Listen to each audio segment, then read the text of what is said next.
It's so nice to de-stress.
Everyone is already waiting inside. Well, what are we waiting for? Let's jump. Please, wait a moment. Before attending the meeting, I hope you can promise me one thing. What do you need? Promise me that you won't commit to anything too reckless. What do you think? Okay.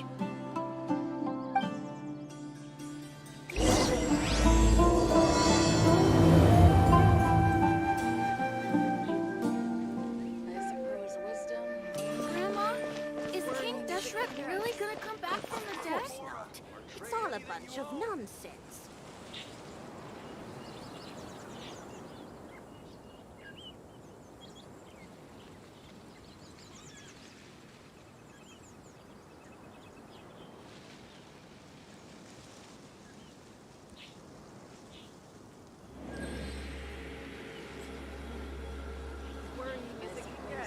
Grandma, is King Deshret really gonna come back from the dead? Hey, and Mora, or trade anything you own.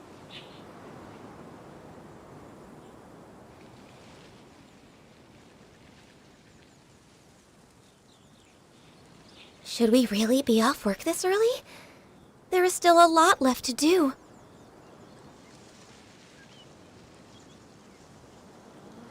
Oh, of course not. It's all a bunch of nonsense. Is King Deshret really gonna come back from the dead?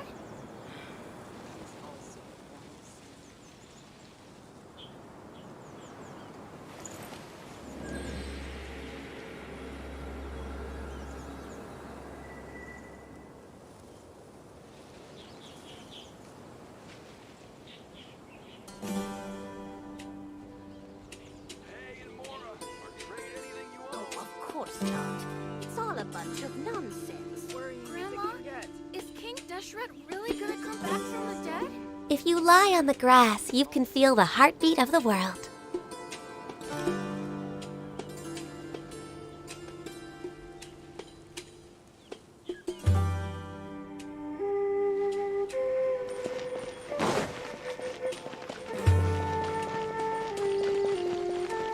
The clouds are like picture frames in the sky.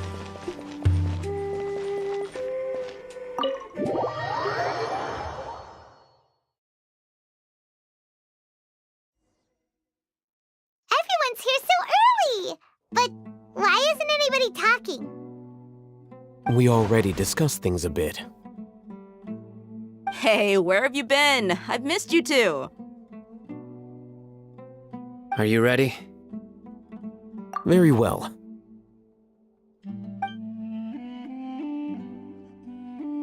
Are you sure this is gonna work? I gotta admit, it's bold. Color me impressed. It's worth a try. The point of discussion is to arrive at a solution. Let's cut the small talk and move to the next point. You're making Paimon nervous.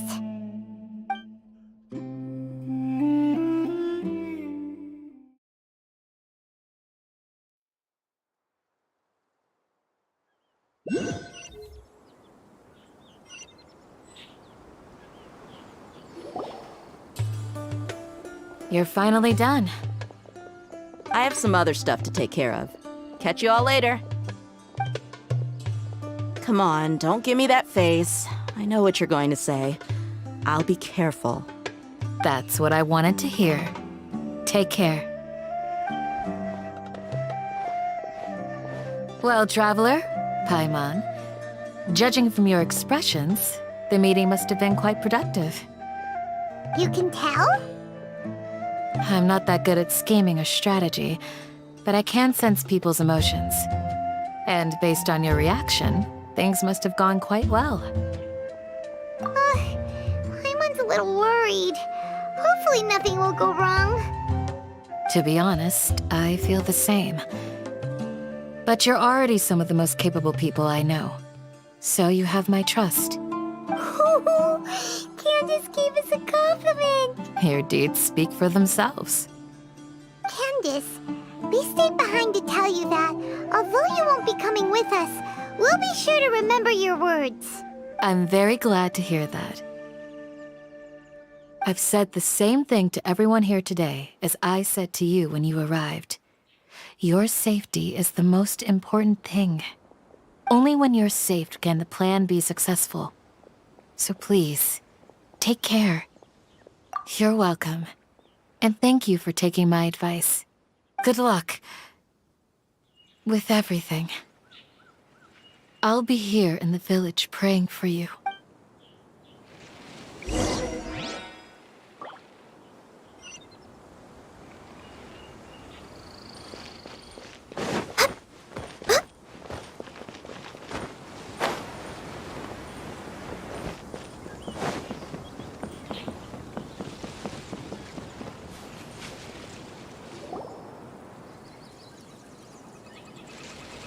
Sounds good. I'll go make some preparations. Okay. I'll hit them! Have you finished saying your goodbyes? Yeah! Also, Candace told everyone to be careful. Yes, she did. But I think my point also bears repeating. Our plan is not child's play. We won't be able to achieve anything if we're simply careful. We must go beyond that and fully commit ourselves to it. I hope this is clear to you.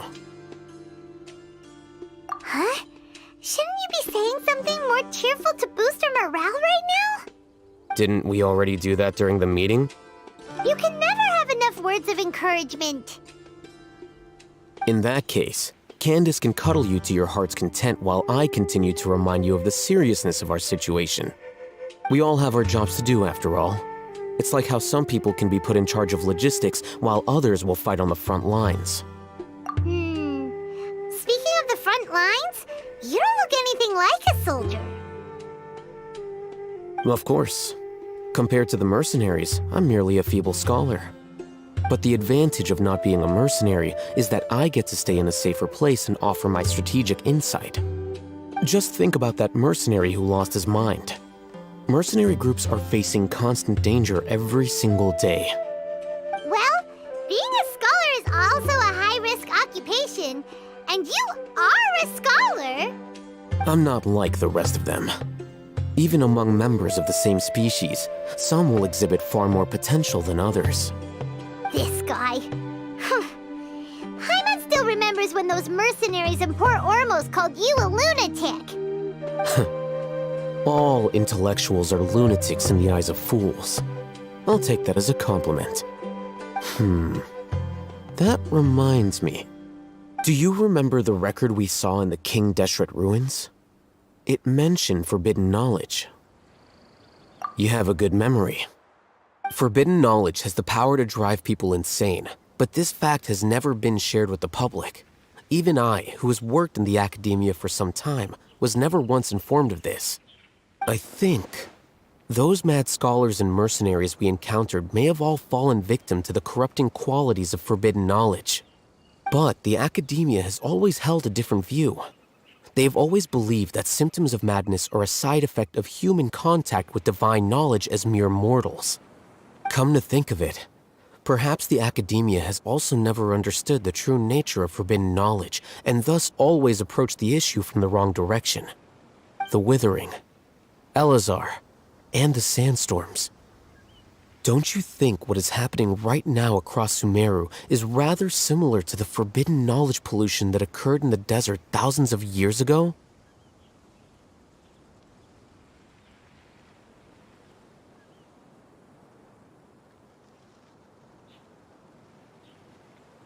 But Paimon thought that Irminsul's disease is what caused the withering in the sandstorms. At least, that's what Tainari told us.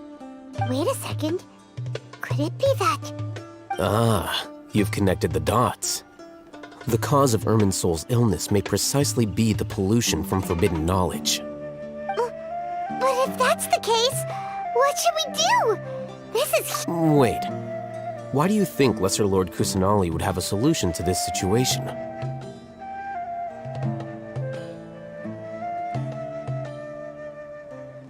You mean, it's related to the scene you saw when you passed out in the Avidia forest?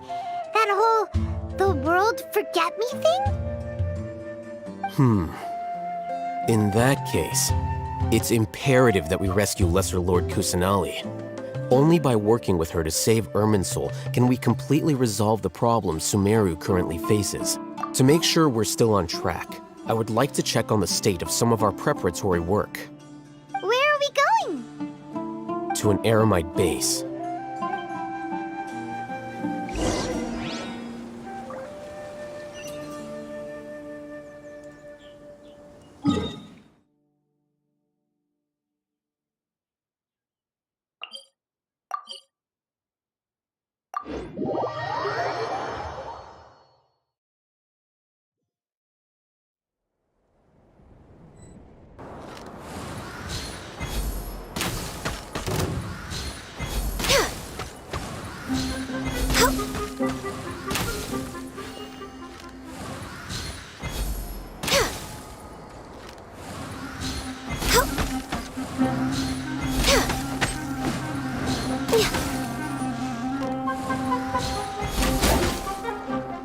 Born of ice and frost.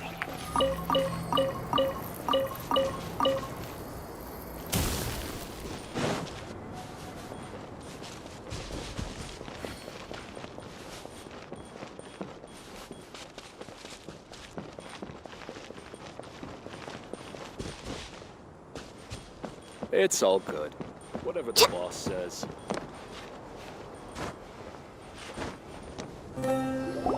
Oh, you made it. Huh? What are they doing here? I gave them some technical work to do. Ah, it's the scribe. And is that the traveler I see?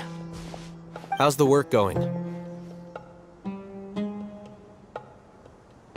Ah, yes! We have fixed the devices according to your instructions. One of them is already ready for use, while the others are still under repair. Aren't those devices for can knowledge extraction? What are you doing with those? Look here. Huh? More can knowledge? Are you going to put more weird stuff into his head again? What's that look on your face? Are you scared? Paimon's a little scared, but very, very furious! That's an interesting response. Anyway, we're not going to use this just yet. As I mentioned during the meeting, this knowledge capsule contains a decree I drew up in the past. The academia should also have their own copy. And according to the plan we just came up with, Traveler, I want you to record something into this capsule. Do you believe we can save Lesser Lord Kusanali?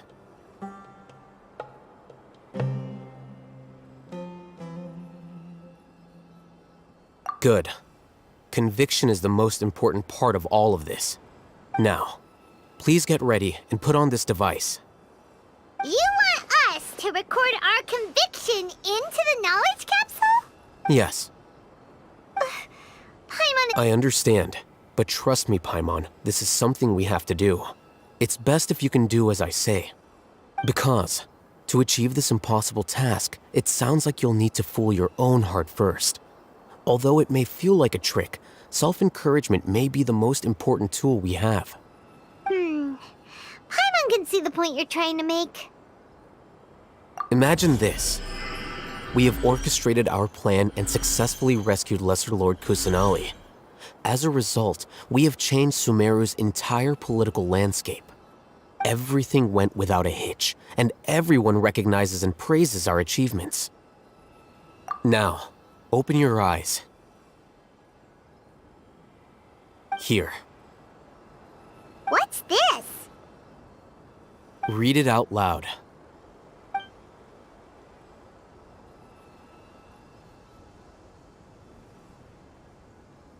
It's done.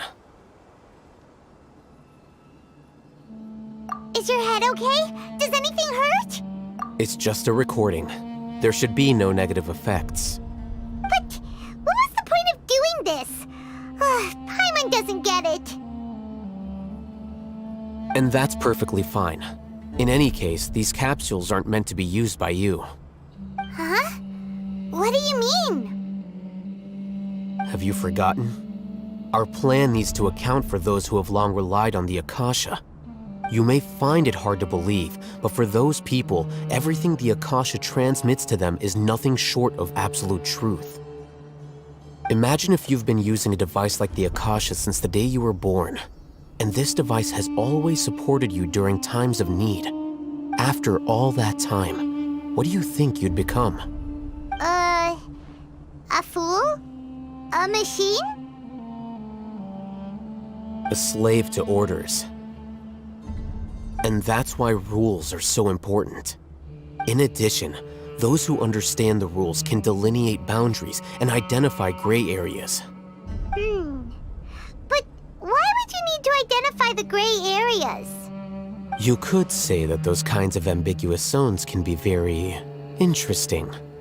One might even say they're advantageous in the right hands. Things you're interested in are really out there. Are all Sumeru scholars like this? Anyway, that's enough chit-chat. I'm going to take those two to work on some small projects. You can head to Caravan Rebot and start preparing for the next step. Small projects? We're going to tinker with the Akasha terminal and make a few modifications.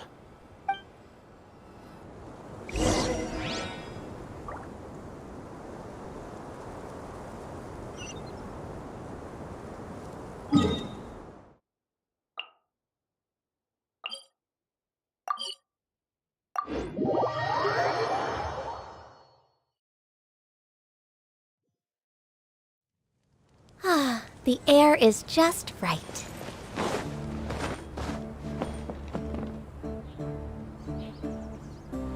I thought we agreed on a plan. How can you go back on your word? The plan is too radical and carries a high risk for casualties. I've given it a lot of thought.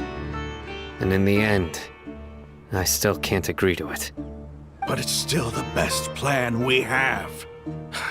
As a former Matra, you of all people should be able to see the bigger picture and recognize the innate advantages of our plan.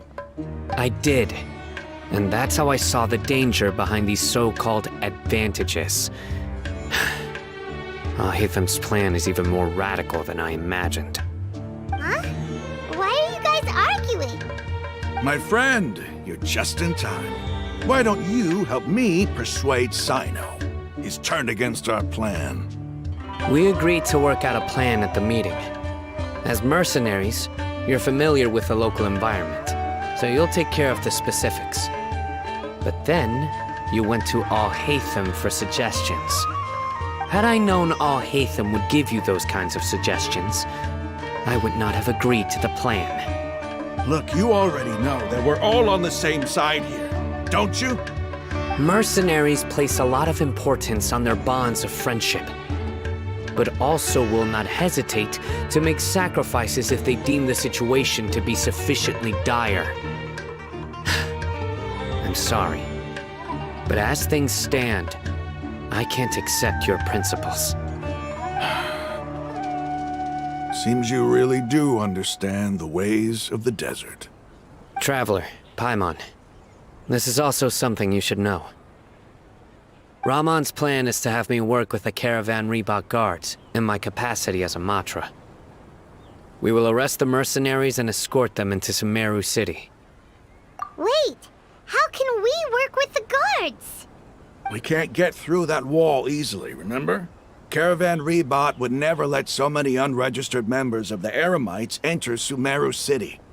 My plan will clear us of any possible suspicion, and also let us enter the city as a big group. There is no better way. That also sounds like something Al-Haytham told you. Am I right? Doesn't Al-Haytham know how dangerous this plan is? Of course he does.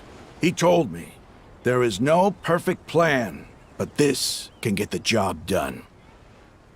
He also said that with the help of Sino and the Traveler, our chance of success would increase significantly.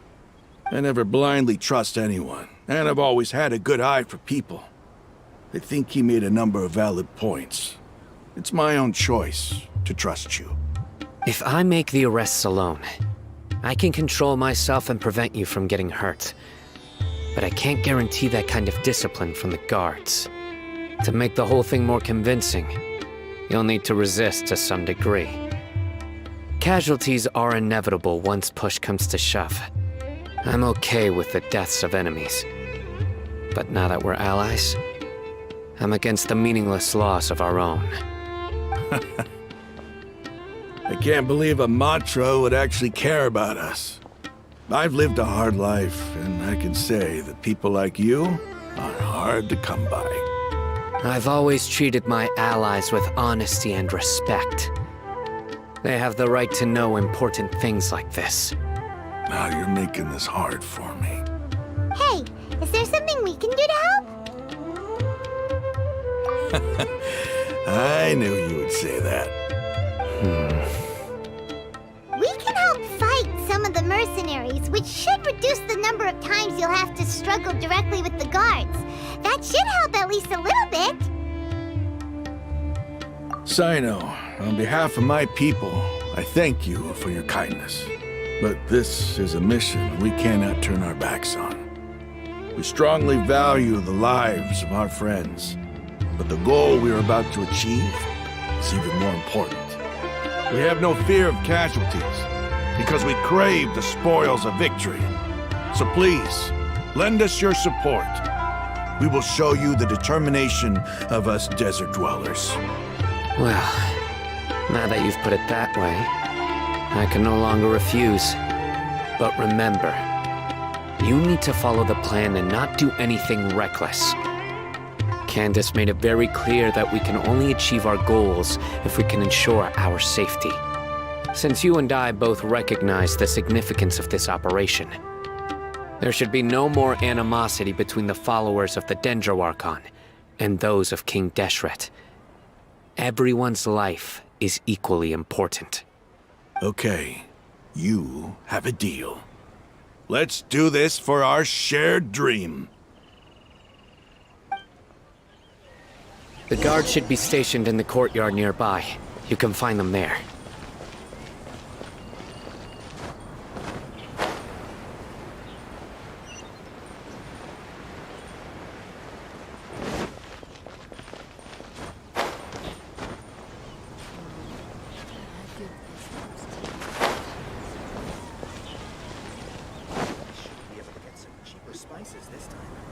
Guards!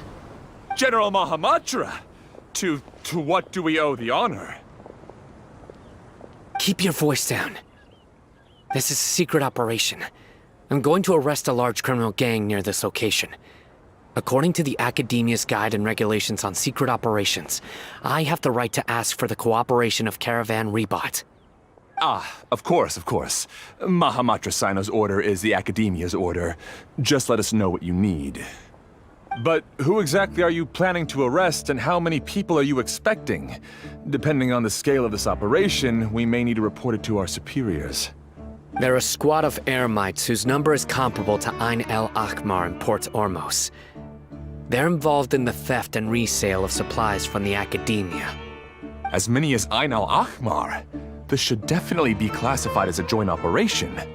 Then I suggest that you report this to your superiors as soon as possible, and treat it as a top priority desert operation. I will need personnel. Got it. Please wait a moment. I'll contact them immediately.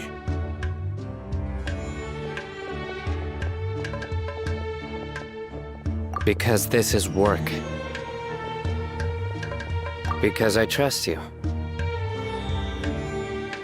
Paimon can't believe you're still in the mood to chat. This whole thing has Paimon scared stiff! Aren't you even a little worried? What if these guards already know that you have betrayed the Academia and are no longer their General Mahamatra? Even if that guard doesn't know, their superiors might, right? We discussed this, remember? The Caravan Rebot operation is of great importance. But don't worry, the guards there shouldn't know that Sino has stepped down. How can you be so sure? First, the other Matras still don't know why Sino has left, which proves that the Academia has been covering up the matter. Second, this is a crucial moment for the Academia's God creation plan. If something were to happen to the General Mahamatra, it's bound to attract a lot of unwanted attention. No matter how you look at it, they don't seem interested in sharing the news of Sino's departure. A reasonable inference. I agree. Which brings us to our next issue. I'm sure some of you have been wondering if the prediction function of the Akasha will affect our operation. The Akasha is still in operation, so I must remain on high alert. Actually, considering the power of the Akasha, it's quite strange that it hasn't already tried to interfere with my actions. I've given that a lot of thought. For now, I don't think you'll need to worry. If you remember, when you first came to Aru Village, all your actions and routes were predicted by the Akasha. It even gave that information to those who kidnapped the village keepers.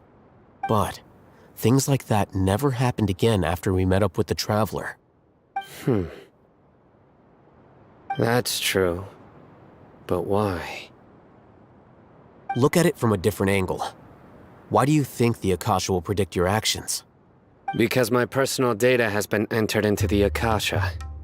That's true, but the key to this question is, how well can the Akasha make predictions about a person? Haven't you ever thought about it? Just how can it do this in the first place? Because the Akasha controls the entirety of Sumeru. The Academia firmly believes that all human actions can be explained through logic. By sorting and analyzing entered data, the Akasha can derive behavioral logic and predict the actions of those who fit an existing logic model. However, at the risk of sounding like an advocate for fallacies, can everyone truly be considered logical at all times? Emotions are part of our behavioral logic, but can you guarantee that every experience of the same joy or pain would be equally intense? How can our feelings and opinions be predictable down to the letter in every single instance? Sino, in the past, you've always worked alone. In the absence of another person who could sway you or your thoughts, the Akasha could produce predictions that were similar to your real-life behavioral principles. Decisive and principled, you were used to solving problems alone. That's why the Akasha could figure you out. But now, you've joined a team. And I believe the Akasha hasn't yet figured out the full composition of it. Our thoughts and logic have intermingled and weaved themselves together to become a complicated, chaotic mess. Any one of us could potentially disagree with another. The Akasha lacks data on these interactions, and it's impossible for it to predict your actions in the future based on your decisions in the past. After all, there's probably a limit to just how much we can be modeled or controlled by data. So, in my opinion, you're probably safe for now. Makes sense to me. I agree. The Akasha is not alive, and I don't think we can be completely controlled by something without a mind of its own. Is that so? I guess there are things that even the Akasha cannot calculate, and people will not be forever trapped by the past. Paimon's so glad that this is settled. Next time, pay attention during our meetings. Will do. Just remember to stay vigilant. Footsteps! General Mahamatra, we were not expecting your presence here. I'm the security officer of the Grand Deshret Desert District. My name is Luxembarbo. This is my assistant, the Traveler. He will be working with me. The construct next to him is for his work. Beep! Construct, beep! What a great honor to meet you. Your golden hair is as bright as the sun. And, is this the latest technology from the Academia? Have you made a decision regarding the matter I mentioned to your subordinate? It seems to be a dire situation, so of course you will have our full cooperation. To be perfectly honest, I've always longed to go on a mission with someone as well known as yourself. There's no need for flattery. Yes, sir. Take your most elite platoon and follow me to the eastern side of the district. We will carry out the operation there. Understood.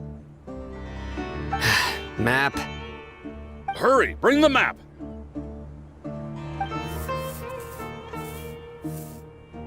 In 2 days, we will engage Rahman's Eremites and capture all of them.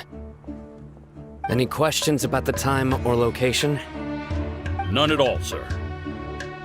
Good. See you then. Yes, sir.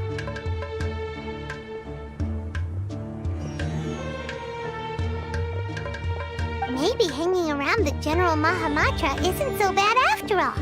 Everyone's so respectful towards us. This is all due to the absolute authority of the Academia. And now, we're going to strike back against that massive pillar of power. Get ready. We will move out in 2 days.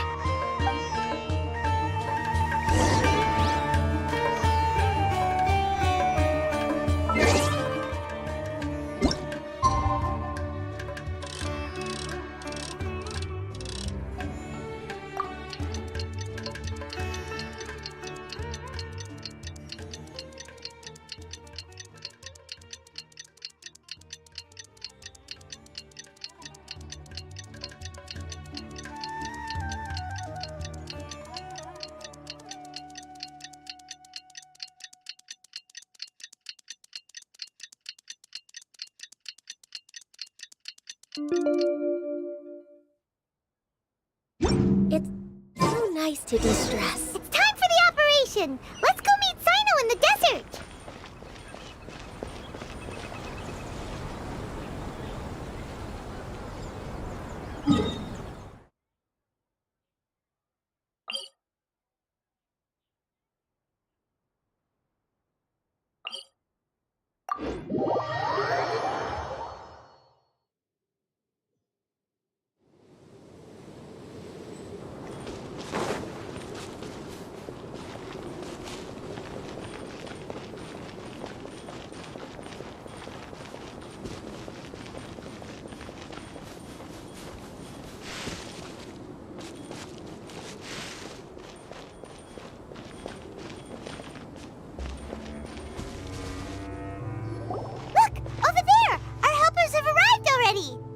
Let's hurry over!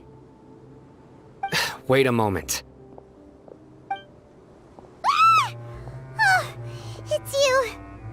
You're my assistant, remember? Being my assistant, you must stay with me. Now let's head over there. It's General Mahamatra and his assistants. We meet again. You're here early. It's to show how important we think the operation is. Since this is a big case for the Academia, we are prepared to give it our best. I'm glad to hear your sense of resolve. Remember, we must capture them alive. They are our only leads for the case. If they die, we will be unable to continue the investigation. Understood. Everyone! The Eremites are approaching from the west! Make preparations and be ready for combat.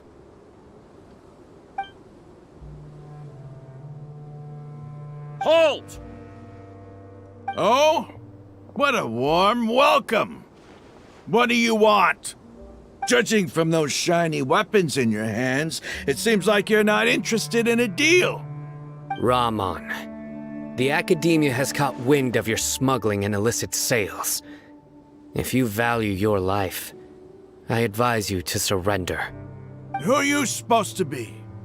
A Matra from the Academia?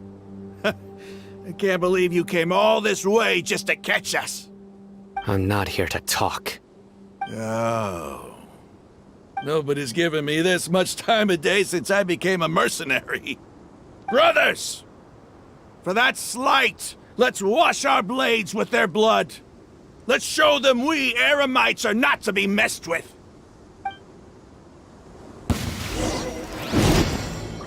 No touching! Shake and stir! Look at you, Boozhound! Cross over!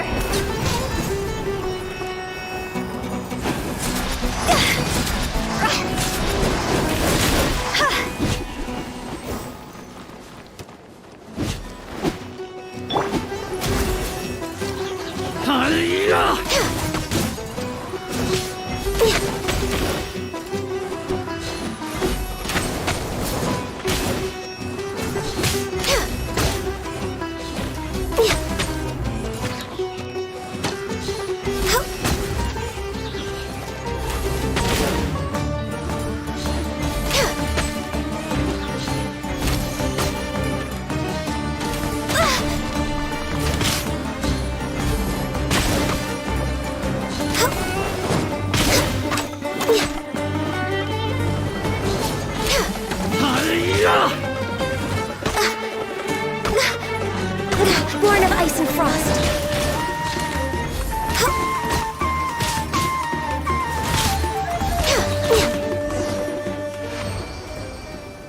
It's over. Ah! We have subdued them. The operation is now over. All Eremite mercenaries and related personnel in the area have been arrested. Ah, you pitiful Dendro Archon dogs! You'll regret this! I'm afraid you'll regret it first. King Deshret will curse you, and you will all! Silence! Oh, Restrain them and take them back to Caravan Rebot. Count their numbers and send them to the Academia as instructed by the General Mahamatra. Yes, sir!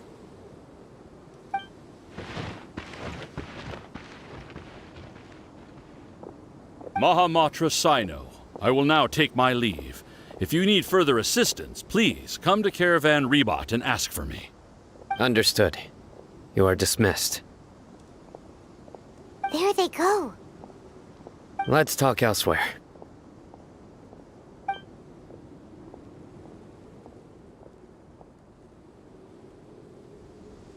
This part of the plan went really well. Yes, things went perfectly. That's fantastic! And that punch you gave Rahman there sure looked convincing enough.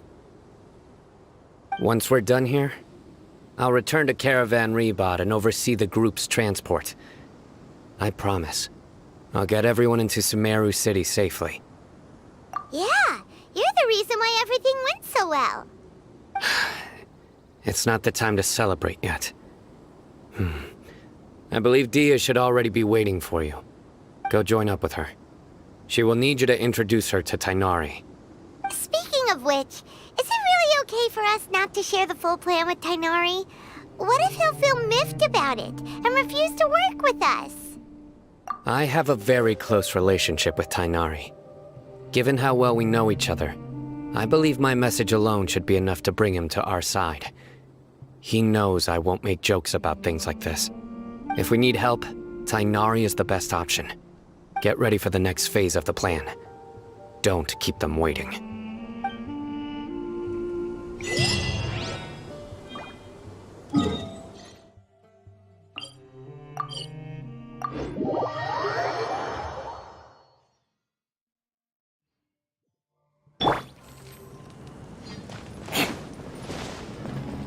More speed.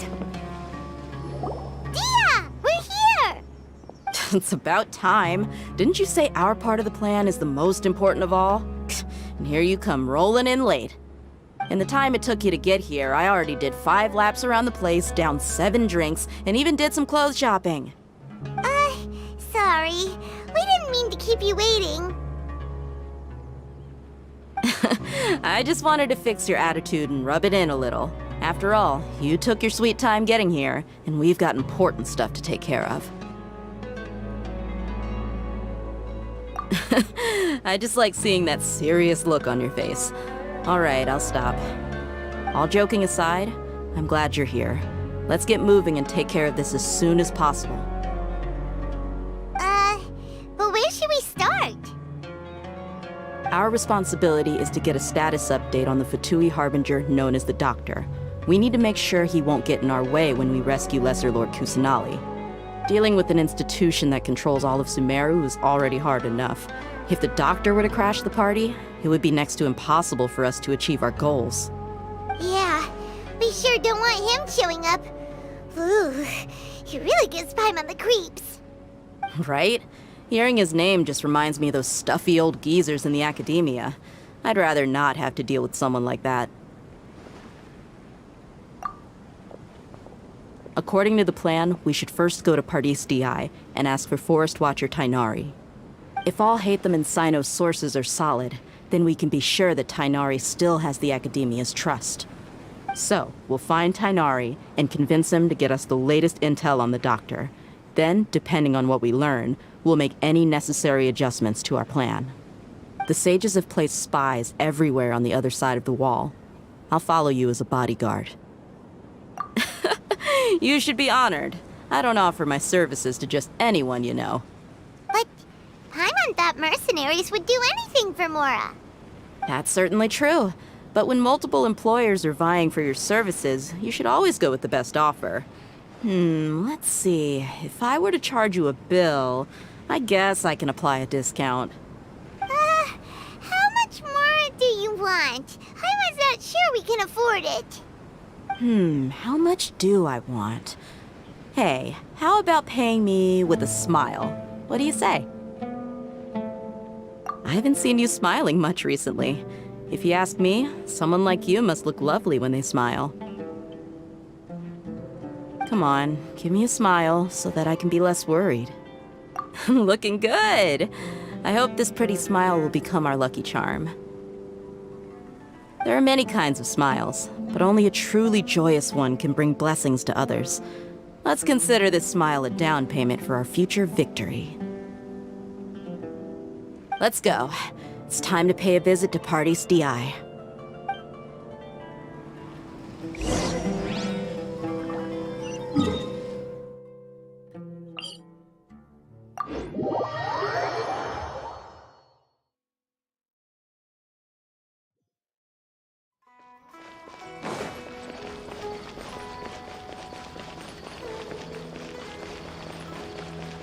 He's over there! Let's go say hi! Tainari! Ah, Traveler, Paimon. And you are? Hey there. This is our friend Dia. She's an Aramite mercenary. A mercenary? You must have some big news for me. It's something really important. Please help us out. All right, then follow me.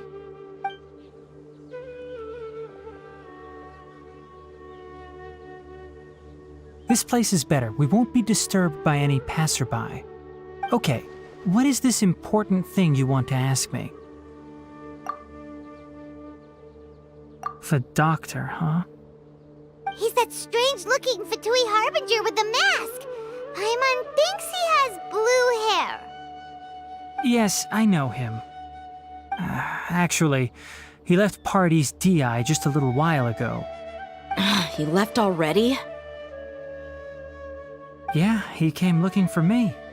Can I ask what it was about? Sorry to ask you like this after having just met, but your answer is very important to us. For now, all we can share with you is that Your friend Sino is working with us.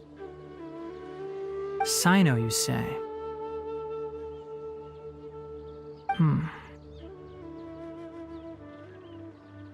I see. So that's why he hasn't been at the academia. Okay. I will answer your questions and will assist you any way I can. You don't have to tell me everything that's happened. Sino's name really does work wonders. You're not even a little worried that we might have made it all up? Despite having just met you, I can sense that you're the serious type. Between you, the Traveler, and Sino, none of you strike me as the type that would conspire to deceive me. You don't need to tell me anything you don't want to. I'll also get straight to the point. The Harbinger you mentioned came to me because he wanted to take the scholar Hypatia away with him. Hypatia? Why would he want her? And what do you mean by take away? Is he planning to leave Sumeru? Yes. He told me his return to Snezhnaya is imminent.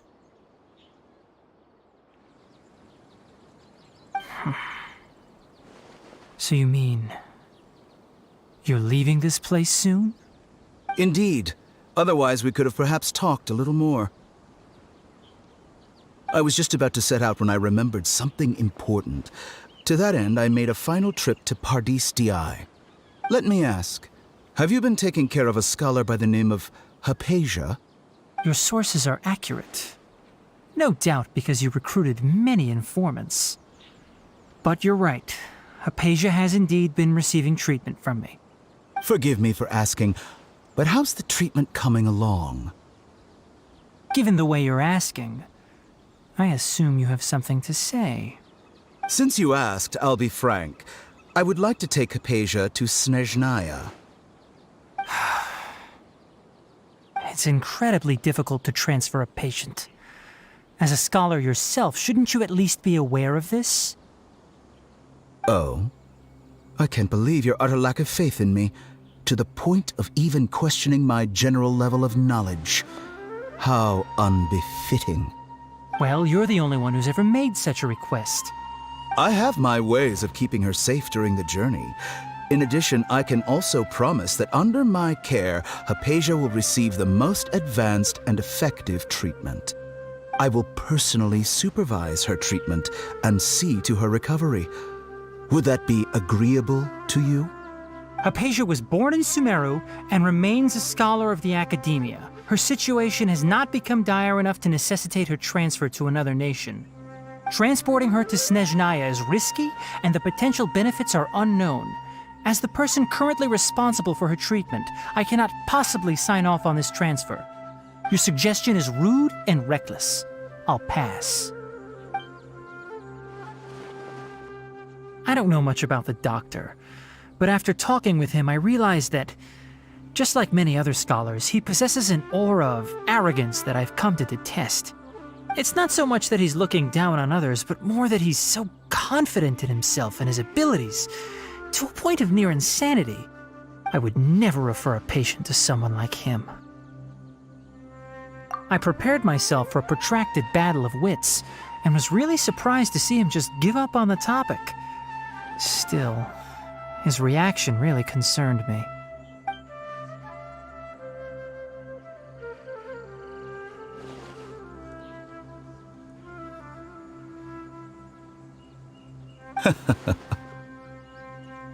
I see.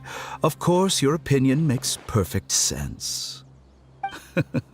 You're still young, but already quite stubborn. I must say, you are not like what I had expected. Under normal circumstances, I wouldn't just let you off the hook like this. But unfortunately, I'm in a hurry today, what with Her Most Noble Majesty the Tsaritsa calling for our return. Luckily, there is still some time left for me to take care of everything before I leave. It's just as the Academia said, you're a responsible and gifted scholar. Sadly, even with all of that, you're still lacking a bit of shrewdness. And that's also why people like you can never realize that sooner or later, everyone must pay the price for what they've learned.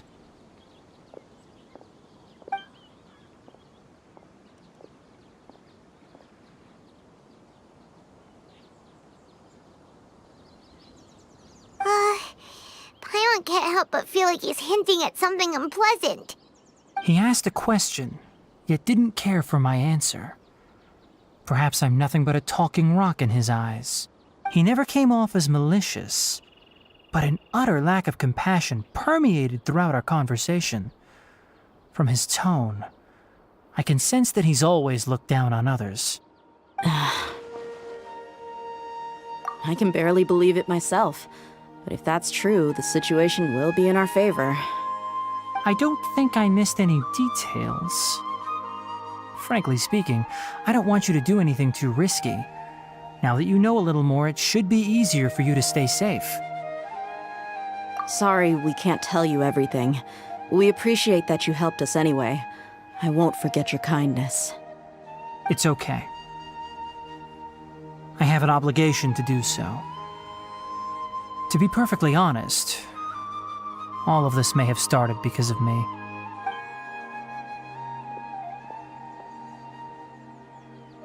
Recently, my master wrote several letters to me, asking me to return to the academia and assist him with his research.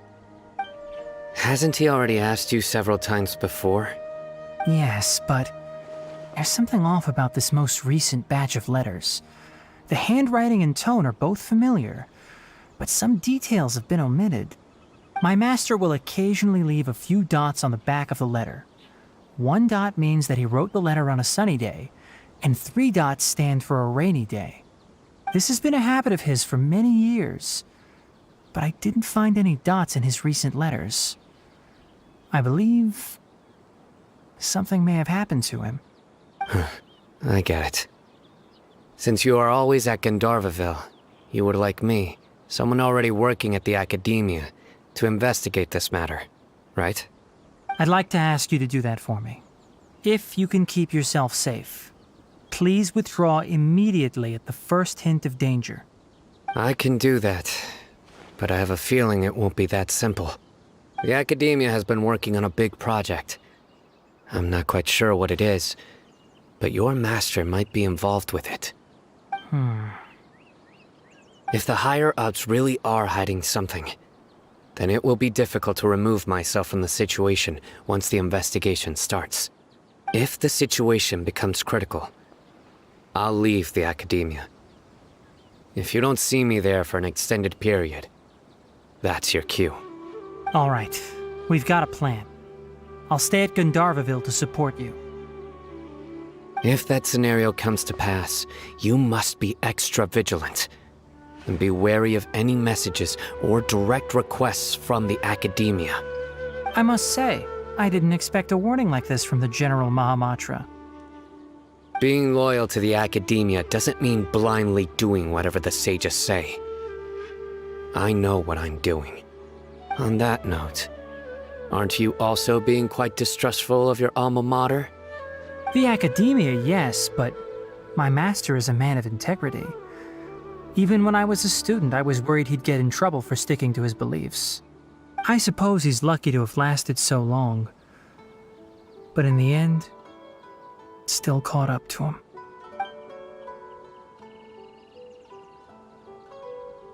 I see. So you noticed something was up with the academia from the very beginning. This may well be how Sino became involved in all this.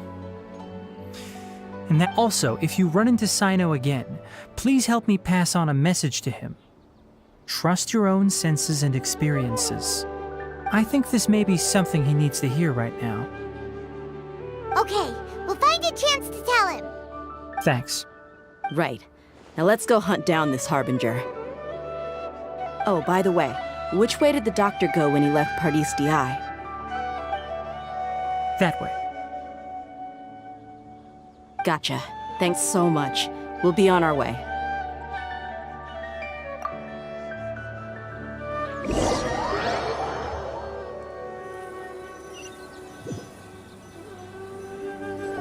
According to Tainari, the doctor is leaving Sumeru soon. I want to check if the doctor was actually telling the truth. He also said that he'll take care of everything before he leaves. What did he mean by that? We need to be extra just to be safe. Let's chase him and see what we find. But we have no idea where he went. How can we start chasing We'll do it the mercenary way. I'll find leads as we go. All you have to do is just follow me. That Harbinger may have tried to cover his trail, but he still left some traces. Or perhaps he never even thought about concealing his whereabouts. Maybe that's just how arrogant he really is.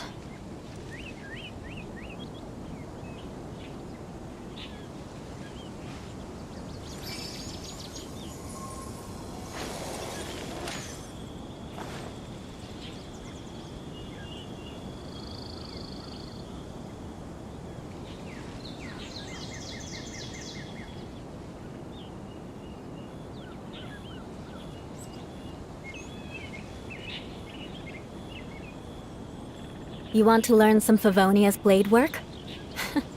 All right then, I'll teach you. Oh yes, I'll teach you all right. Mark my words.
Aristocratic etiquette is all just for show. Just smile and nod along. I was forced to learn all of the rules by heart, but even I don't take them that seriously.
You want to learn some Favonia's blade work? All right then, I'll teach you. Oh yes, I'll teach you all right. Mark my words.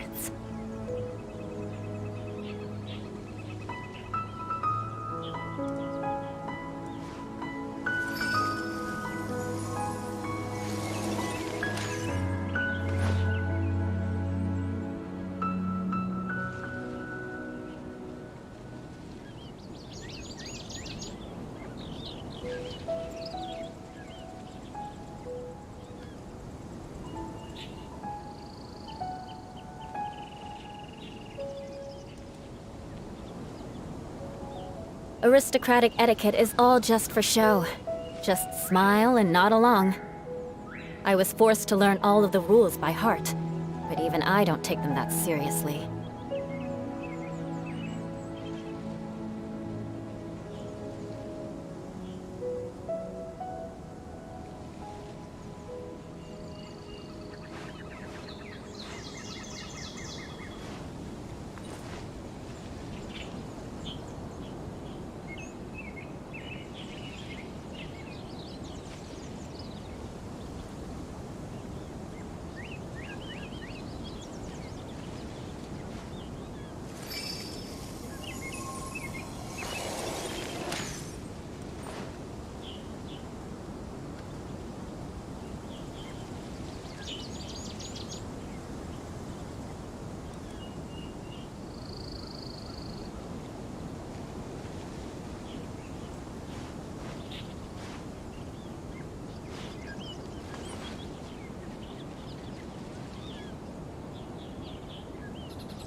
Knights and aristocrats share the same cultural heritage, but the knights had enough sense to do away with all the superfluous detail.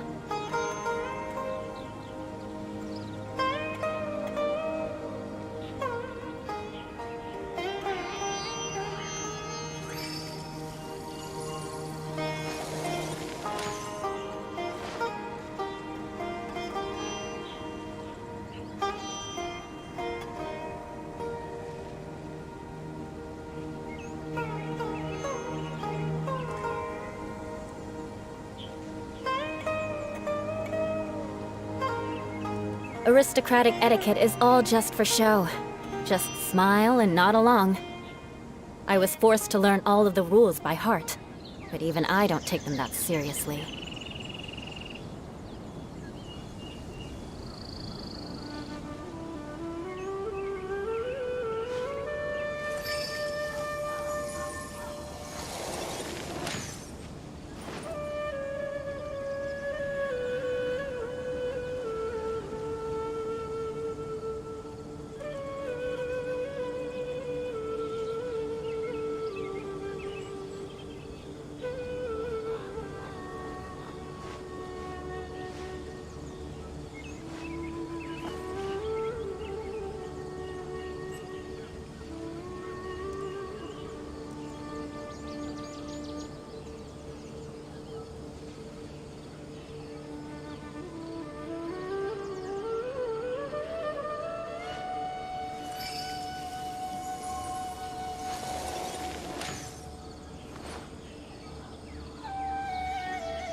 You want to learn some Favonia's blade work? All right then, I'll teach you.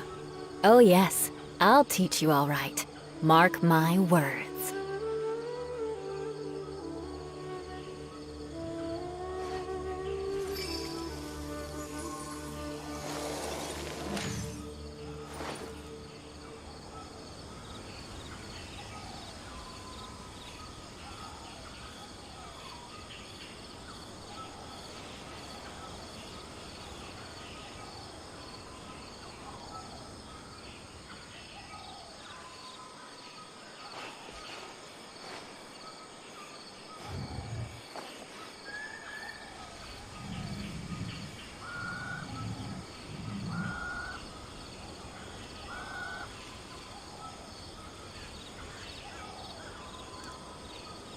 Knights and aristocrats share the same cultural heritage, but the knights had enough sense to do away with all the superfluous detail.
Aristocratic etiquette is all just for show.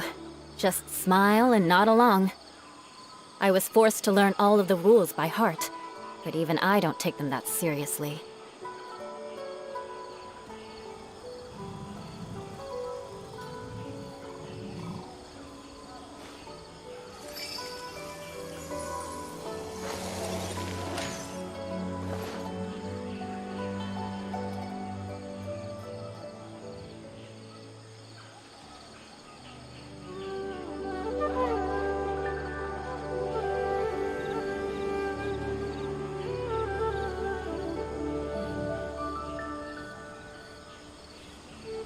You want to learn some Favonia's blade work?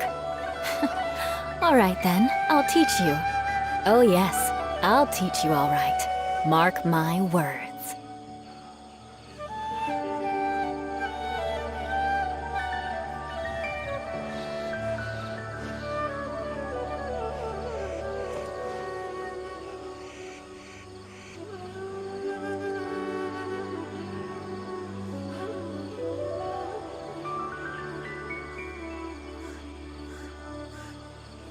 Aristocratic etiquette is all just for show. Just smile and nod along. I was forced to learn all of the rules by heart, but even I don't take them that seriously.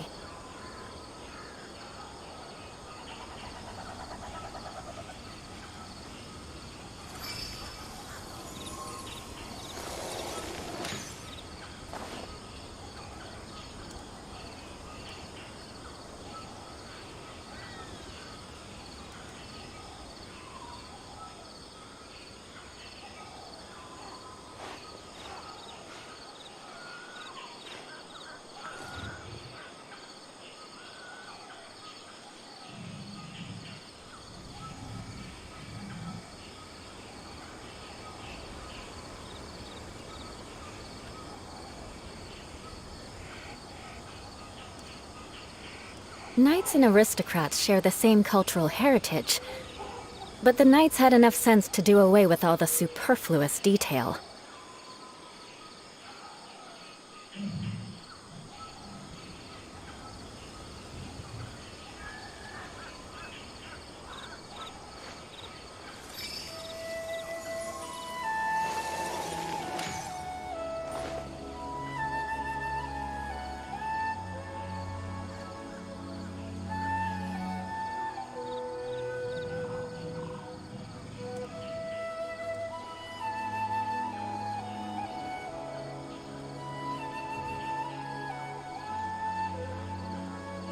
Aristocratic etiquette is all just for show. Just smile and nod along. I was forced to learn all of the rules by heart, but even I don't take them that seriously.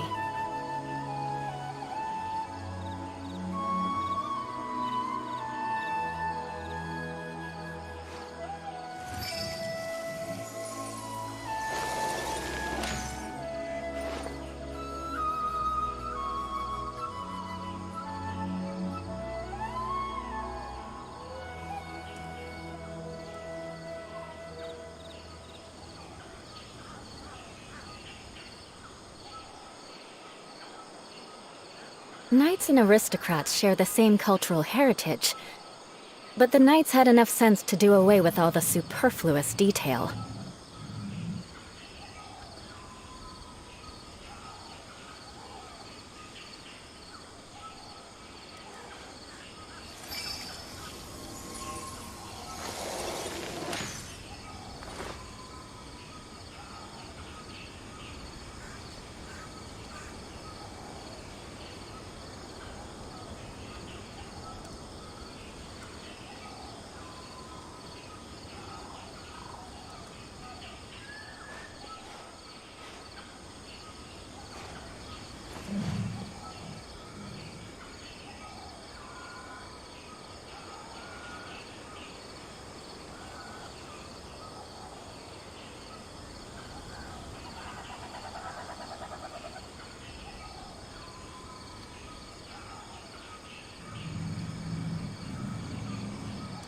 Aristocratic etiquette is all just for show.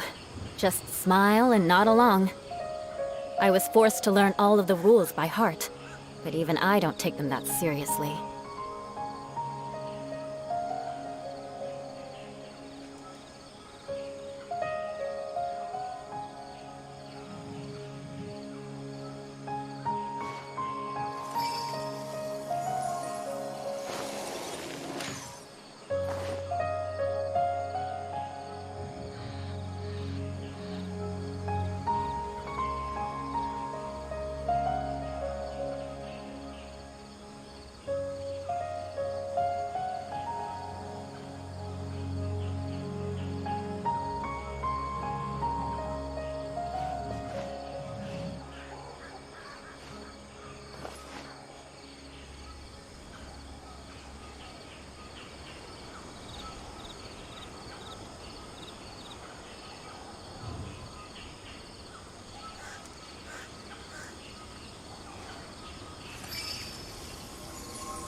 You want to learn some Favonia's blade work?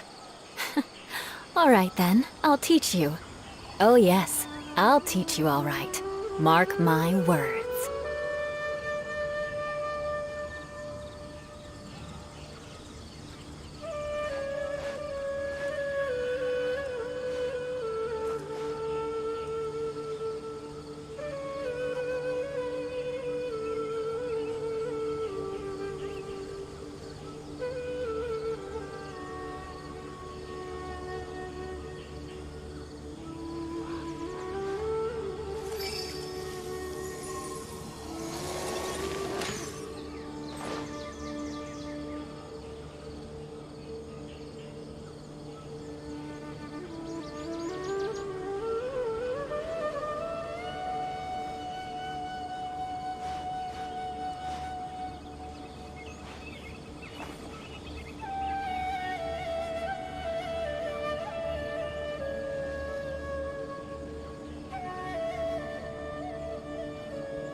Aristocratic etiquette is all just for show. Just smile and nod along. I was forced to learn all of the rules by heart, but even I don't take them that seriously.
You want to learn some Favonia's blade work?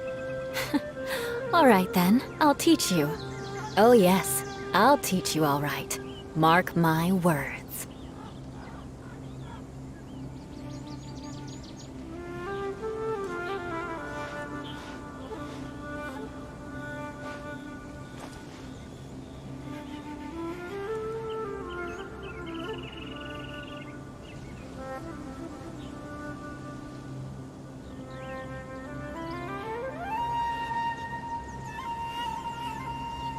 Knights and aristocrats share the same cultural heritage, but the knights had enough sense to do away with all the superfluous detail.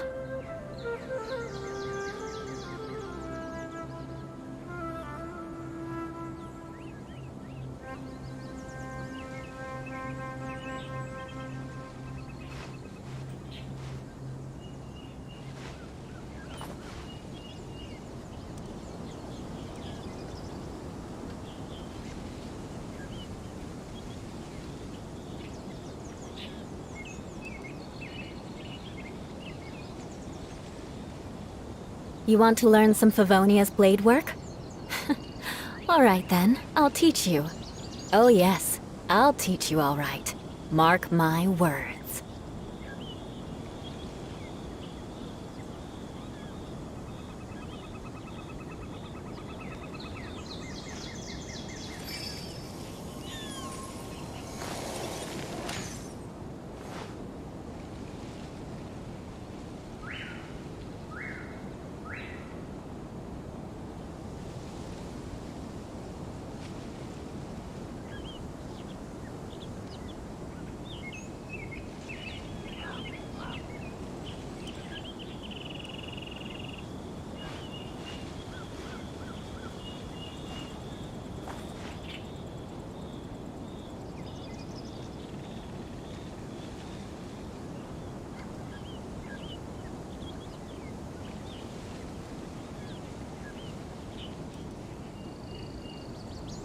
Knights and aristocrats share the same cultural heritage, but the knights had enough sense to do away with all the superfluous detail.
Aristocratic etiquette is all just for show.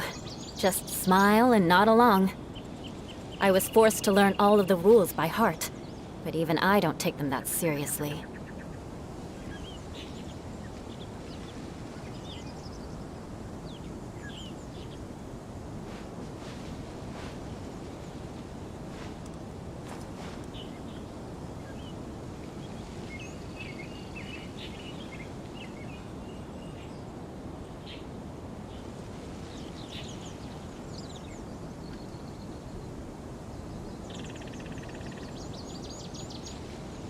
Knights and aristocrats share the same cultural heritage, but the knights had enough sense to do away with all the superfluous detail.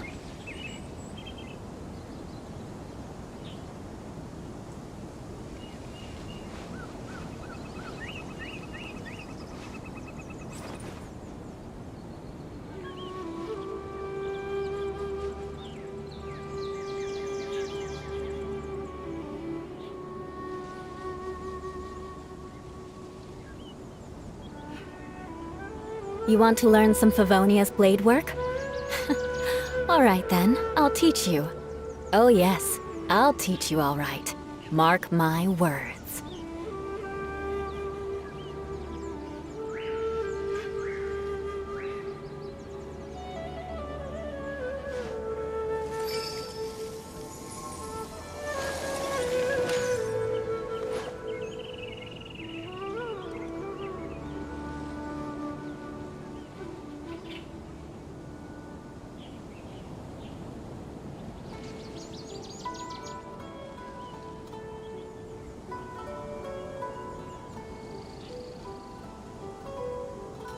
Aristocratic etiquette is all just for show. Just smile and nod along.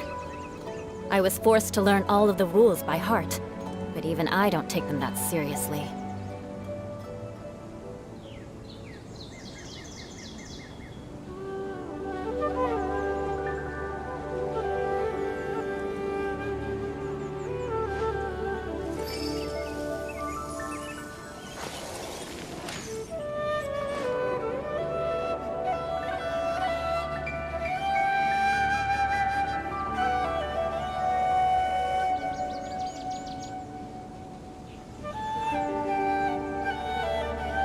You want to learn some Favonia's blade work?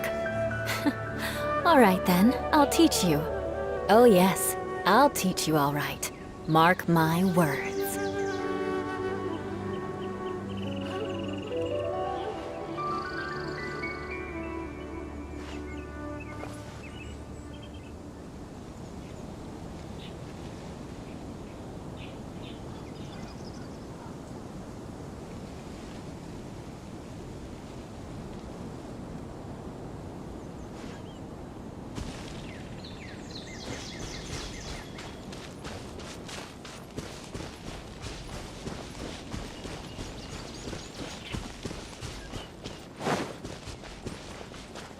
Yep, we're headed in the right direction.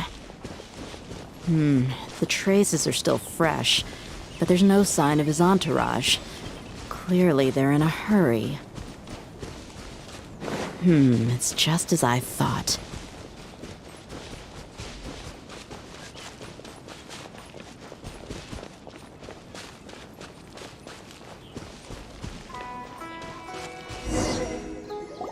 We can stop here. I think I know where the doctor went. To the south of here is Port Ormos, which seems to be where they're headed. Port Ormos? They're going to leave by boat? That's right. Let's go to the port and have a look for ourselves.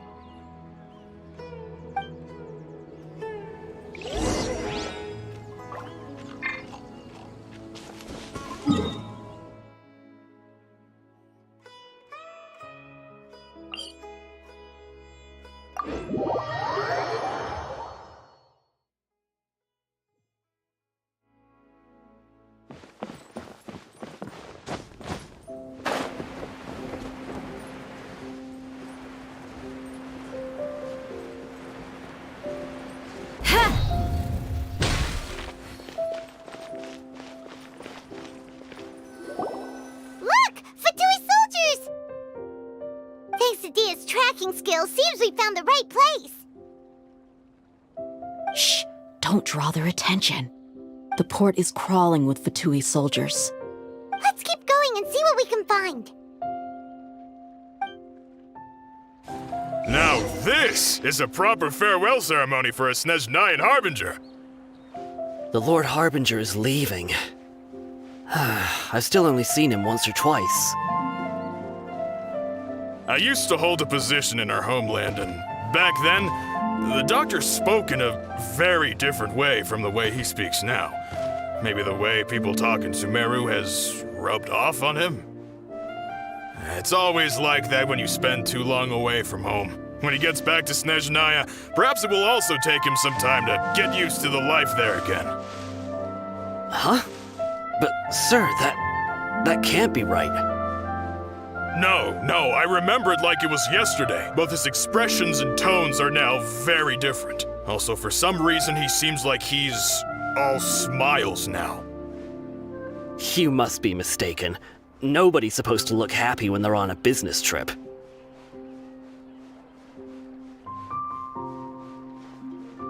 The doctor is on that boat.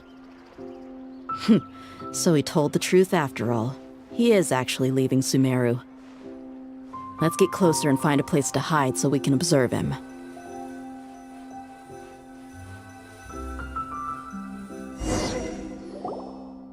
This place will do. We can hide here while we keep an eye on the boat.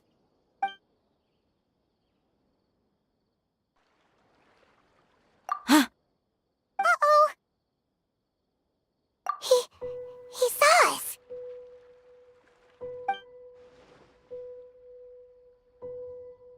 Huh? Is he waving at us? It's time to say goodbye. Wait, is he the only person on the boat?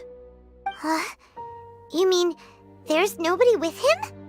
And where are all the soldiers we saw in the port just now? They were all here just a few minutes ago, but now they vanished. So this was a trap. Wait, don't tell me that. Luckily, there is still some time left for me to take care of everything before I leave. Oh no. They might be after Hypatia. Let's get back to Party's DI. Huh? What do you mean? I'm afraid that she's seen something that she wasn't supposed to see. If I were the Fatui, I would also try to take her away. And if I couldn't... Oh no! Are you saying they're going to... Let's go!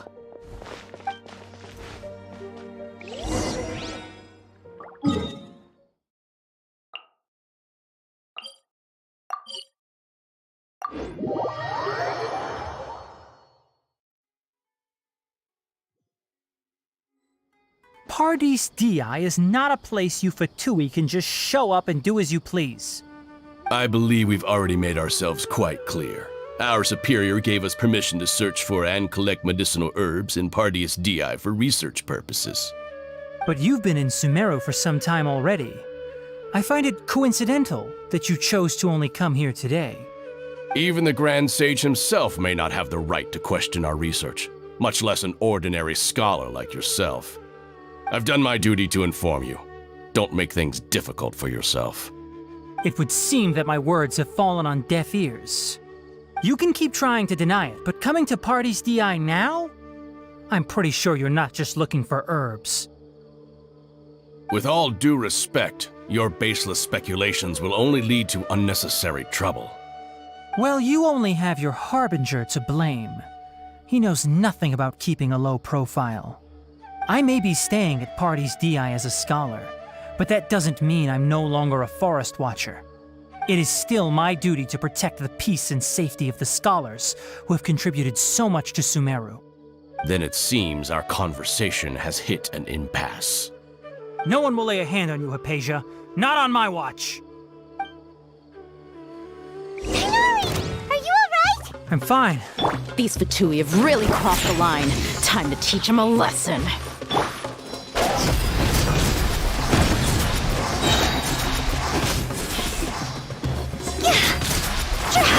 There's no use resisting! Give us Hypatia! Keep dreaming! Yeah, Tighnari! Beat him up!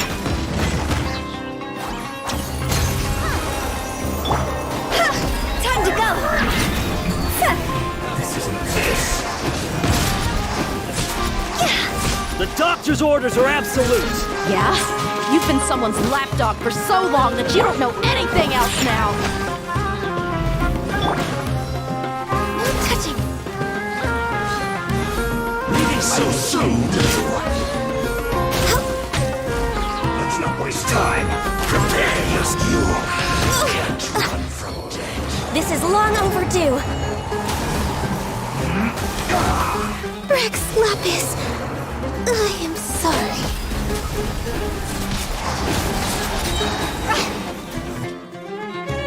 We're not getting anywhere.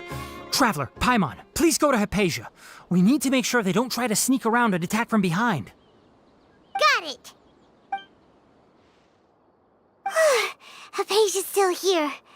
Doesn't look like anyone's broken in.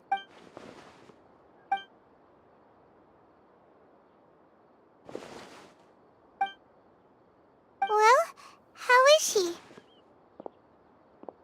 Oh, that's good.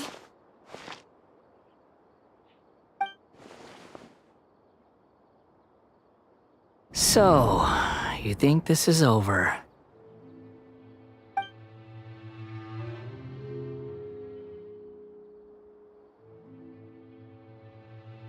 What? The Balladeer is here?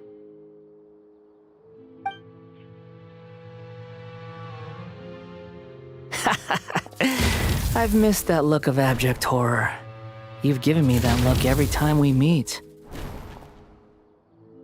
But, where is he?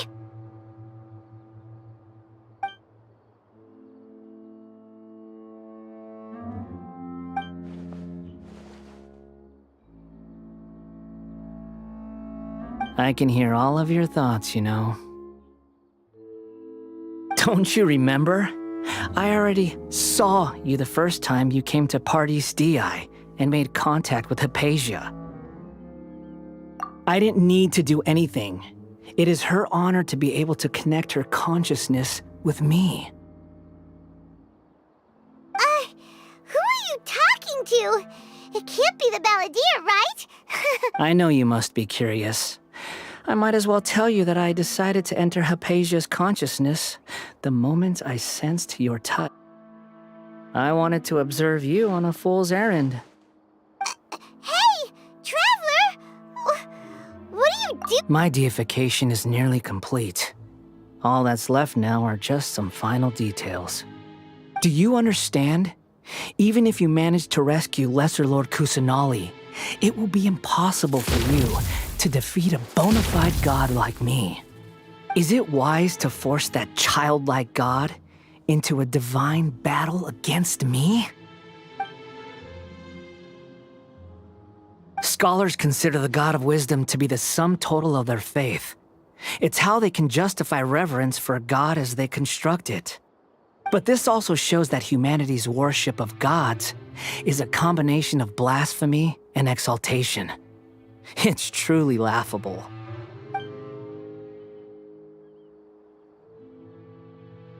Yes. What is it?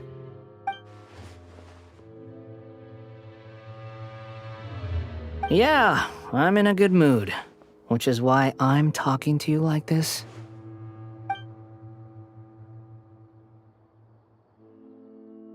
What do you mean?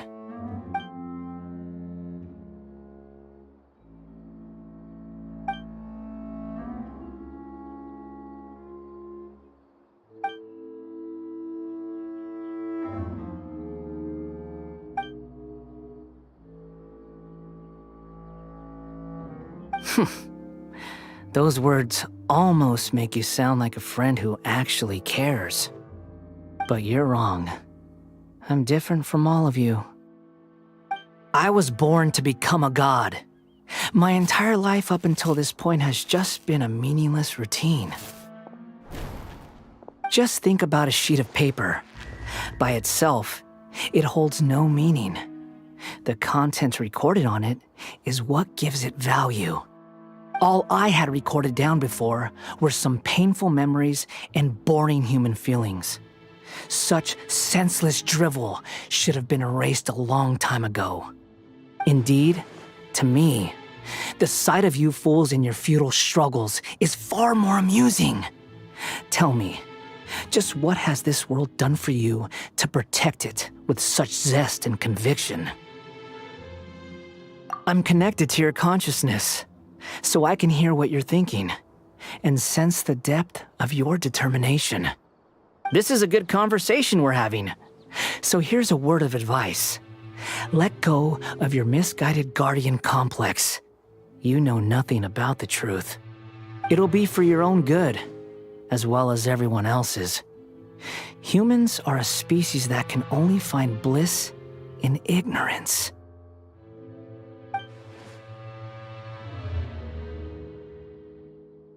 Ah, you've seen my affection for her. If you were in my position, I think you'd feel the same way. She peered into my consciousness and saw my past. Someone like that is qualified to become my first follower. All gods need followers, so Hypatia has been chosen. Her appearance heralds my imminent arrival at the throne of divinity, while her worship shall become my glory. You're doubting me again? No matter. Soon, you'll know what kind of authority you're challenging.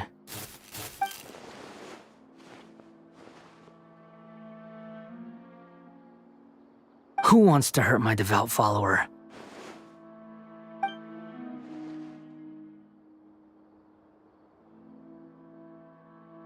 The doctor wants to hurt my first follower?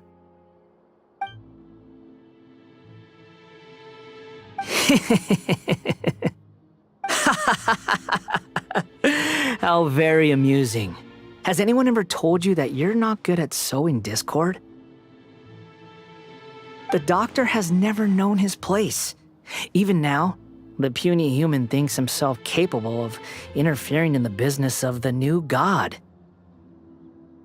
You're still too naive if you think a few words will be enough to convince me to destroy the Doctor. But I'm willing to give you a gift, just like my expression of affection towards Hypatia. It is an honor for you to be able to stand here and speak with me. As my listener, you will be rewarded.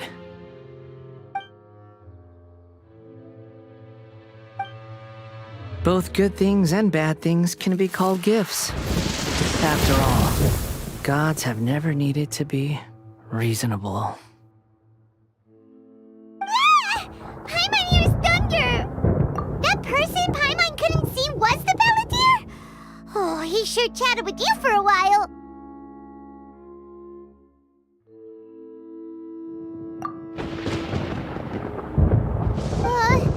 Where is the storm headed? That means anyone outside is in danger! Let's go! Tainari and Diaz...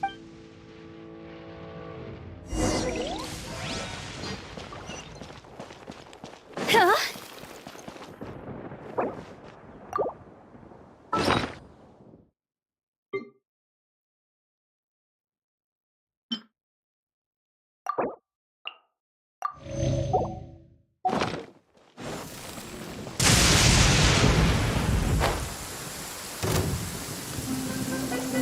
Oh! Have the Fatui retreated? Hey! What happened to you? He's hurt. I'm fine. Don't move. I've seen eremites get struck by lightning before.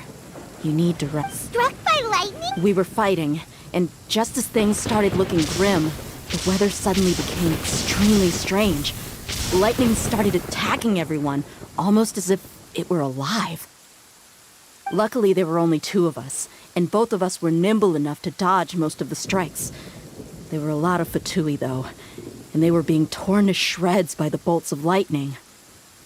With that, all the Fatui soldiers were forced to retreat. It's all right. My wound aside, you look like you've seen something. Hey, didn't I tell you not... Just in case.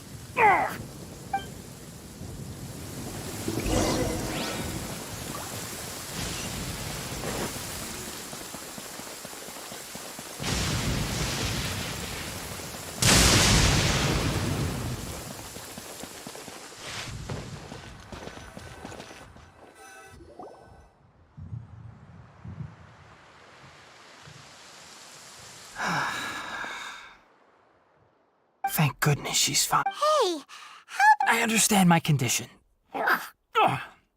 The wound is not fatal. Ugh. The more you understand medicine, the worse of a patient you become. I know. They always think they can push through the pain.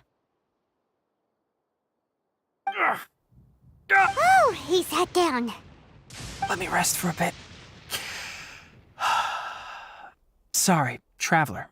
Now you may start.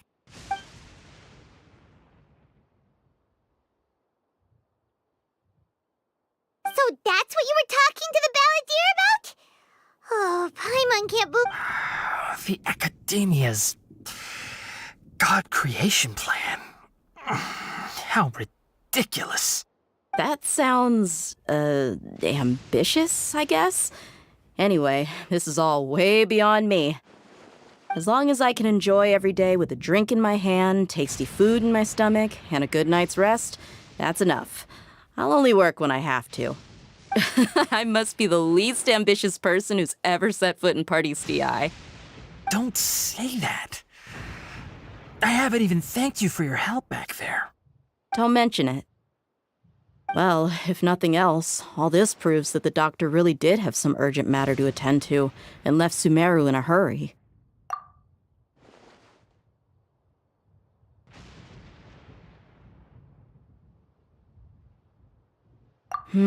Maybe the Fatui want to cover up some secret of the Balladeer.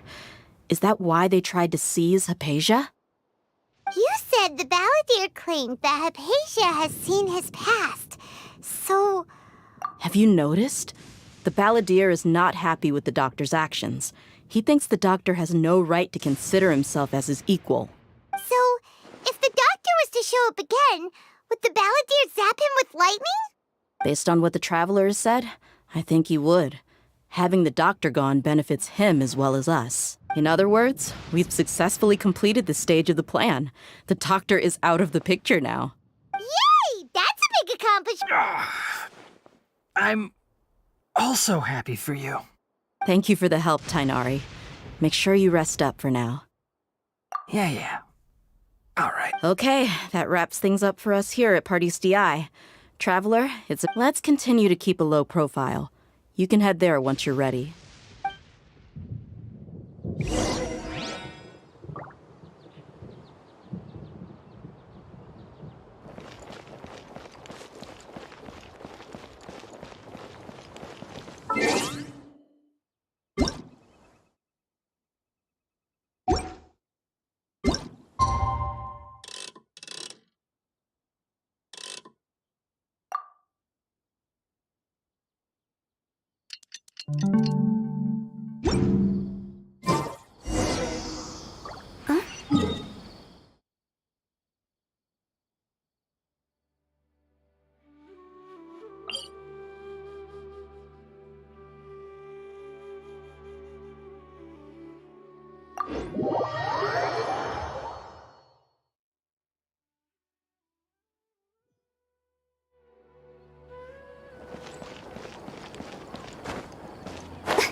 All right, everyone is here. How did everything go? Any luck with your missions? Let's report back one by one. I'll start first. We've made the necessary modifications to the Akasha terminal. In addition, the props required are also ready. I'll go next. The Traveler and I went to Parties DI. The situation was a bit complicated, but we found Tainari. Unfortunately, he was wounded during a fight. Who was behind it? Well, that's the tough part. What should I say, Traveler? The Fatui or the Balladeer? After some back and forth, we confirmed that the doctor has left Sumeru by boat. He has something urgent to attend to back in Snezhnaya. So, we've successfully removed the doctor from the picture. Also, Tainari's already resting, so he'll be okay. Good. Oh, Tainari also asked us to tell you this message. Trust your own senses and experiences. All right. I'll remember that. Everything also went smoothly on my side. The Eremites should have arrived at their destination by now. To avoid alerting the quarry, they will stay there for now. I can't believe you actually got so many Eremites into Sumeru City. It's all thanks to Rahman and his brave team, as well as their bold strategy. It appears to have been very effective. I'm glad to hear it. Well, is that everything? Okay, this meeting is adjourned. Huh? Wait, you mean that's it? Well, what else is there to discuss? Shouldn't you end with some words of encouragement? You know, to fire us up now? Personally, I'd rather we all go home and get some rest. I'll hate them, Ugh. Oh, and if you wanted someone to say something to that effect, then I must reiterate that I'm here to strategize and not to lead. So you should find someone more suitable to do that. But I thought all of you Academia big shots were great speakers. Then I should remind you that I'm the scribe. I know that. So what? A scribe is responsible for recording meetings, not speaking. Fine, whatever. Well, Sino doesn't seem to be much of a talker either. I guess that leaves it to my employer. Employer? Yep. The Traveler hired me. That's right. So come on, boss. What do you have to say for the team? Yeah, say something to boost morale. Huh? What are you all doing here? Oh, it's Nilu! Hey, everyone. I'm not disturbing you, am I? Not at all. I was actually just about to go find you. Judging from the group and all your serious faces, you were discussing something important, weren't you? But you also look like you're up to no good. Seems pretty interesting. Welcome, Nilu. Would you like to join us? Huh? Join you? You mean you also want to discuss something important with me? Yes, something very important. Nilu, are there any breaks in your performance schedule in the upcoming days? Huh? Wait, you're seriously inviting me?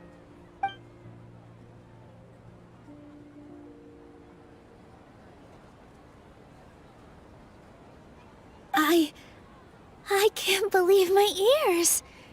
You are truly the bravest and most passionate people of Sumeru, well, that I've ever met. Ahem. Oh, right. The Traveler and Paimon are not from Sumeru, but you are awesome as well. That's right. I must admit that I'm a little scared, but I'll try my best for Lesser Lord Kusanali. If I can somehow use my abilities to help you, then count me in. Remember, believe in yourself. Okay. I'll get my friends at the Grand Bazaar to help us tomorrow. Just remember not to say too much. Be discreet. Yep, you got it. All the preparations are done. Now, can we finally conclude this meeting? So, have you thought up what you'd like to say, boss?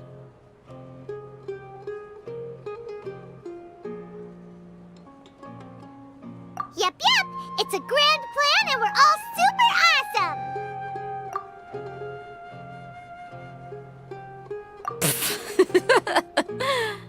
Well said. A good night's rest before an operation. Thankfully, I've had my place to myself recently. It's been nice and quiet. Huh? Oh, nothing. Alright, let's all go home and get a good night's sleep so we can be up early tomorrow! Okay. So I guess that means it's time to say goodnight now. Yep! Good night, everyone!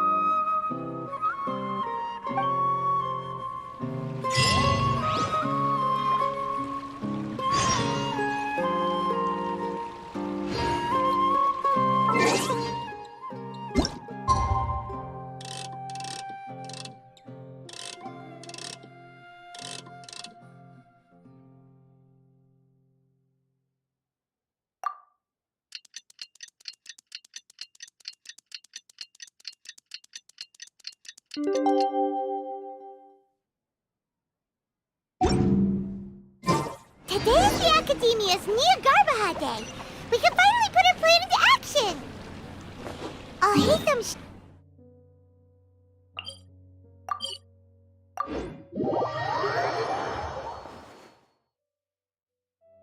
Hello, you two. Sleep well? Not really. Paimon got too nervous thinking about today and didn't fall asleep until the sun was almost up. What about you all, Hatham? Naturally, I slept just fine. After all, a good rest should be considered part of the plan, since energy is an important resource. You just want to show off how calm you are. It's crucial to dissipate any tension before we execute our plan. The only thing you're doing is being annoying. Anyway, do you need me to go over the game plan again? Our target is Grand Sage Azar's office. Everyone in the Academia knows that's where the Grand Sage's console is. Only they can operate it. Many restricted commands and operations are executed via that console. I'm sure that consul has a way to free Lesser Lord Kusanali. You know, Paimon's been thinking, what kind of technology could let the sages imprison even a god? That isn't something they could have accomplished with their scholarly talents alone. In the sanctuary of Suristhana, there's a device of Greater Lord Rukkhadevata's that she once used to isolate herself while meditating. 500 years ago, the Grand Sage at the time modified the device so that it could no longer be controlled from the inside. They were effectively trapping one god with the power of another. So, how are we gonna get to the Grand Sage's office? Don't forget, today is Nyagarbha Day, arguably the most important day to the Academia. The sages and core Academia personnel are busy loading the latest batch of research developments and legal decrees into knowledge capsules so that they can be entered into the Akasha. All the Darshan's researchers have their noses to the grindstone, and the Academia's grounds are flowing with all sorts of people. It's the perfect time for an infiltration. When the Grand Sage leaves his office to supervise the entering process, that's our cue to access the console and free the Dendro Archon. Well, yes, that's just the visible side of our plan, after all. If precedence holds, the Academia should have already started preparing for Nyagarbha Day. Everyone should be in position. All that's left is for us to lead the charge. Let's go. So are we just gonna walk in through the front door, or...? Yes. Were you expecting a stealthier approach? Paimon can't think of a good comeback. Alright, it's all on Alhaitham if things go south.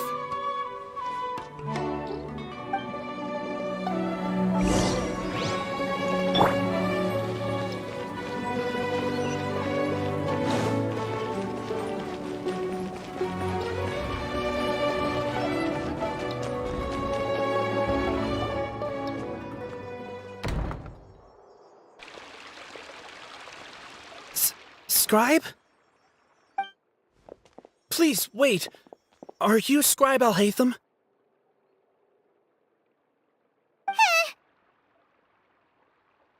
That's me. Is something the matter? I'm in a hurry. No. I was just surprised to see you here. I had heard that the sages were looking for you not long ago, but I didn't know what for. And, also, please don't bring outside guests into the Academia. Outside guests? How did you arrive at such a conclusion? Your groundless inference shames the Haravatat Darshan. What did you say? I'm the top student in Haravatat, and I earned 3rd place at the last Inter-Darshan debate. Don't look down on me! That wasn't my intention. As your Haravatat senior, I just assumed that you possessed a greater aptitude for critical thinking. Look, based on what you already know, the purpose of my return and the reason they're here should be obvious. Is that so? Wait a moment. Let me think. Don't tell me the answer. The sages search for you. A blonde-haired traveler. Outside guests. So, from the start, the sages weren't looking for you, but this traveler? And you were gone from the Academia for so long because... Hey, shh. Yes, you've proven yourself as the top student in Haravatat. I surmise you've arrived at the correct conclusion. As I expected. Please, forgive me. I wasn't thinking clearly just now. Thank you for getting me back on track. It's nothing. We'll be on our way then. All right. Thank you for your contributions to the Academia, Scribe.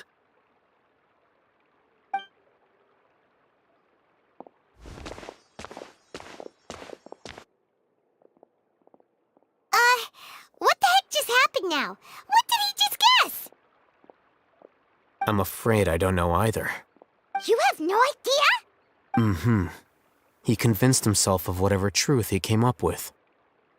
That is the so-called pride of a scholar. If someone questions their academic facility, They will instantly feign understanding to keep up appearances. Nowadays, the academia is rampant with this type of scholar. Their obvious farces of intellect only serve to highlight themselves as fools. Wow, so there are special ways to deal with smart people. We don't even need to make up our own excuses. We shouldn't waste any more time. It would be problematic if we missed our window of opportunity. Let's go.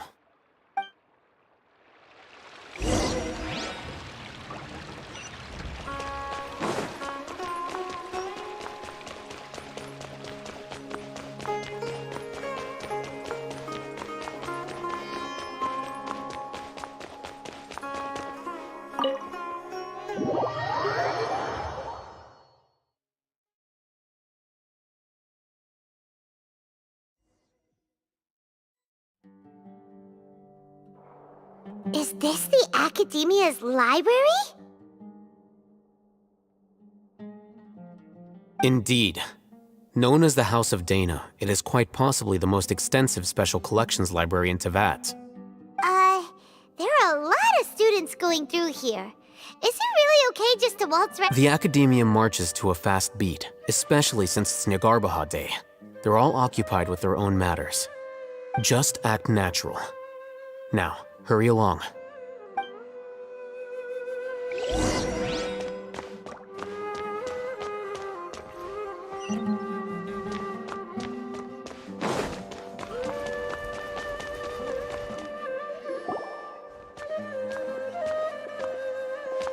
What's this platform for?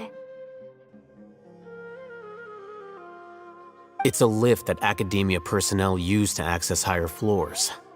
Are we gonna take it then? The Grand Sage's office is up there somewhere. No, not right now. We can't guarantee that we won't run into the Great Sage. Let's step back and observe for now.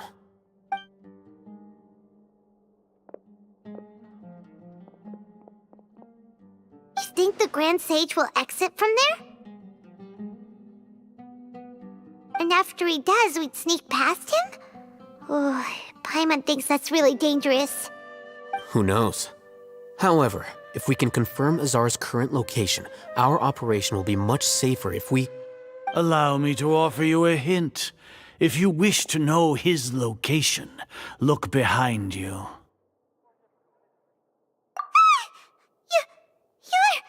What's Grant's— Do not tell me you believed the Academia would not grow suspicious of you after such a prolonged absence, scribe.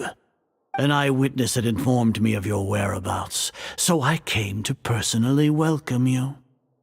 Great Sage, I didn't expect you to care so much about me. I'm truly flattered. I'm sure, but compared to you, I am far more interested in these two unexpected guests. You are the Traveler and Paimon, correct? It's a pity that only now have I been afforded the opportunity to formally meet two of Sumeru's most esteemed guests. I do apologize for my lack of decorum. Excellent.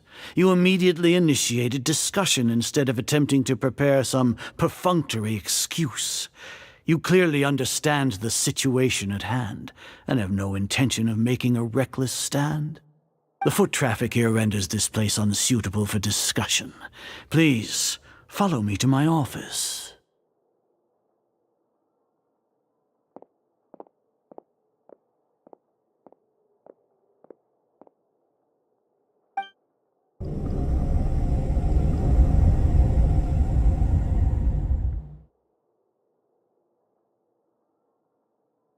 This place is crawling with guards. There's no way out for us. All right then, Traveler. What did you wish to discuss with me? Today is Nyagarbaha Day, so I still have many responsibilities to attend to. There is little time for idle chit-chat before I detain you all. You seem to know quite a bit about our endeavors.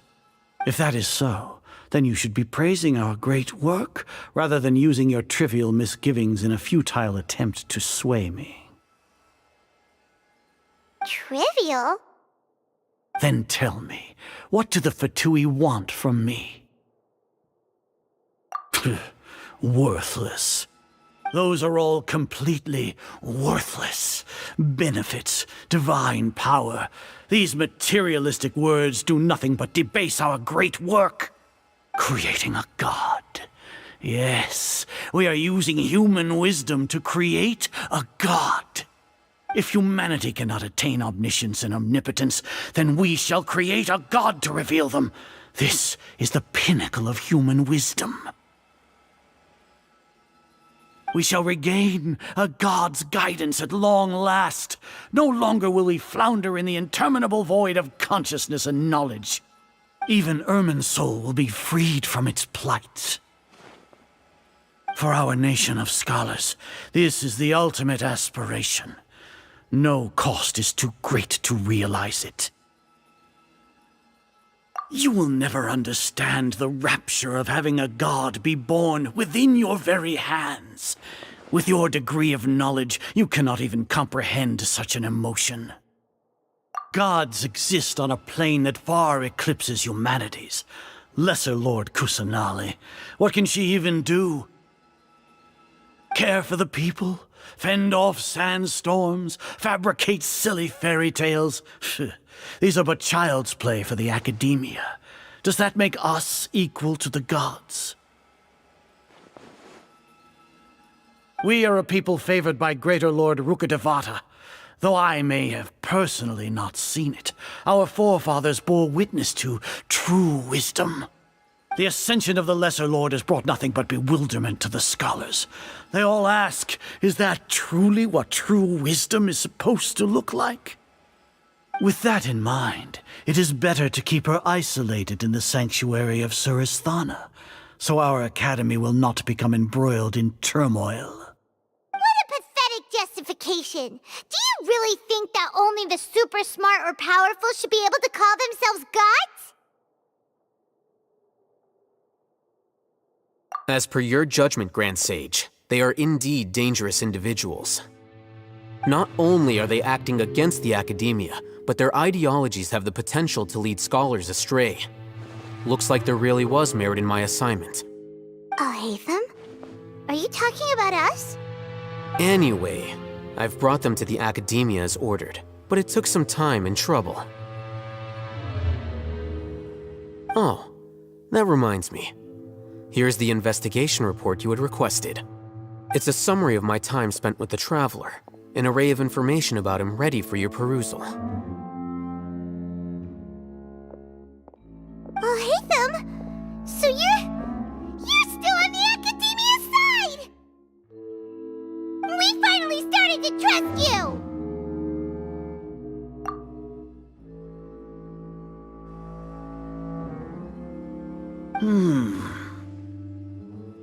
Excellent.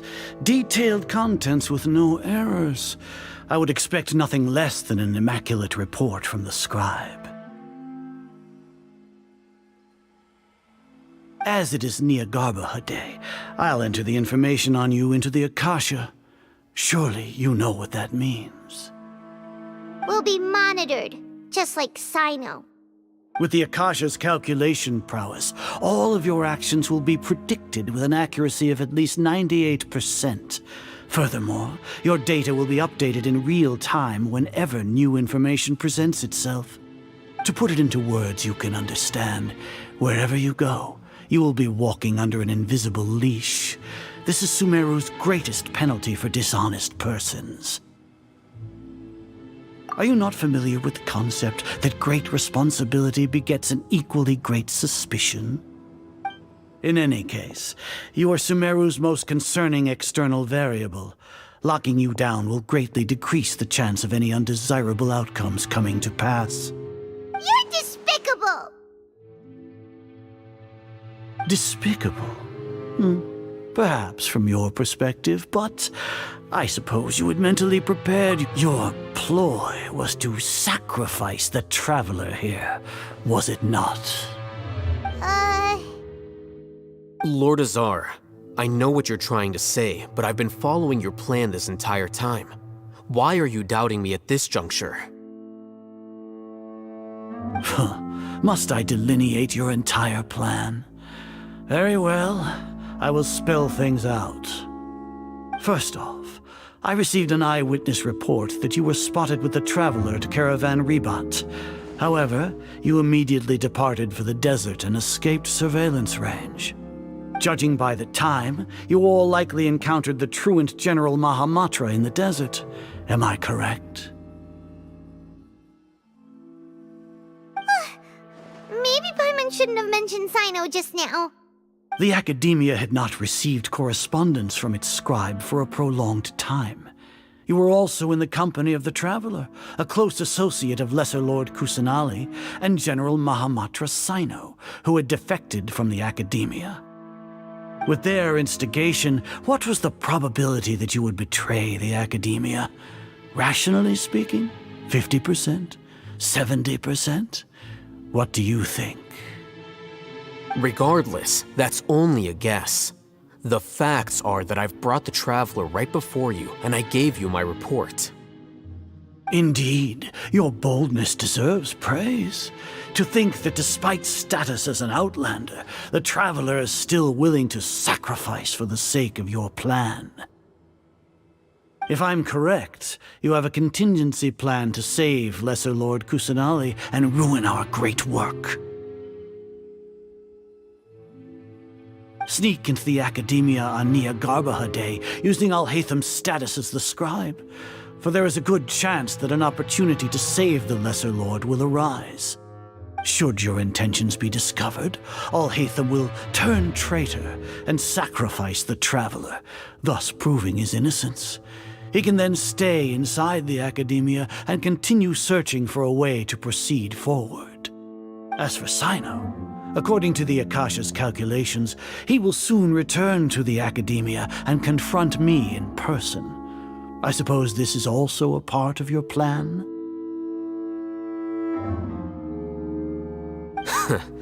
You'll see me as a traitor regardless of what I say, no? Even if you impugn me, it would have little effect on you all. You misunderstand. Losing our scribe would irreparably damage the Academia's regular operations and the development of Sumeru's future academic systems. However, under the current circumstances, even that is trivial compared to what we stand to gain from our great work. You said that I betrayed the Academia, but you, Azar, you've betrayed all of Sumeru, betrayed its Archon. So flight has turned to fight at long last. Guards!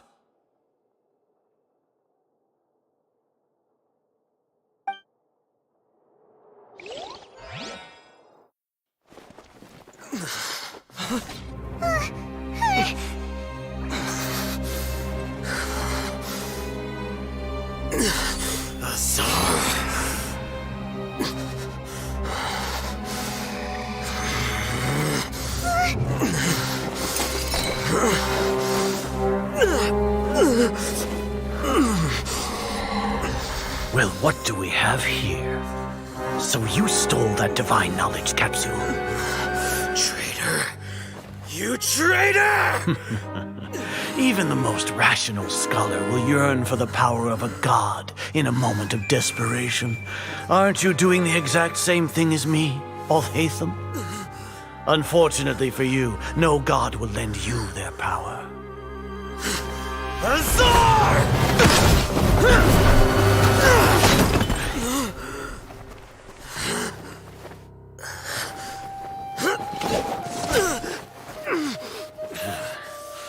He has gone completely insane.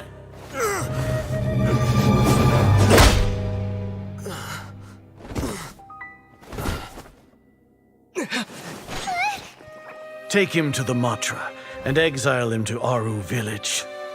Then find someone to take these two to the confinement room. I'll deal with them later. Grand Sage, we've finished all required preparations for Nyagarbha Day. We may begin to enter the capsules now.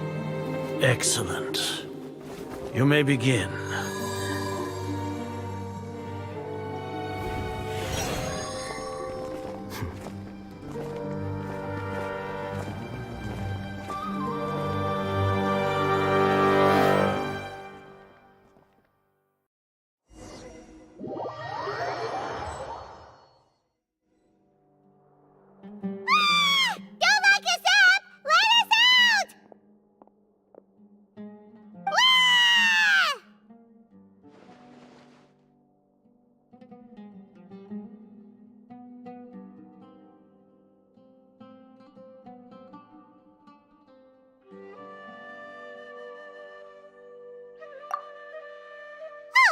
Yeah, Paimon got a bit carried away there. How was Paimon's acting just now? Great, huh?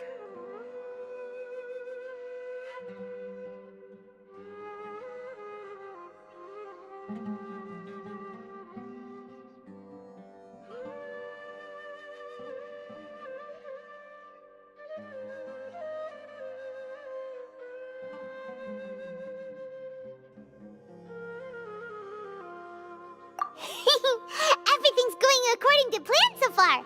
We made it into confinement, and Alhaitham's probably done with his part too.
We even managed to trick Grand Sage Azar!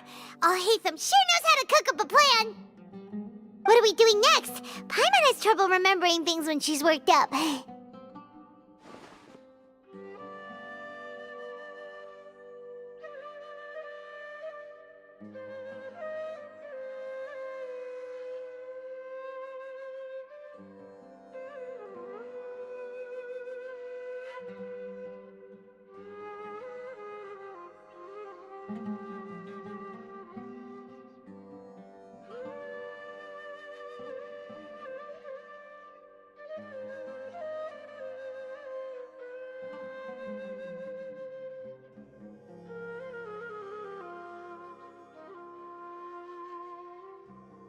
Right!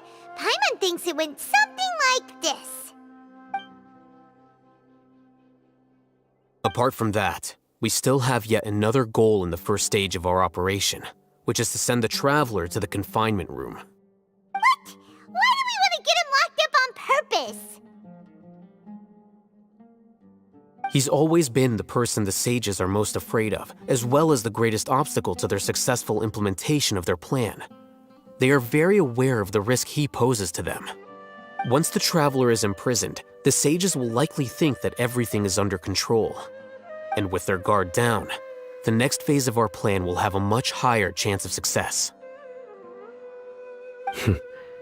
I can already see the pompous looks on their faces. Oh, that's a super tricky plan. But Paimon still thinks it's not really worth it. That isn't the only reason, of course. He has a more important task once he's in confinement. According to the Academia scholars in Ramon's custody, Lesser Lord Kusanali has sealed off her consciousness in the Akasha ever since she was captured by the Doctor. That way, they can't pry any more information from her. Even if we break into the sanctuary of Suristhana, it will take time to awaken Lesser Lord Kusanali's consciousness. We need to do that in advance. So our job is to wake up Nahida! Okay, totally worth getting thrown and jailed for. The confinement room is inside the Academia, close to the sanctuary of Suristhana. It's a completely enclosed space, and you won't be receiving any visitors. I'll work with Ramon's scholars to make some modifications to your Akasha terminal. Once you're in, get as close as you can to Lesser Lord Kusanali and try to connect to her consciousness. However, as for whether she'll actually wake up, that will depend on our luck.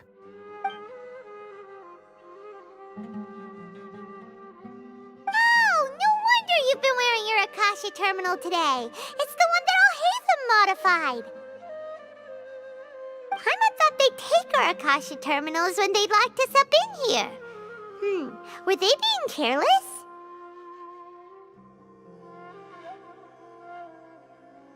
Alright, so what now? Sounds easy enough. We can finally talk with Nahida after all this time. Let's do it.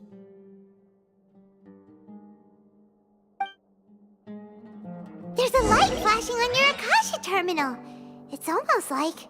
the faster it blinks, the better the signal.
Here? No signal again. Is it getting jammed?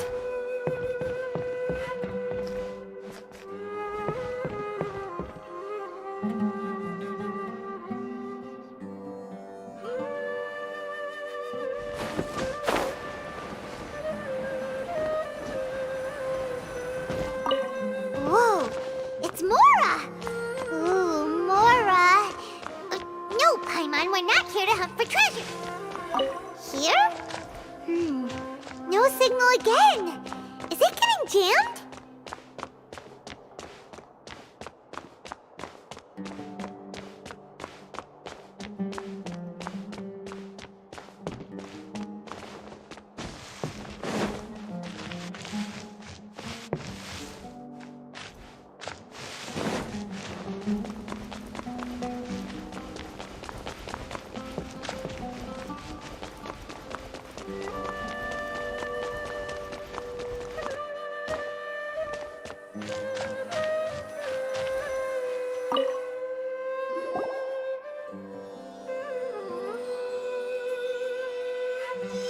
Huh?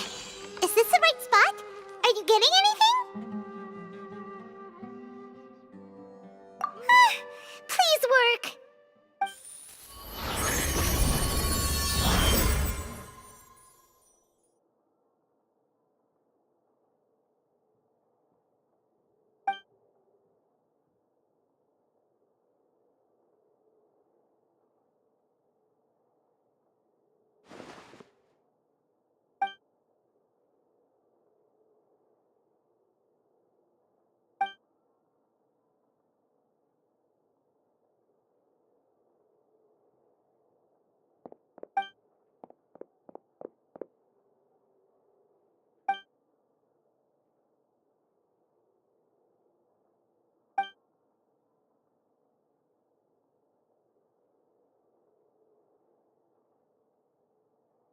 Nahida!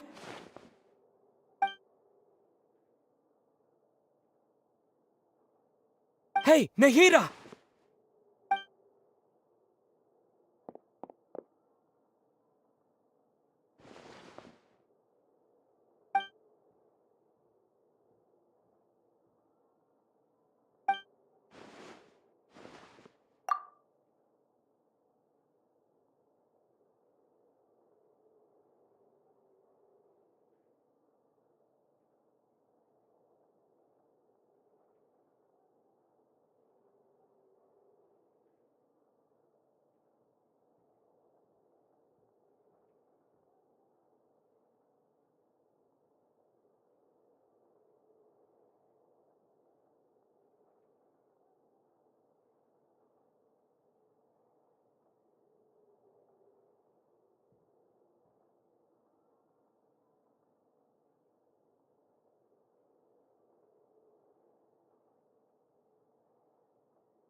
When did it first start? Oh, right. It started from the moment I was born. I want to become a worthy Archon. So I've kept studying. Kept listening to my people and their hearts. Kept looking for a way to save Irminsul. So I can catch up. Catch up to Greater Lord Rukkhadevata.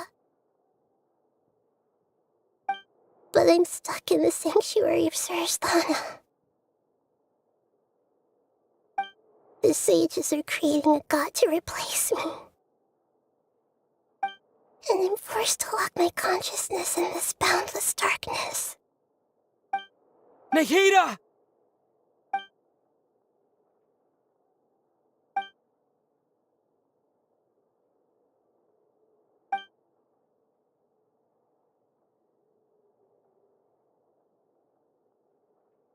Nahida!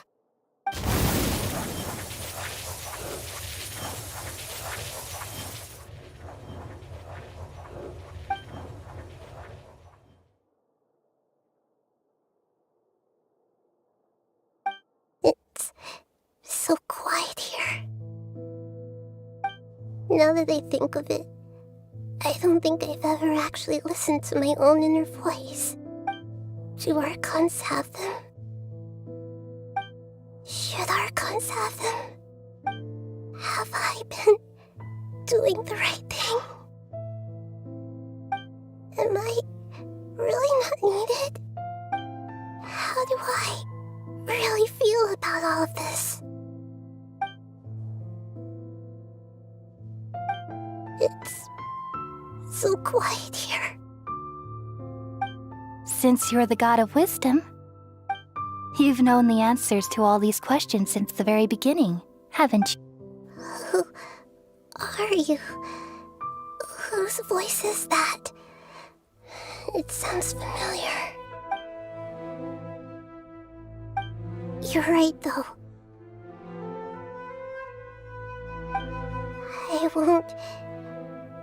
I won't ignore my own voice anymore.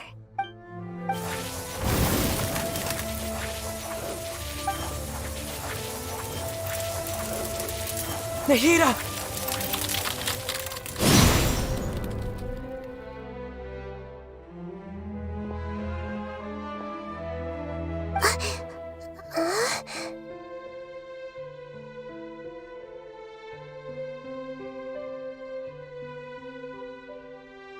Nahida?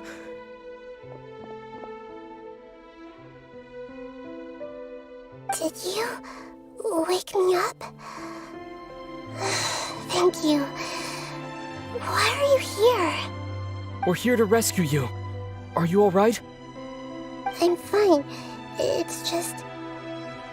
when I think of everything that's happened to me, I feel really angry now. You should have been angry ages ago.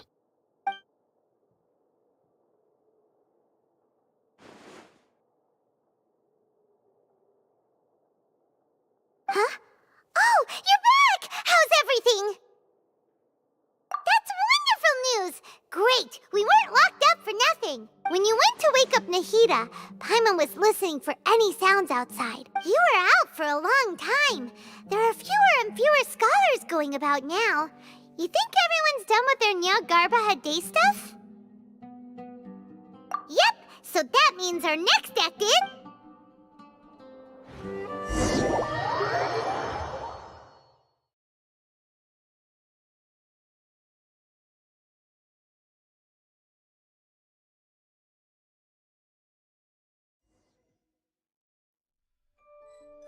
Nilu, are you sure about this? You're taking such a great risk for them. I'm sure, and I'm going. You know that I don't like to pass up any opportunity to dance, and this one is especially important. All right. You seem to have a lot of trust in them, so I won't say more on the subject. But if anything happens, the few of us here may not be able to help you. Don't worry. They've been through worse. Everything's going to be fine. All right. You know, if you really do get arrested, we'll do everything we can to get you back. Be careful, even if it's only for our sakes. Thanks, Mr. Zubair. You're so very kind.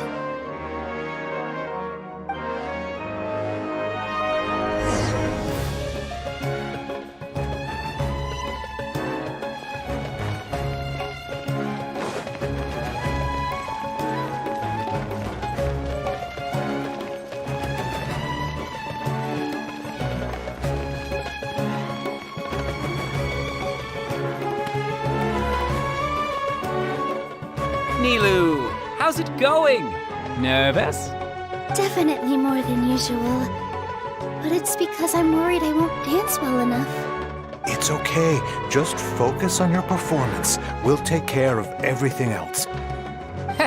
You sure know how to talk. Taking all the credit, even though we came here together to help out. Well, thank you both. I'll have to treat you to a meal after all this ends. I really... Ooh, that sounds great. Huh? How can we say no to that? All right, let's get back to business. Nilu, we'll be here to keep people from going to the academia so they don't interrupt your performance. I was planning on telling them something like, the Academia's been conducting a weird experiment, and some of their test subjects escaped. It's really dangerous there, so stay away. Oh, you couldn't think of anything better? Oh well, I guess it does sound like something the Academia would do. I think it sounds great. I'm counting on you guys. Don't worry, it'll be a piece of cake.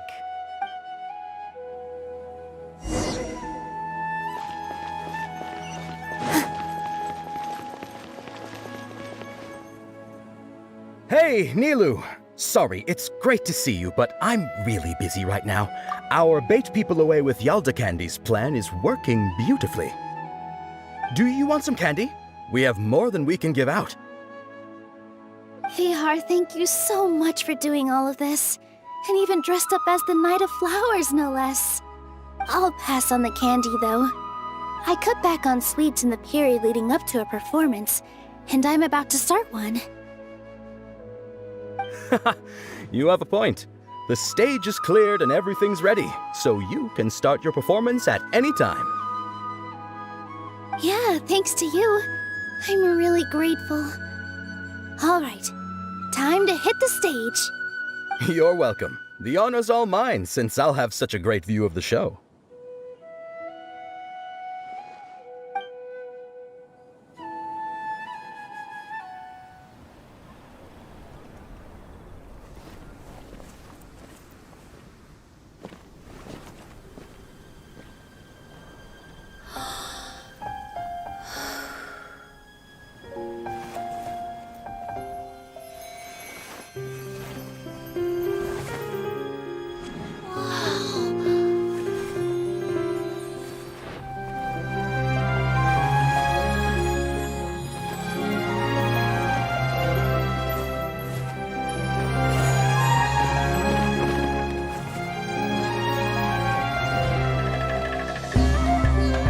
I've never seen a performance like this.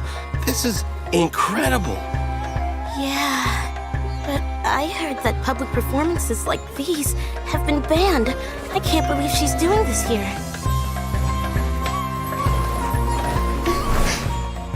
Grand Sage, there's some commotion outside. How uninteresting. Issue the new Prohibition Act from the Akasha to the guards. They'll know what to do. Do you think we should, stop her? Let's just watch for a little bit longer.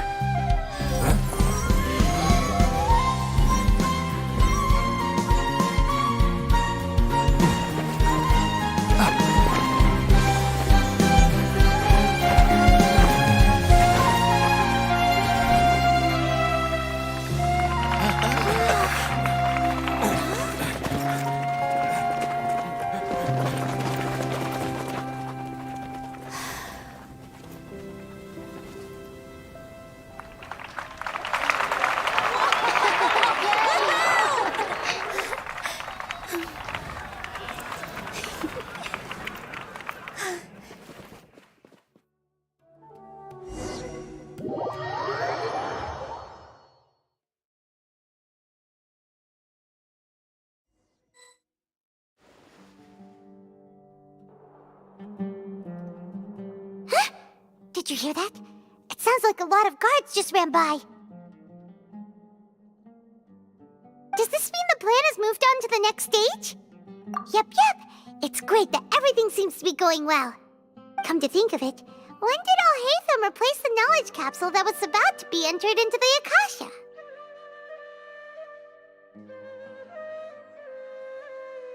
Oh, so that's when he did it! Paimon was too nervous to notice.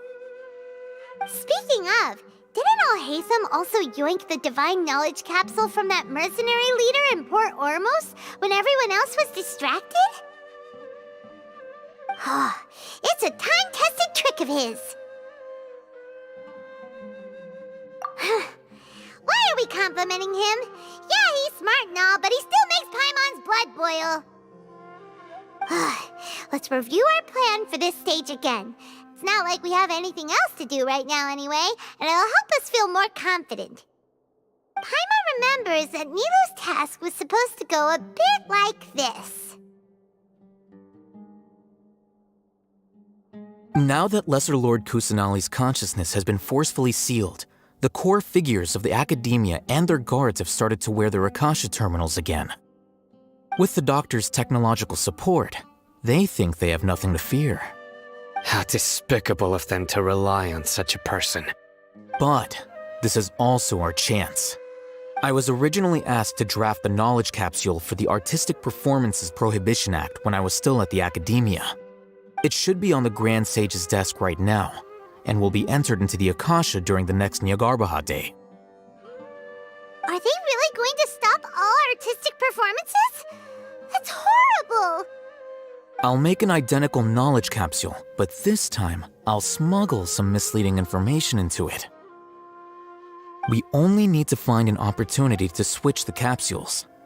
Once it's been entered into the Akasha on Nyargarbaha Day, if someone were to be seen performing in public, the sages would definitely use that opportunity to announce the ban, and so the misleading information will be disseminated amongst the guards. Sure sounds complicated, but it seems like if everything goes well, we'll be able to get rid of all the guards in the Academia without any effort. That's pretty clever, getting right into their heads. I just have one question. Even if we manage to get the misleading info out to the guards, how can we be sure that they'll believe it? People who are used to relying on the Akasha become less inquisitive, and their ability to distinguish truth from misinformation is significantly reduced. They will view everything the Akasha releases to them as the unequivocal truth. The Akasha will turn humans into machines. I've seen it happen many times. Yikes. Good thing I didn't wear it for long when I was working in Sumeru City. At first, I thought it was a good thing too. By the way, this plan still requires a performer, right? Do you have someone in mind? Nilu of Zubair Theater. I know her really well. We can trust her. I'm kinda hesitant to ask her to participate in a dangerous plan like this, but we can ask her in person. All right. After the guards in the Academia are gone, then it'll be time for me and my stowaway brothers to shine.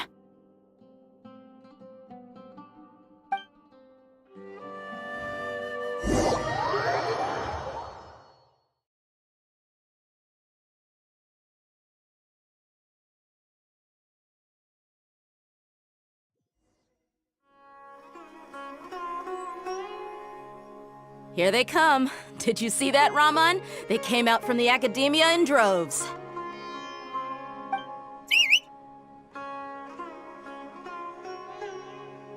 After laying low in the city for so long, this is the moment we've been waiting for.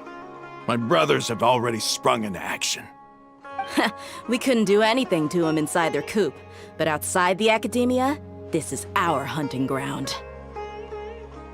With a lioness like you, the prey sure won't be able to run far. We still need to eliminate the guards as soon as possible. If we give the sages enough time to realize what's happening, the plan's doomed. Yeah, all they've done is to sit on their cushy salaries and twiddle their thumbs all day while we fought and struggled every day in the desert. The only advantage they might have is their numbers. Speaking of which, most of the guards who report directly to the Six Sages belong to the Corps of 30, but they have a completely different reputation. Following those blasted sages every whim, throwing away all the principles of being a mercenary. As someone in the same profession, I'm obligated to teach him a good lesson today. Indeed, the trap has been set. All we need to do is lead them there. All right, let's each take a road and herd those scattered guards back into one place. Make sure to attract their attention. Isak will be the key.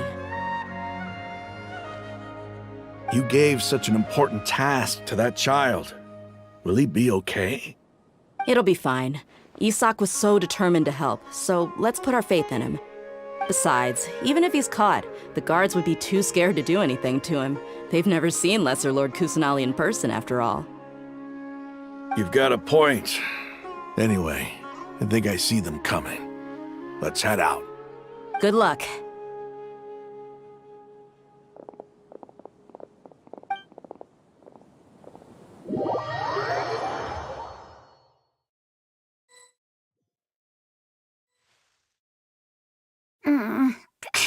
This outfit. Hey, do you remember what you need to do, Isak? When the guards get here, you'll pretend to be Lesser Lord Kusanali and run away from them. Oh, yeah, I remember. Of course I do. I'm just a little nervous. Relax. Don't think about getting caught. Even if that happens, we won't leave you behind. You only need to think about getting the guards' attention and leading them to the Grand Bazaar. Leave the rest to us. Okay, got it. I'm here to pay back Lesser Lord Kusanali for helping Grandpa. I won't get cold feet. Hey, they're here. I can see the Academia guards.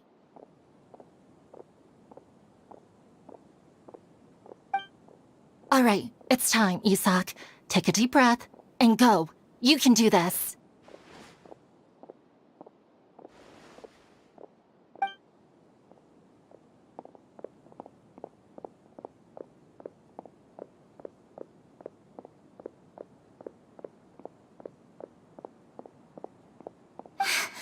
Why is there a guard over there? Did he already run ahead of me? This is different from our plan. But there's no time. I need to make a choice.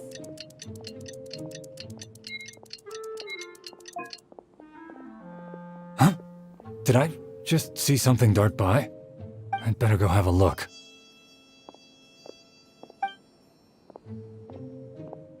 Were my eyes playing tricks on me?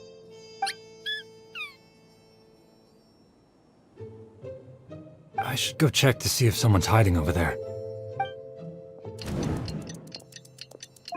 There seems to be nothing here. Just to be safe. Good thing they didn't find me. I was close. I'd better hurry and keep going.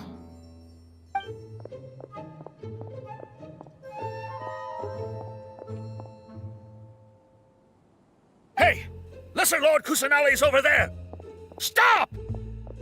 What? Lesser Lord Kusanali? How did I not see anything just now? Oh no, they found me. Where should I go? The target suspected to be Lesser Lord Kusanali has escaped into the Grand Bazaar. Assemble and arrest her!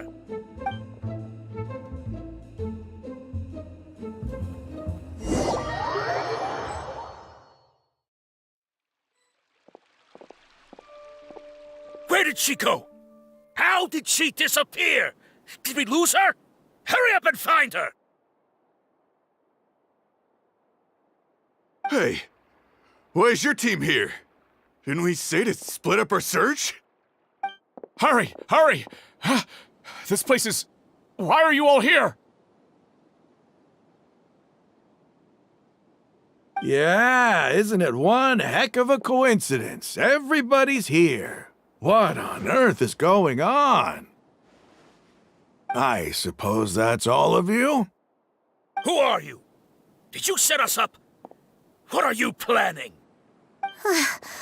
Phew, that was rough. I almost got caught. Little brat! So you're not actually Lesser Lord Kusanali. Who exactly are you all? Eremites from the desert? Just some colleagues. Think of this as a business competition, or a personal grudge. After stepping into our traps, stop thinking of yourselves as hunters. Behave like the prey you are.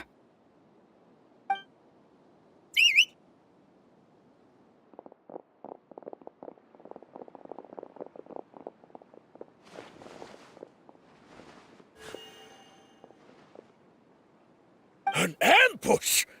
How's that possible? This is Sumeru City, but mercenaries from the desert somehow ambushed us! You've spent all your time hiding away in the academia.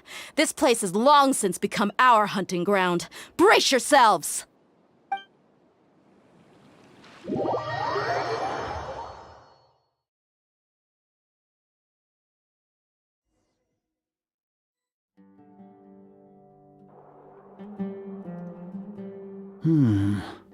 This is odd. The academia has quieted down after the conclusion of the Nyagarbha Day ceremonies, but it's much quieter than usual. Where are the guards? Why have I not seen a single one? Guards? Guards! Grand Sage, how may I be of assistance? I called for the guards. Why did you come? My apologies, Grand Sage. Right now, all Academia guards have entered the city to perform the ordered arrest. I thought you knew. Arrest? Who is there to arrest? I have an ominous feeling. Arrest Lesser Lord Kusanali, right? Is that not what the order was? Lesser Lord Kusanali? You mean she has disappeared? Yes. I wouldn't dare make up something like that. Right now, everyone is in a panic, and many are saying that Lesser Lord Kusanali will take revenge on us. What happened? Just what is going on? Lesser Lord Kusanali somehow escaped? Was it Alhaitham and his party that freed her? That's impossible. The Academia is heavily guarded today, and any order to release Lesser Lord Kusanali would be strictly confidential. Besides, Alhaitham and the Traveler are already in our hands. What manner of trickery did they employ? How could Lesser Lord Kusanali disappear into thin air? Disappear? Wait. How was the arrest order distributed to the guards? It was issued by the Akasha earlier today. Only you have the authority to send messages like that, so I thought it was your order. Let me check.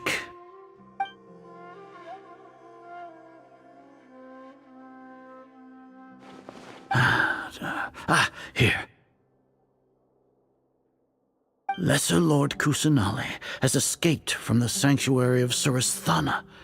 Go to the city and arrest the escapee immediately. The Akasha indeed contains this information, and it clearly appeared in my mind. How did they bypass my permissions to issue this kind of message? Was it the report about the Traveler that Alhaitham submitted? No. I specifically checked that knowledge capsule before entering it into the Akasha.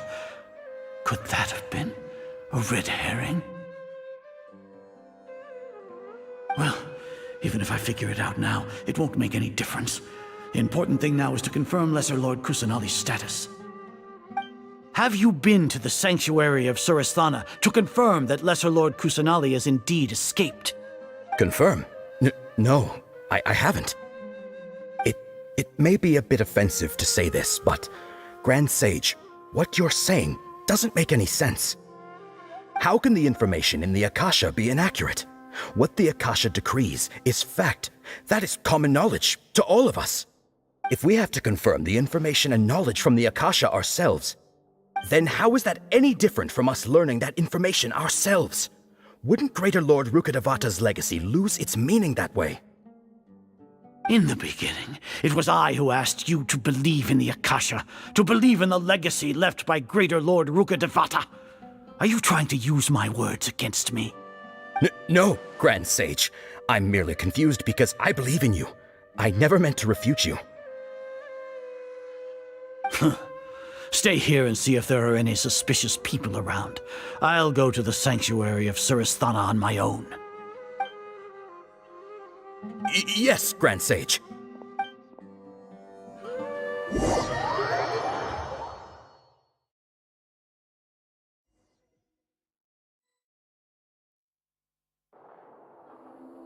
Lesser Lord Kusanali has escaped from the sanctuary of Surasthana.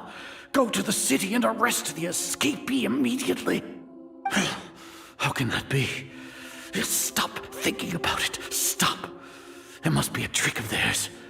As long as I personally confirm it. Ah! Impossible.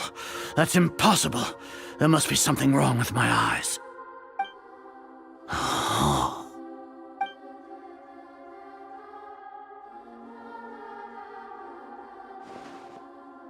What a comical sight, Azar.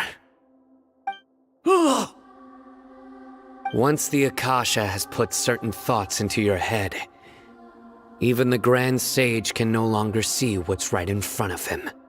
You all can only see the world in your mind, the one you think you know. And precisely because of this, you disregarded Lesser Lord Kusanali's existence. She has been a wise and worthy Archon. Sino, have you been waiting for a chance like this? The Akasha predicted that you would return to the Academia to confront me, but I didn't expect it to turn out like this. I was careless. No, you were blinded. Your faults stem from your reliance on the Akasha. You're still the same as always. I truly did not expect a proud person like you to cooperate with Alhaitham and the Traveler. People change, Azar. Admit it. The Akasha can't predict my actions anymore. Then tell me, what have you found during your investigation? You want to buy time? This is the sanctuary of Surasthana. Under your own regulations, even Academia staff are forbidden to come here. No one will come to save you. As for the investigation, I've at least confirmed that you are guilty of insurgency against the Archon. A serious crime. So what? Did you do all of this so I would plead guilty in front of you, General Mahamatra? No. I want you to plead guilty in front of the Archon herself. You once said that I had no standing to judge you. So now, how about judgment in the name of a god?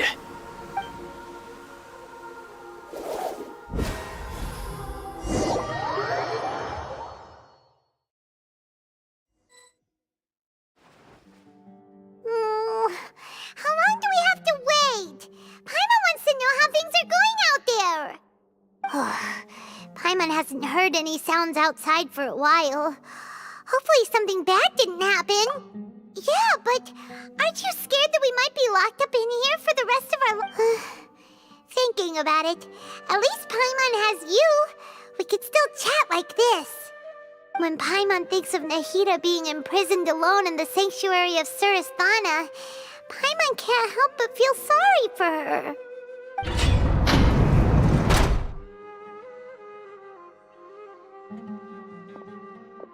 Here comes your savior. Dia! Paimon just knew you would come to rescue us! You two really owe me some big thanks. I had to search through who knows how many guards to find the key here. It felt even more tiring than whacking them. I'm exhausted. Thanks a lot. Need Paimon to rub your shoulders? No, that's, I'll pass. What are you afraid of? Oh, are you ticklish? Now isn't the time to talk about being ticklish. Things in the city and on Sino's side are both going well. The guards that stormed out of the Academia are all taken care of. The Corps of 30 is in charge of the city's defenses, but we already talked to Asvand. They've been fed up with the sages bossing them around. As long as it doesn't break their employment contracts, they'll turn a blind eye. That's probably because you've been super great friends with them for a long time. So, how's Sino doing? The Grand Sage is in his custody. Even I know how terrible it is to fall into Sino's hands, so he probably does too. Sino forced him to release Lesser Lord Kusanali. He has no choice but to obey. So, hurry to the sanctuary of Surasthana. Assuming nothing weird happened, we should have already rescued our Archon. Honestly, I didn't expect our ragtag bunch to do this well. We just came together last minute to save the Archon, you know? Alright, you two better go. I still have to clean up some messes in the city. See you around.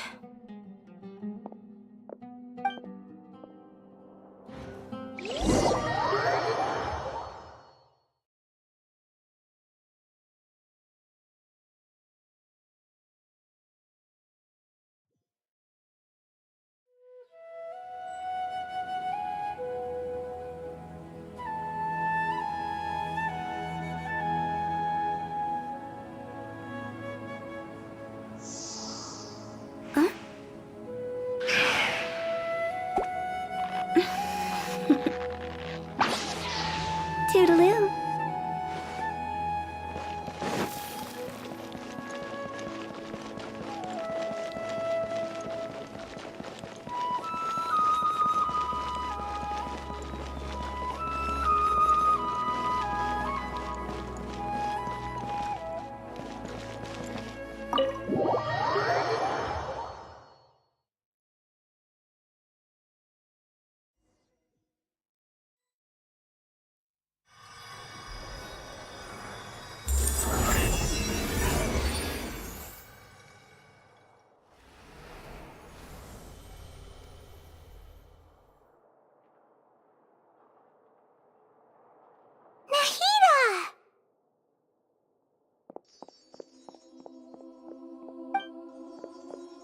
Should I say it's nice to meet you? This is the first time we've met in real life. Before, we've only met in dreams, consciousness, or when I was in someone else's body. Thank you so much for coming to rescue me, but I also need to apologize. During this time, I did some self-reflection. My sense of inferiority and yielding to the academia led to all of this, and created so much trouble for you all. Exactly! We're here because you're a good Archon and one of our friends! Thanks, you too. Amazing. So this is how it feels to walk out of that cage with my own body. It's like I just had an endlessly long dream. I can't even tell if I just woke up or was only now born into this world. My concept of self has become so clear. But now doesn't seem to be the time to indulge in this feeling. This is really embarrassing. You all just rescued an Archon, and now she needs your help to save her country, and even the entire world. It's okay. With you here, Paimon's sure that everything will work out. There's one more thing. What is it? For all the things the Academia did to me, and for all the folly it committed in the name of wisdom, as their Archon, I will make them pay. Ah! Wow! That's the spirit! You're finally standing up for yourself and not letting people walk all over you! I understand now. To be a better Archon, I first need to better myself. If you haven't even figured out how to be a caterpillar, how can you be a butterfly? Yes, true. That reminds me. I wonder how far along the Academia is with their god creation plan. We need to hurry and prevent the birth of that false god. I need to make some preparations. Since I'm now free, I can establish a direct link to the Akasha and control it. First things first, I need to remove the restrictions that the doctor put on me in the Akasha. After that, I'll make some adjustments and revoke the sage's permissions. The Akasha will then be like how it originally was, only operable by the Archon. After all, the Academia betrayed Greater Lord Rukkhadevata's trust. This might take some time. In the meantime, you should also work on your own preparations. If we don't stop the God creation plan in time, we'll be in for a tough fight.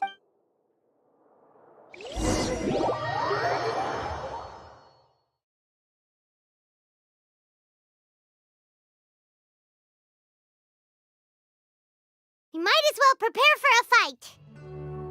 When we're done, we can take a walk around. After all, we missed out on a lot of stuff when we were locked up.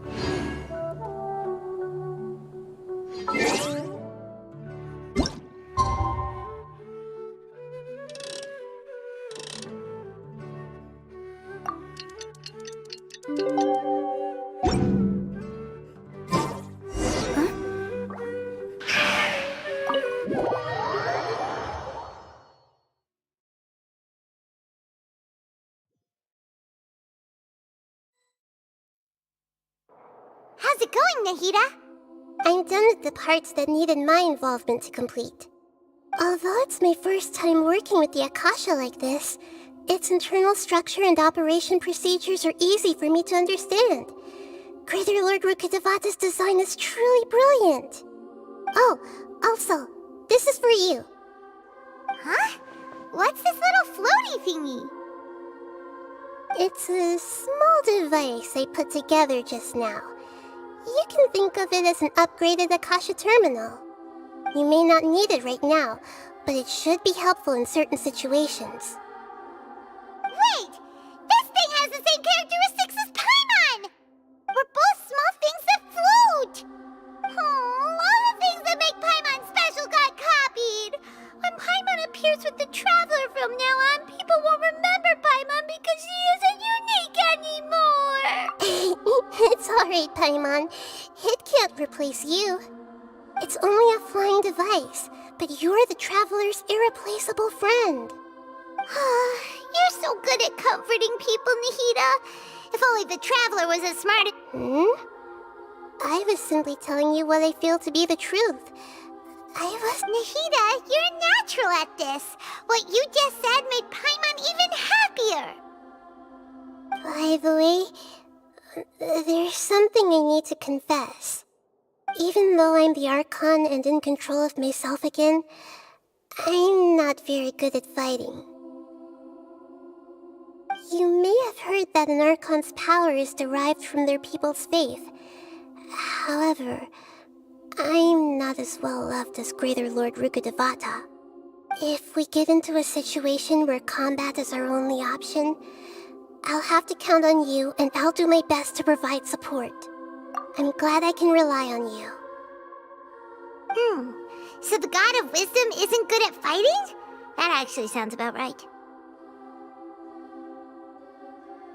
I've located where the false god is.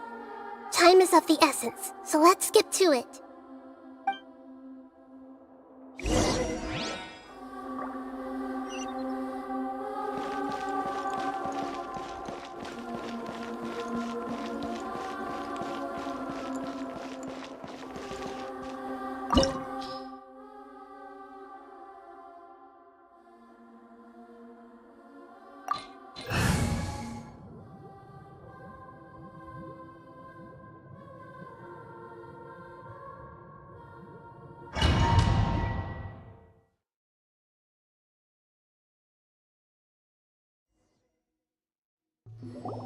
What is this place?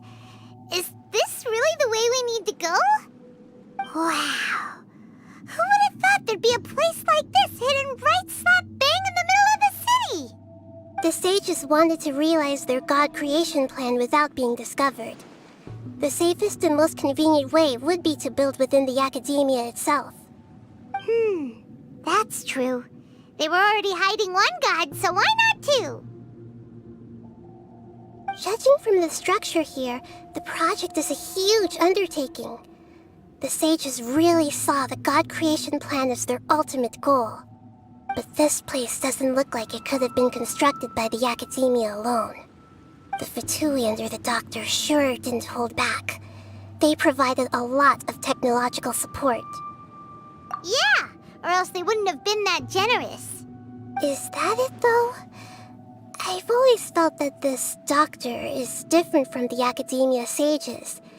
He doesn't seem to share their sense of urgency. Instead of being interested in the end product, it's like he's enjoying the experimental process. The Fatui Harbingers are all such weirdos. So, the Doctor being weird is actually normal. So, this Fatui that they're trying to turn into a god is called the Balladeer? We had previously come into contact with his consciousness. He harbors particularly strong obsessions.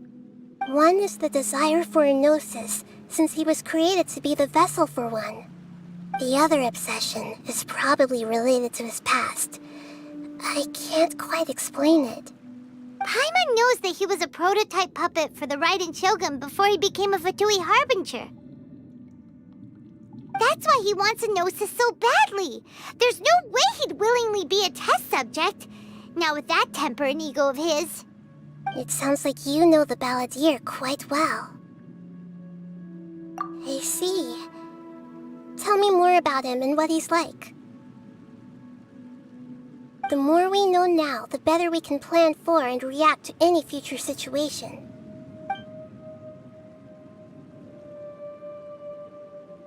Ah, I see. How fascinating. Alright, time to go. Let's get through here and meet him in person.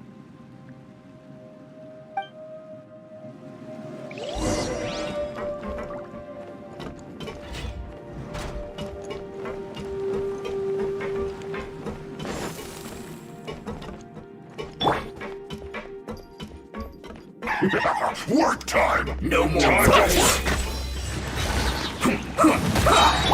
Access denied.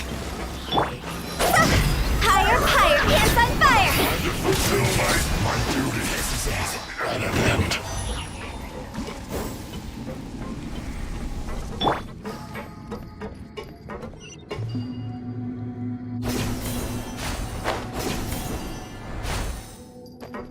It looks like we can climb up these pipes.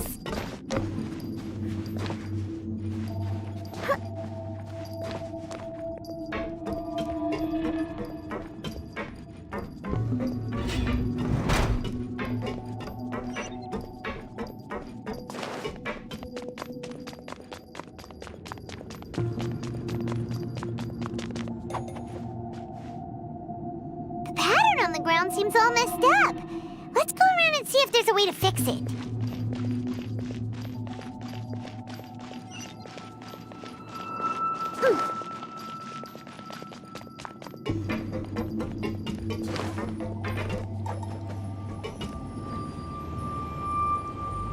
It seems to have stopped.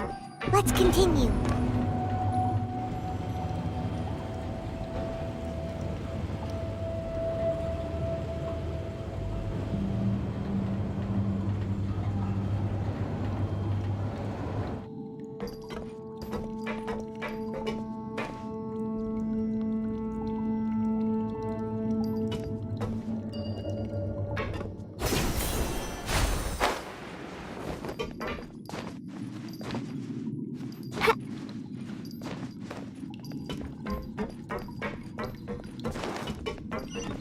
Shake it and stir! No more words.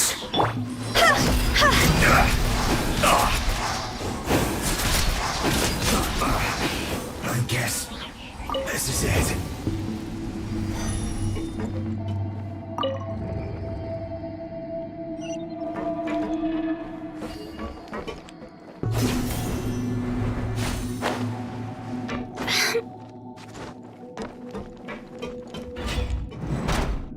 You'll get frostbite. Frozen.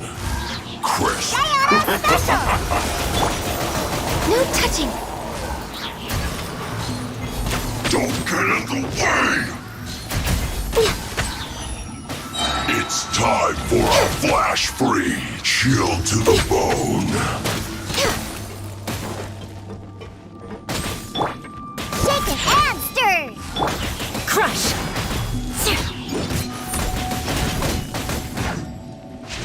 mercy. Cooked food. Disgusting. More speed. Rack and ruin.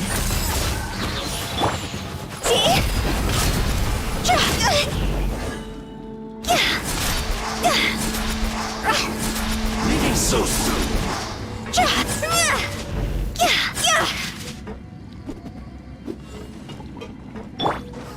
No escape. Prepare yourself.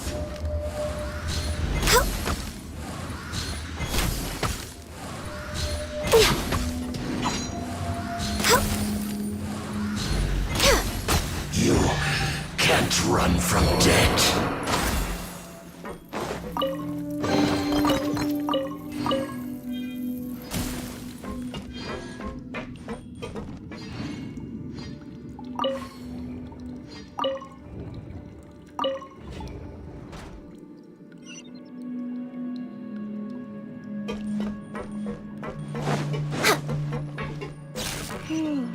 The cart is stuck. Maybe there's something wrong with the tracks. Let's try adjusting the direction of the device to clear the tracks.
Time to scout. I'll put you on. Have a load of this. Shudder. Cook this through.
Let's end this quickly!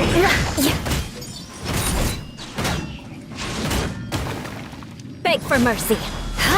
I will end you hard. I condemn you.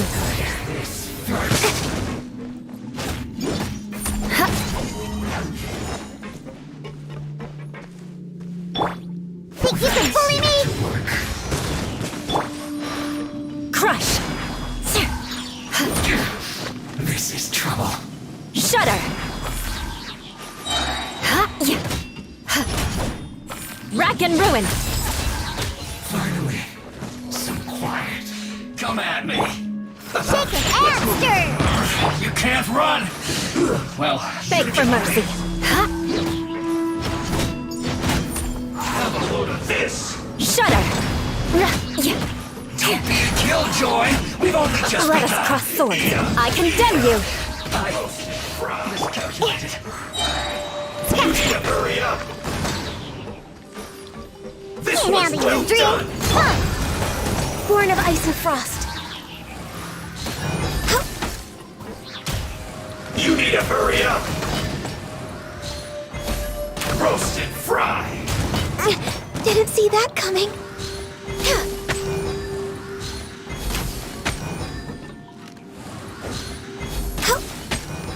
This one's well done. Feels clogged. Shake it and stir. Cross over.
Looking at its operational status, we must prepare for the worst. The god they wanted to create is likely close to completion or already completed. Oh no! What should we do? Paimon can't imagine how hard it would be to fight against a Fatui Harbinger with a Gnosis! Are you nervous, Paimon? If you really want to know... Of course, Paimon! Yes, I am. This is probably the first time I faced with a calamity of this degree since my birth. I feel not just nervous, but curious as well. Curious? Curious about what? Curious about our fate. To me, everything we perceive in this world, everything we learn, and everything that happens to us is considered knowledge. And if it's a form of knowledge, then it can be understood. However, only fate is about that which has yet to occur, so it has always drawn my curiosity. So to me, fate is the ultimate knowledge. That's also why I love observing humans and all the things that happen to them. It all brings me great satisfaction. And now, at long last, I'm not just an observer anymore. I will personally experience my own fate with you by my side. Isn't this such a wonderfully exciting thing? Ah, so that's what you mean. Paimon thinks she understands what you're feeling. Agreed. Okay, let's continue on. I can sense his aura from here.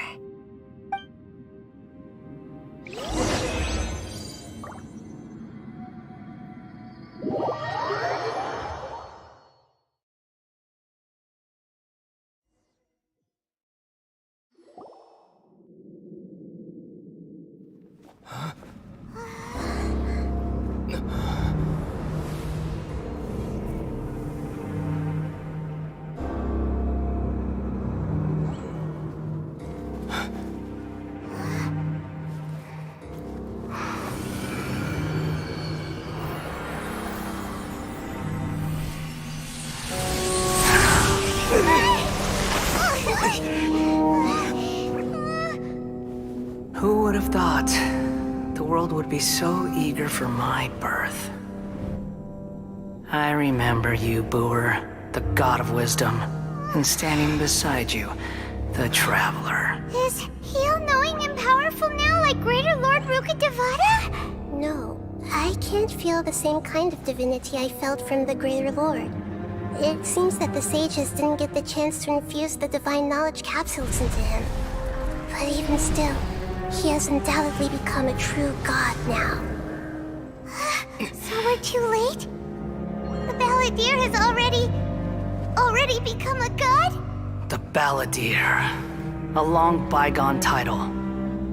When my spirit ascended to divinity, I felt as if I had existed for the same number of epochs as heaven and earth.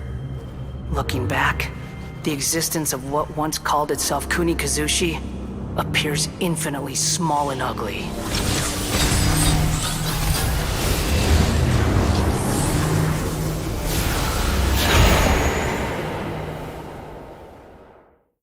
This imposing aura, it really feels like a god's!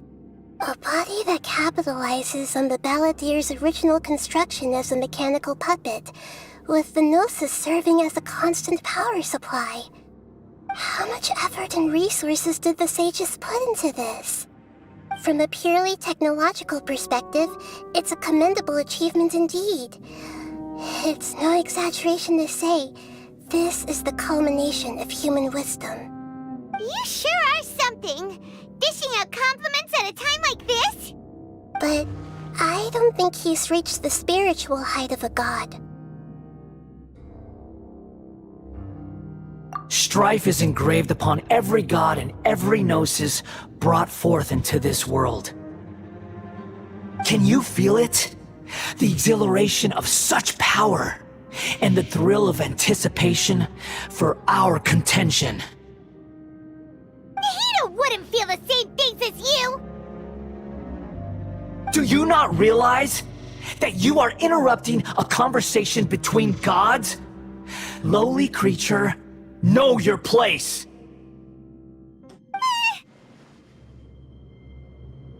The strife engraved upon a gnosis. You're talking about the Archon War. Tevat's current peace was not easily won. I didn't personally participate in the Archon War, but the way I see it, all those losses were meaningless, driven by the demands of the laws. There's no point in bringing it up again. Is that so? Yet I am deeply disappointed that I was never allowed the fortuity to personally participate in the Archon War. This is a first. Encountering a god in this world who does not crave power. No wonder your own people have abandoned you, god of wisdom. Your judgment is as your existence, unsubstantial. This is where everything ends, Booer, the god of wisdom. You should know that wisdom cannot solve every problem. Like now, where your only option is to face me in combat.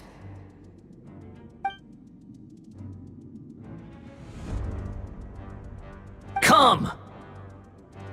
Let us reenact a scene of the Archon War.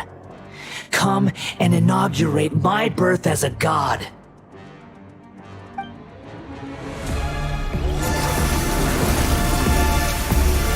Perish!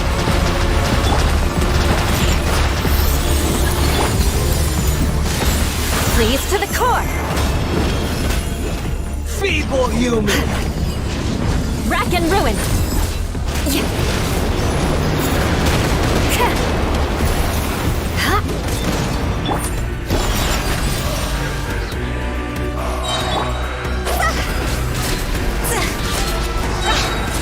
Time to go! My endless cycle begins!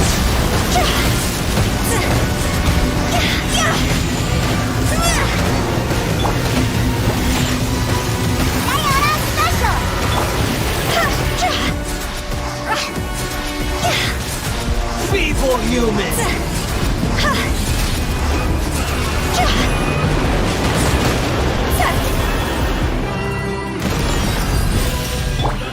Crush!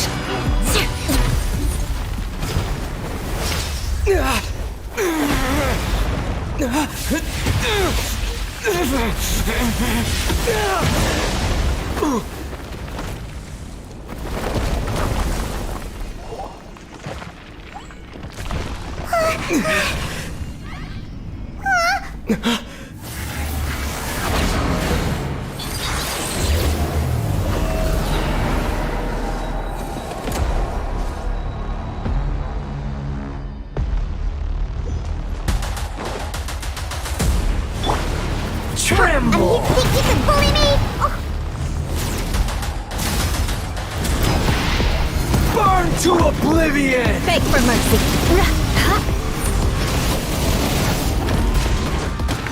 I condemn you! Kneel! More speed. Shaken and stirred! You filth!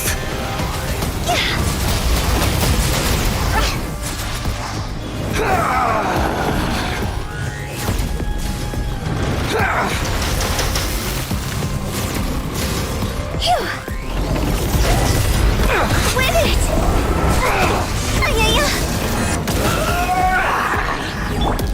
Think you can bully me? No touching! Reality is pain!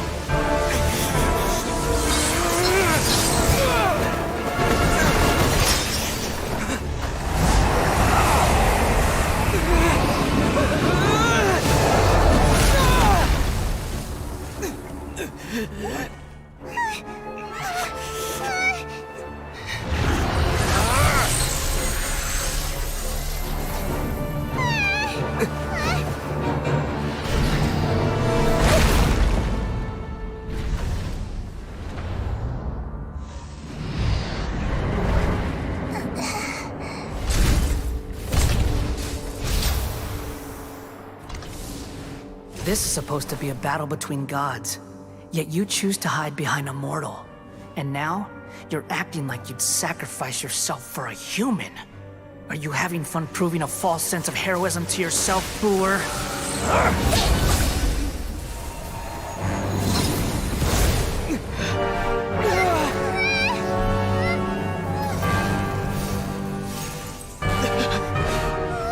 The data collection is almost complete. Do you even know how many times you've tried to take my gnosis from me?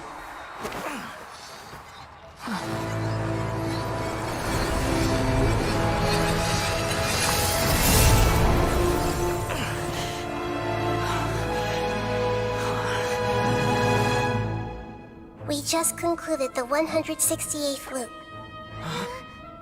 Did you know that in the effort to create you, the people of Sumeru were forced to live through the exact same number of Sabzeruz festivals and Samsara cycles?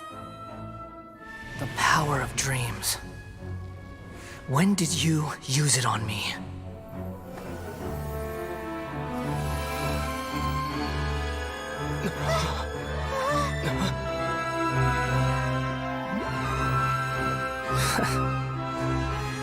You can't even defeat me in a dream.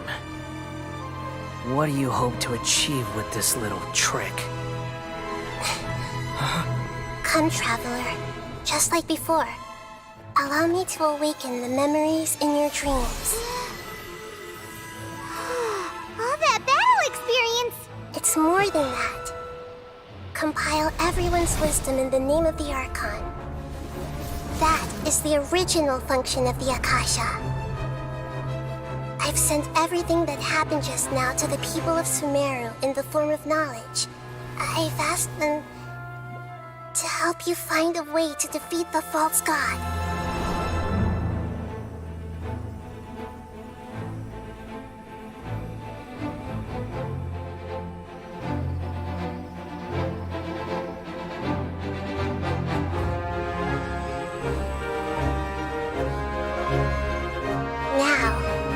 All of Sumeru's wisdom is at your disposal.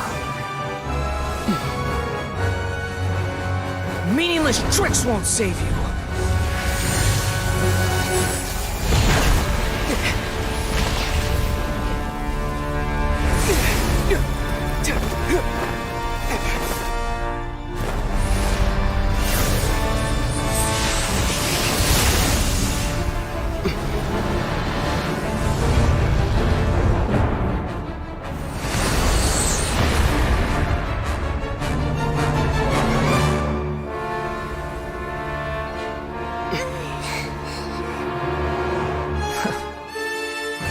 Are you done with your tricks? Can I finally take this as a real battle between gods? I'll leave this to you, the first sage of Boor.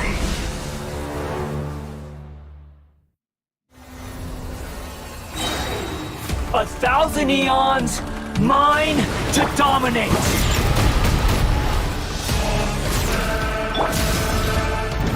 Share my knowledge! Burn to oblivion! Roll!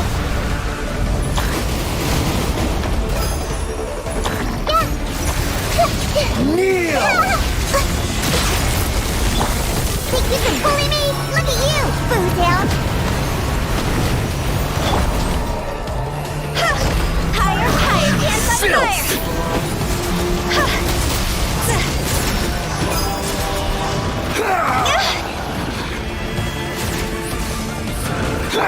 Shake and stir! For Rex Lepus! We're way behind schedule. Come on! Focus!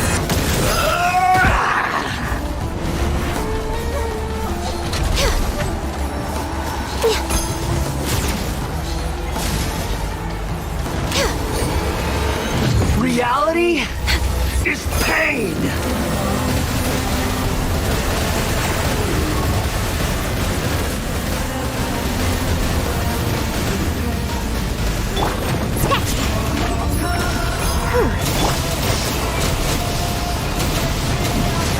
Vengeance will be mine!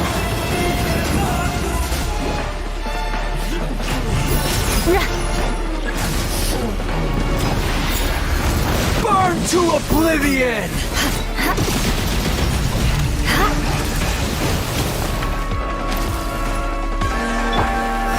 Good riddance, cruel world! Think you can bully me?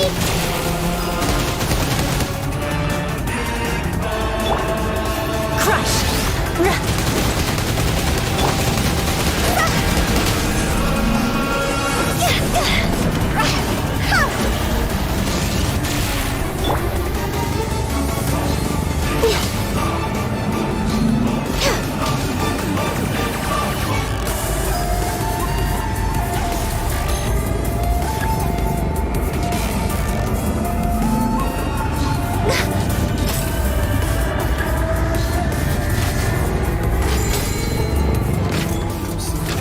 Your new god, awakens! My contract goes unfulfilled. Now, your eyes have been...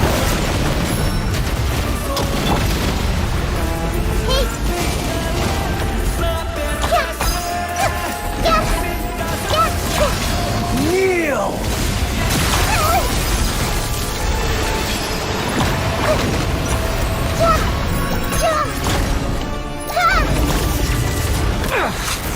This way through a little.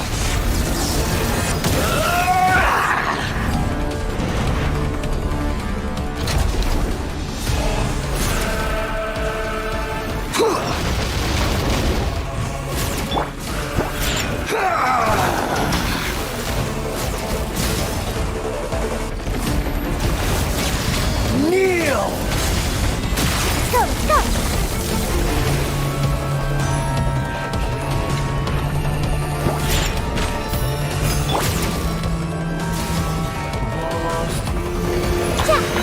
Reality is pain! Commit it to memory!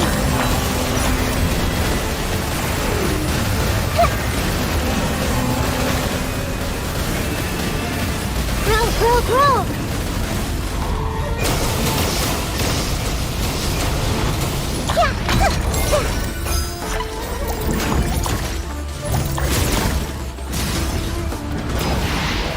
Burn to oblivion! This way through a little.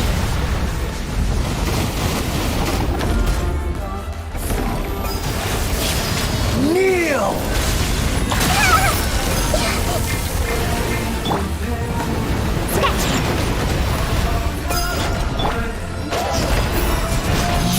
Filth!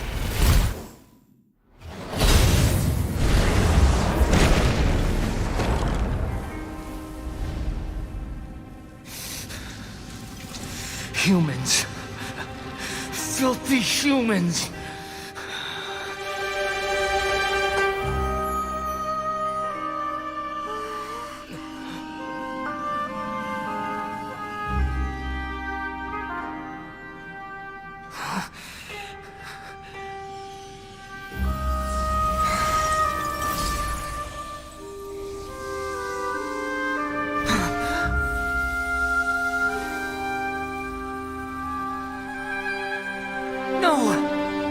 Wait! Please! Anything but the Gnosis!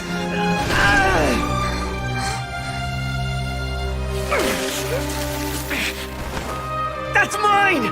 Don't even try! I'll never go back!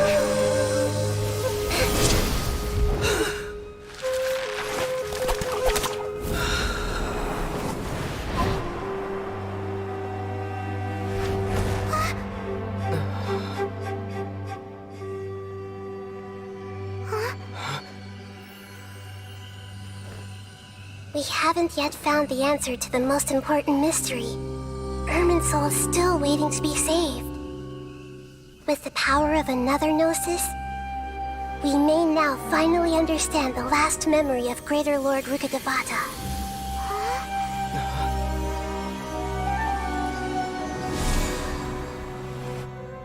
This is... That's right. This is the last memory of my predecessor.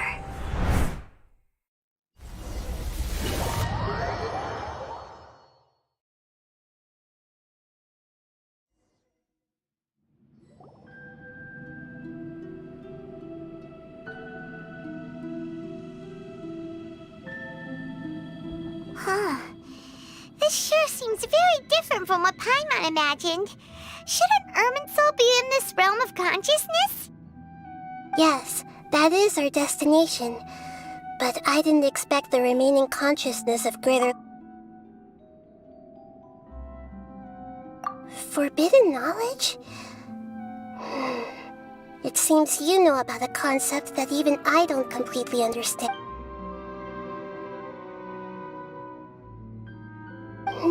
Your inference seems logical enough. Forbidden knowledge once polluted the desert thousands of years ago, but was successfully repelled thanks to King Deshret's self-sacrifice, and Greater Lord Rukkhadevata nearly exhausting her power.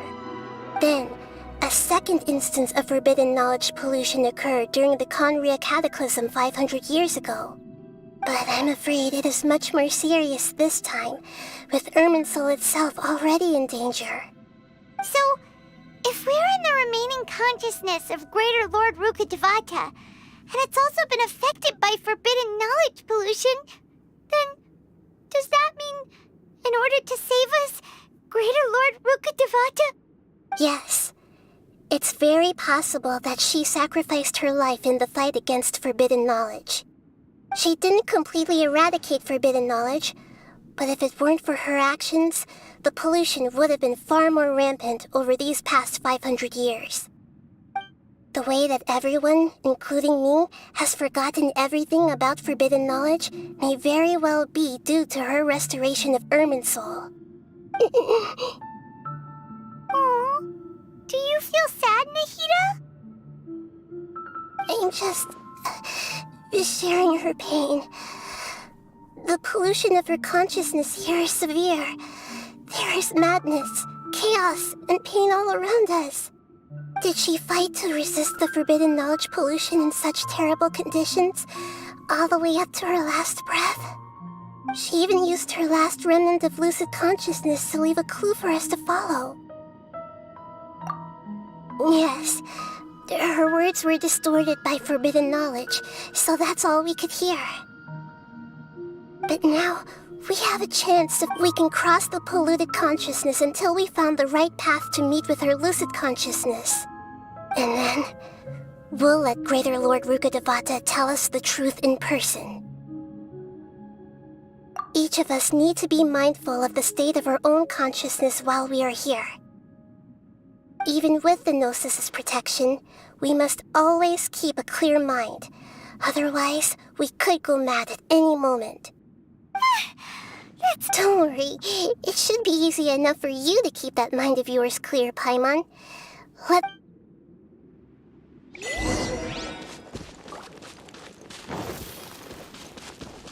Are we in the air? And why is there a huge boat? That's the boat of consciousness, which symbolizes reason here. Wow! What are these? The monsters seem to have been affected by them.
denied.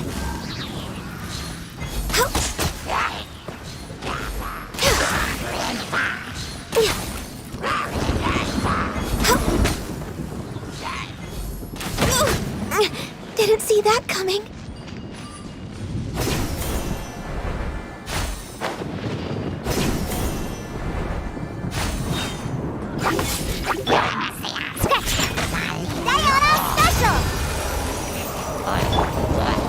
All hail!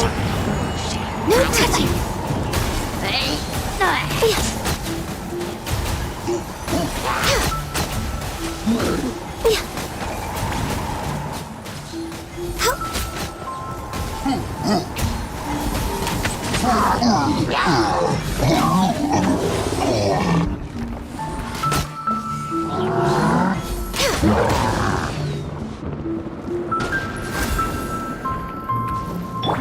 Pew pew! Let's go!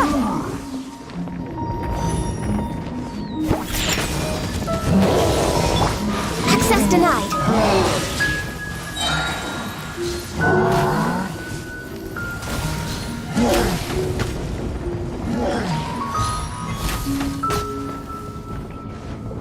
This is long overdue. Born of ice and frost. Shaken and stirred! Can't handle your drink! Huh!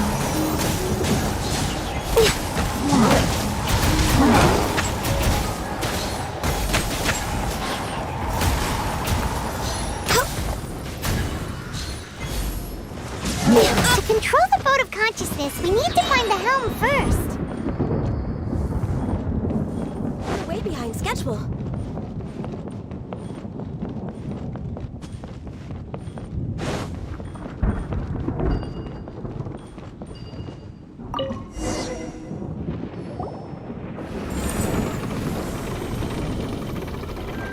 We changed direction.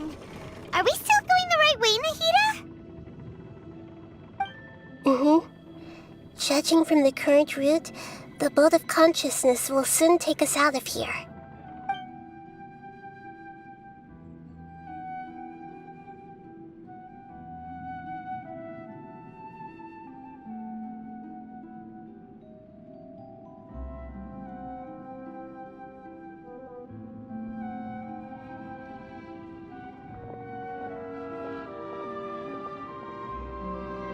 We'll be arriving at our destination soon. How are you feeling? Are your minds still intact? Huh? But everything's been completely normal for Paimon. Hopefully there won't be any more interruptions. This time, we should be able to meet Greater Lord Rukkhadevata. Are you saying you've never met Greater Lord Rukkhadevata before? No. It seems that my birth and her death took place at the same time. Otherwise, I think she would have given me a little more guidance, and I could have done a better job. Hey, you've done a great job, Nahida. Let's get out of this creepy place and go meet her.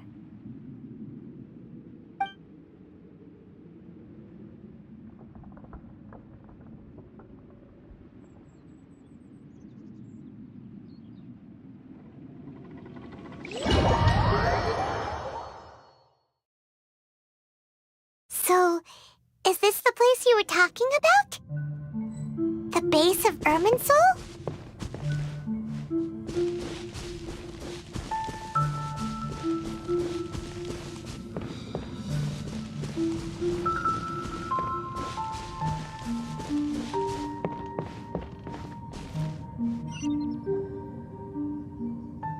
Well, this is the place.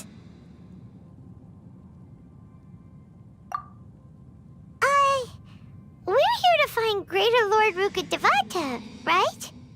But the one standing over there is... Is that... me? She looks exactly like me. Are you Greater Lord Rukkhadevata? Yes, that's me. Are you surprised by my appearance? Irminsul and the surrounding lands have been reproduced here as they were years ago. But this is just a realm of consciousness. We are manifestations of the same nature. Hence why we would appear exactly the same. We're of the same nature? Why? Because you are me, and I am you. You are me in the new samsara. The new samsara? As Greater Lord Rukkhadevata, I'm the avatar of Irminsul, and you are the purest branch snapped from Irminsul. Imagine it this way. Even if a tree dies, its branches will eventually take root and grow, continuing the tree's life in another form. I'm merely the remaining consciousness of Greater Lord Rukkhadevata. The real me has presumably died a long time ago.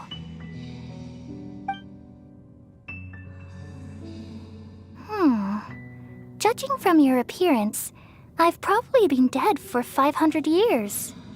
But you're finally here. My new self in the samsara. If this is true, then am I going to be a great Archon like you someday? Though we share the same nature, our fates are bound to be different. All things have their own fate. When a branch grows into a mature tree, it won't be the same as the original tree. That's why fate is the ultimate knowledge, isn't it? That's a great insight. Yes, very good. It's also precisely why you won't become like me. Really? But perhaps you may become an even greater Archon than I. I already see a determination in you that I didn't possess in my time, and the future that it leads you to will be yours alone. Along with the blessings from your past experiences. Don't worry. The growth of wisdom is like that of a plant. You only need to wait quietly for the flower to bloom. Come to think of it, the sages never had the faintest inkling of the meaning of wisdom. Thank you. Nothing makes me happier than discovering that the Archon I always admired was in fact myself in another fate. It's so nice to speak with you, Greater Lord Rukkhadevata. I've always wanted to meet you. The feeling is mutual. From the moment I snapped the branch off Irminsul and created you, I've also looked forward to talking with you. Could you tell me why you wanted to create me? And what exactly happened when you died? Ah, I see. You're here seeking answers, right? Everything that day, even the sky itself, changed into a color like this. At that time, the seven were all summoned to the nation of Conria. Except for me. I had a more important task to attend to. I had to protect Irminsul. The disaster occurred together with the pollution of forbidden knowledge. At that very moment, with my consciousness connected to Irminsul, I sensed something was wrong. The pain started to torment my mind. By the time I reached Irminsul, it was already displaying signs of corruption. Had I not repelled the pollution of forbidden knowledge with King Deshret thousands of years ago, I might have felt even more hopeless and lost. So what exactly is forbidden knowledge? It's a kind of knowledge that doesn't belong to this world, and a form of truth that can't be understood. It came from the very bottom of the abyss. Even I could never understand it. The world is constantly rejecting it, leading to all kinds of bad phenomena. If we allow forbidden knowledge to pollute Irminsul, I'm afraid the entirety of Tevat could fall apart. So, there's knowledge that even the God of Wisdom can't understand? At that time, I knew I couldn't repel the forbidden knowledge with my strength alone. Which is why I created a device that compiled human wisdom, and named it the Akasha. It's truly the world's most amazing invention. Thank you. For a long time, I thought dreams were the fruit of human wisdom. Though it was selfish to do so, I borrowed people's dreams using the Akasha. Then I compiled their wisdom and all of my own power. Well, did it work? Thanks to the wisdom of the people of Sumeru, almost all the forbidden knowledge was cleared from Irminsul. But things didn't go as smoothly as I thought. I had a terrible headache, which gave me an uneasy feeling. And then I remembered that my consciousness was also connected with Irminsul. It brought me knowledge and wisdom, but vile corruption as well. From the very beginning, my existence had been polluted by the forbidden knowledge. Oh no. How could that happen? I've experienced that pain in your consciousness. It must have been a horrible experience. Yes, but my feelings weren't important. The important thing was that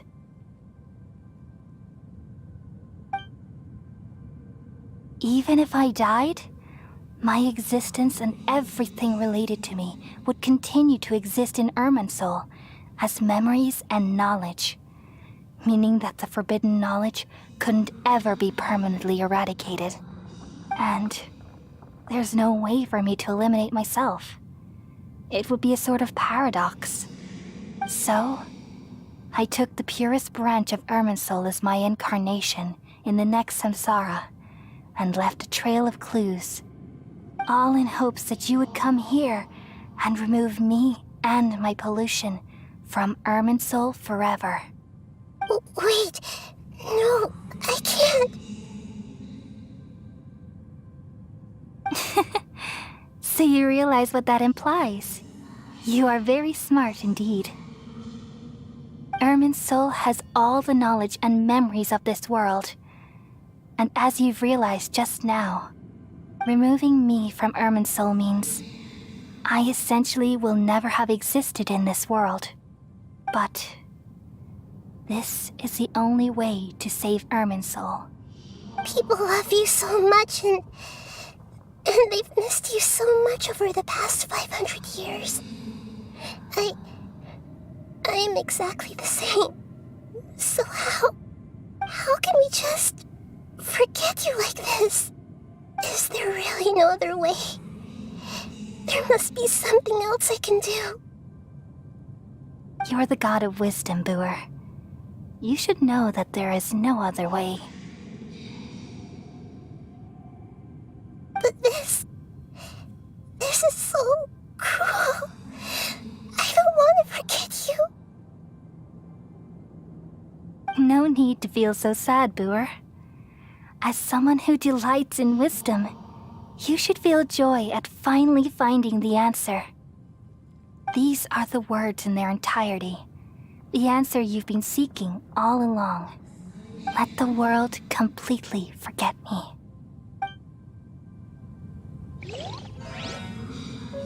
We all nestle under the great tree of wisdom, peering out to perceive the world. From the earth and from the rain, we perceive its wonders until we become a white bird to perch atop a branch and finally snap off the most important leaf. Once upon a time, I alone dreamed in this world. In my dreams, everybody would also dream after they fell asleep. Wild and wonderful thoughts would emerge from their minds. Some tumbled to the ground, and others floated to the sky, connecting all things in the world into one dazzling net.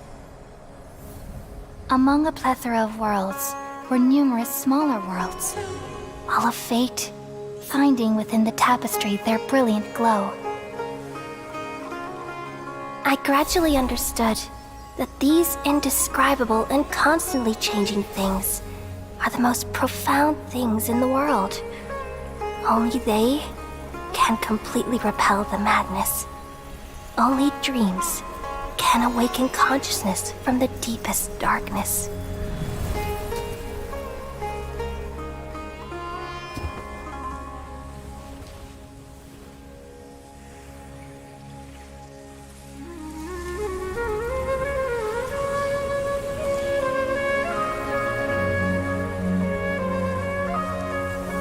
I'm the one who posed this question, yet also the one who sought a solution. Saving the world with the dreams of the people used to be my answer. And now, you've also found your own answer, and I shall return all the dreams to the people.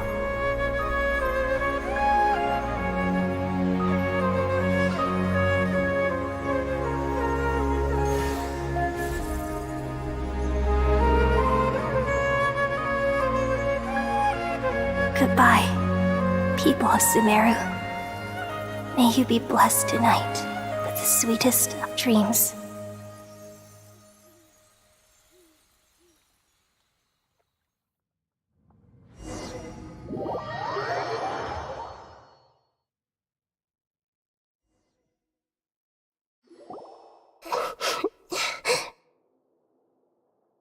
I'm alright.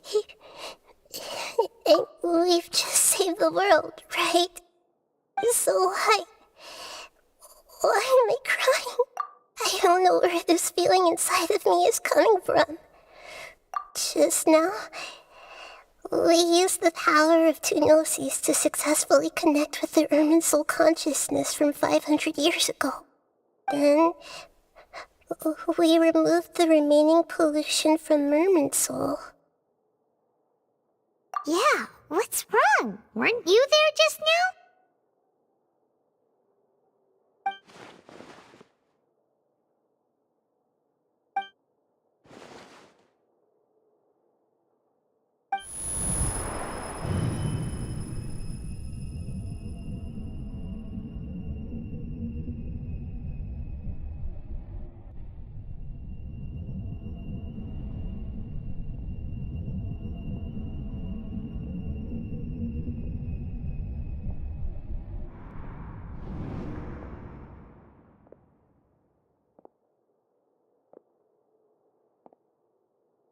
Huh? That sound. Traveler! Paimon! I've been waiting here far too long. But finally I have the chance to be alone with you. All the precious time I wasted has finally paid off. The doctor! What have you done? Just a type of sound wave that can quickly put defenseless people into a dream. As I expected, it doesn't have any effect on gods. This is the only thing of interest I found among the sage's research. I thought I'd take it for a little spin. Don't worry. I know you would never forgive me if I actually killed them. I'm here to negotiate with you. Naturally, I won't do anything dangerous that could potentially damage our relationship. Negotiate with me? I heard you had already left Sumeru. Why are you here again now? I left Sumeru, but I also stayed in Sumeru. Even the God of Wisdom is restricted by the habits of cognition. How disappointing. You mean there are many different versions of you in this world? An astute guess. Even the same individual will have different cognitions at different ages. A long time ago, I made a major decision in hopes of preserving all my perspectives of how I observed the world. Observation is the first step of any experiment, but observing the current world doesn't satisfy me. It lacks an important dimension, that of time. So I saved segments of all my ages and made them into independent individuals. That's all there is to it. Indulge me. How does the God of Wisdom find my method of seeking knowledge? It's an insult to the very concept of life. Life inherently has many rules and restrictions, each with its own significance and reason to exist. They can't be broken on a whim. Good. Amazing, even. Indeed, it's difficult for humans to make peace with themselves, not to mention oneself from a different period. Since you're in the academia, why wait until now to show up? You could very well have stopped us and helped that fake god. Simple. Let me ask you this. Would any staff member ever help the subject in the middle of an experiment? It was my experiment. So why should I interfere with the results? The academia saw the plan to create a god as their ultimate goal, yet you only saw it as an ordinary experiment. You really are crazy. If the experiment succeeded, you would have had a new god on your hands. How would you have faced your own god then? Would you still take the same stance? Would you still hold the same view of yourself? I'm first and foremost a scholar. These results should be left to the judgment of the hypothetical me confronted with that outcome. But you're right. And that's exactly why I'm disappointed with the conclusion of this experiment. As an individual, you don't have any sense of belonging. You seem to have even fewer convictions than a typical scholar. Oh no, I certainly have my own convictions. They just don't fit your standards, that's all. All right, that's enough conversation for today. The experiment is over, and it's time to tidy up the equipment and reclaim any useful materials. For example, the Gnosis. Lesser Lord Kusanali, you're an intelligent Archon. I'm sure you understand the disparity in our combat abilities at this time. Besides, you have no way to use that electro-gnosis in battle. Didn't you say you were here to negotiate with me? Somehow, it's starting to seem like you intend to take it by force now. I'm merely stating a fact. After all, I'm also a scholar. Naturally, I hope to show proper respect and dignity to the God of Wisdom. Your hypocrisy is built on absolute confidence. I understand your scheme, but... what if I were to destroy the Gnosis now and awaken the heavenly principles? Awaken the heavenly principles? Do you think that's really possible? The heavenly principles have been silent for many years, but the Gnosis are symbols of their control over Tevat and all the laws. Will the destruction of a Gnosis attract the attention of the heavenly principles? And if so, how do the Fatui plan to deal with the consequences? Do you dare to gamble such a possibility with me? Gamble? How surprising. I thought you would show evidence or use rigorous reasoning to prove your point. The word gamble is the last thing I expected to hear from the God of Wisdom. But this is a clever move. You must have seen through me when I first captured your consciousness. As a scholar, I respect all possibilities. This has always been my principle and is an essential trait as an experimenter. Indeed, I can't ignore this possibility. So tell me then, what are your conditions? This foreign Gnosis will only lead to disaster if it stays in Sumeru. But this electro-Gnosis is the prize I obtained after defeating one of your fellow Harbingers. Now, as the one who initiated this cascade of events, shouldn't you pay the corresponding price? Price? Interesting. What price would you have me pay? How about erasing all your other segments? So this is how you wish to restrict me, the most threatening opponent of the Nation of Wisdom. What you request of me is like plucking out the eyes I have placed in the dimension of time. Segments are extraordinarily difficult to make. They require extremely rare resources and enormous amounts of time and effort. requiring me to destroy them all here and now. Bravo. A suitably wise decision on your part. Yes, how very interesting. Can I assume that you have long been wary of me? Among all the versions of me, this segment you see now is the most selfish. If it weren't me, your idea wouldn't have worked. What did you see when you were imprisoned? You were observing me, and that's how you know I've long grown tired of their doubts and endless arguments. Like you said, it's difficult to make peace with yourself. Being as smart as you are, have you managed to do that? I see. If you think all those versions of me are worth a gnosis, then deal. You sure didn't hesitate much. Is the relationship between all the versions of you really that bad? I don't think there's any need to dwell on that.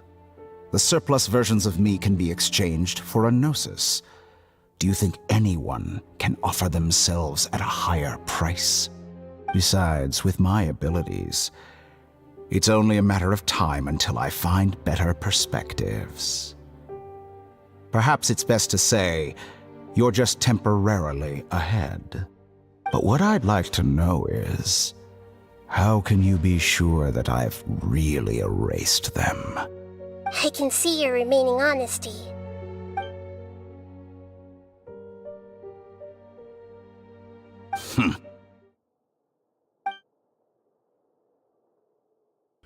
What a ridiculous decision! You can't be serious! How could I have been so short-sighted? You think this is the end? Wait, I'll have my revenge! You'll make this moment count. You will regret this! Well, have you confirmed that it's complete? Here, take it. The future of Sumeru City will be in my hands alone. I will shut down the Akasha and let curiosity and the thirst for knowledge drive the realm of academics once again. There won't be any further gaps for you to exploit. It truly pains me that my academic achievements have never been appreciated in my homeland. Of course, I have no interest in being rejected by this city for a third time. Another chess piece. And where is your dendronosis? Don't be greedy, Harbinger of Snezhnaya. No, this is a different transaction. If you intend to turn off the Akasha anyway, then there's no further use for the Gnosis of Sumeru, is there? Besides, isn't it the Archon's duty to deliver what's desired of the Seeker? Oh, judging from your expression, you don't seem to find the idea very agreeable. Then let's think of it this way. Since you're the god of wisdom, how about I exchange some knowledge with you? People exchanging knowledge with the god of wisdom is the stuff of legends. Yet here you wish to exchange knowledge for the god of wisdom's property. Arrogant as that is, it has piqued my interest. Let me ask you, have you in all your mighty knowledge ever heard the rumor that the skies of Tevat are fake? Huh? That's the secret hidden by Irminsul concerning the truth of this world.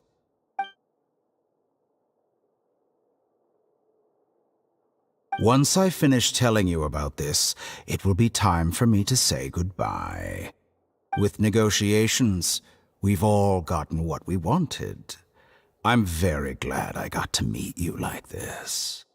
Your arrogance may know no bounds, and convictions may mean nothing to you.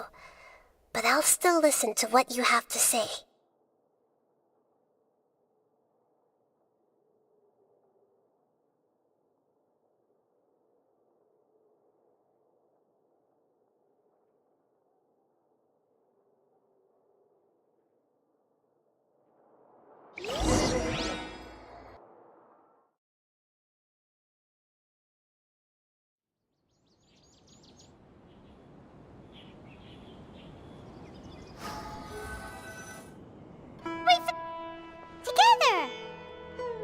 Okay. Wake him up.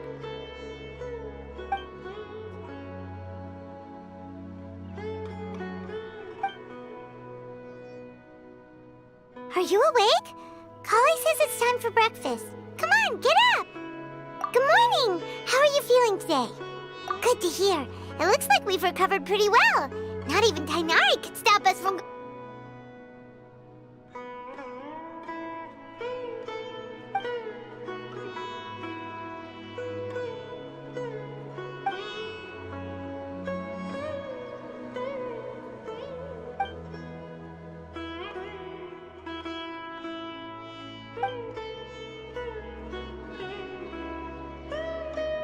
Come on, Traveler, let's go!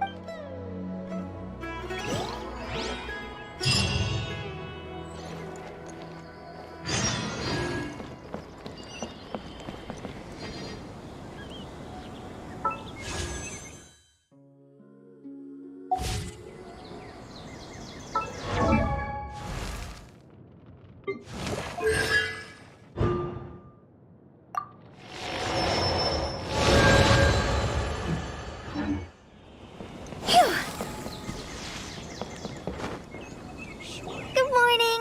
Looks like you're awake. Yep. I prepared some breakfast today. Please have a taste. I hope you'll like it. It's nice to have you here so we can eat something yummy.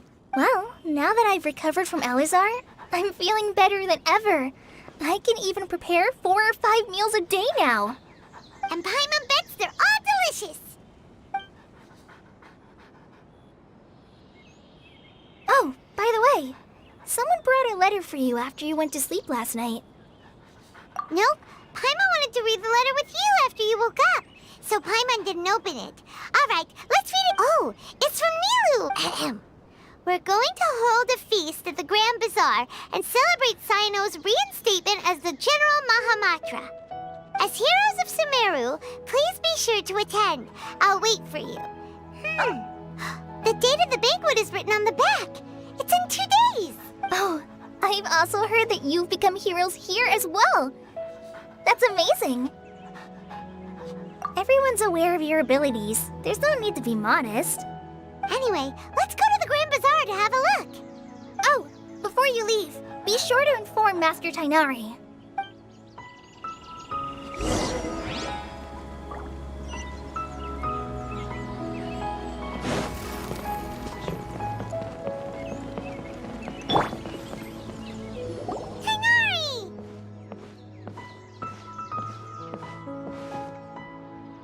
Good morning. How do you feel today?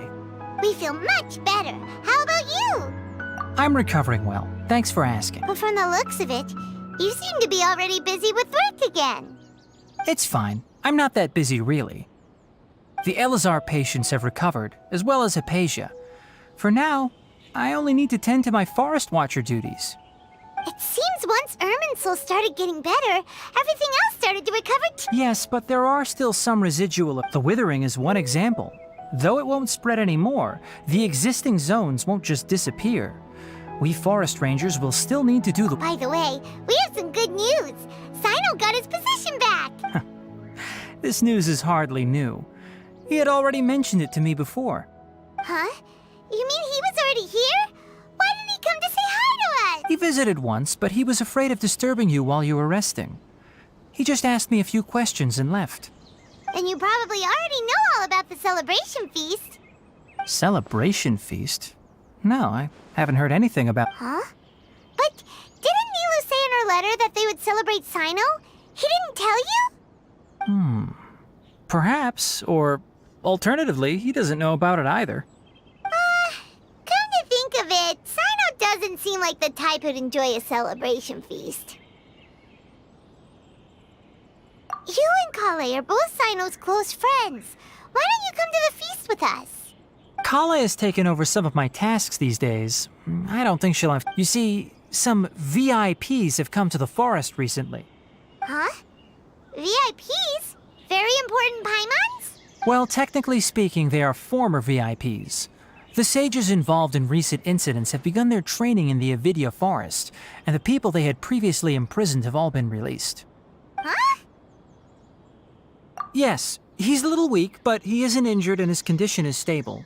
Lesser Lord Kusanali, in her boundless mercy, has decided to spare Azar and the other wrongdoers.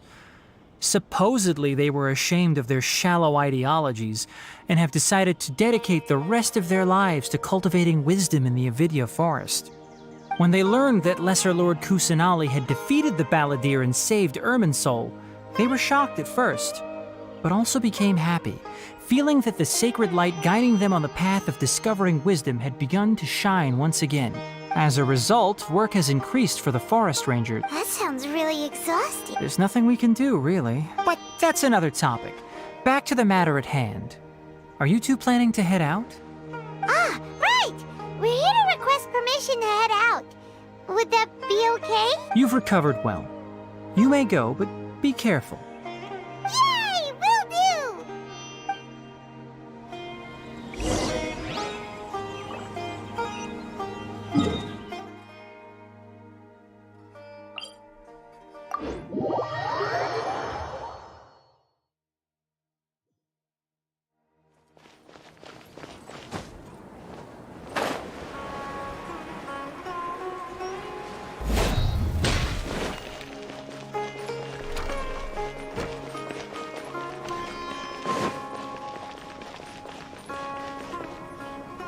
Well, there won't be any problems if the feast starts at that time. Everything has already been prepared. Mr. Zubair, I finished tallying things up here. Well, except for the guests. Is a simple reply really that much to ask of our guests? It's affecting our arrangements. Oh, it'll be fine. Besides, it never hurts to get things ready in advance. I was thinking the same thing. The feast will be held sooner or later, right? Hey, Nilu! Traveler, Paimon! We got your letters, so here we are! You're the best! The other guests haven't even replied yet. Huh? Are we the only ones that have arrived? Yeah. I had someone deliver letters to all of our guests. But maybe everyone is still busy with other things. Look, I get it. Sumeru is in an extremely important period of transition right now, but even if your friends are important figures, they shouldn't just ignore your request like this. Nilu is Sumeru's #1 celebrity after all. You have no idea how happy I am to talk to people with good taste. If you consider enjoying Nilu's dances having good taste, then almost everybody has good taste. Because Paimon thinks everybody will love her performance. That's right. We all think she's amazing too. Nilu is an absolute favorite among those of us who frequent the Grand Bazaar. For Outlanders, you have a great eye, Master Zubair.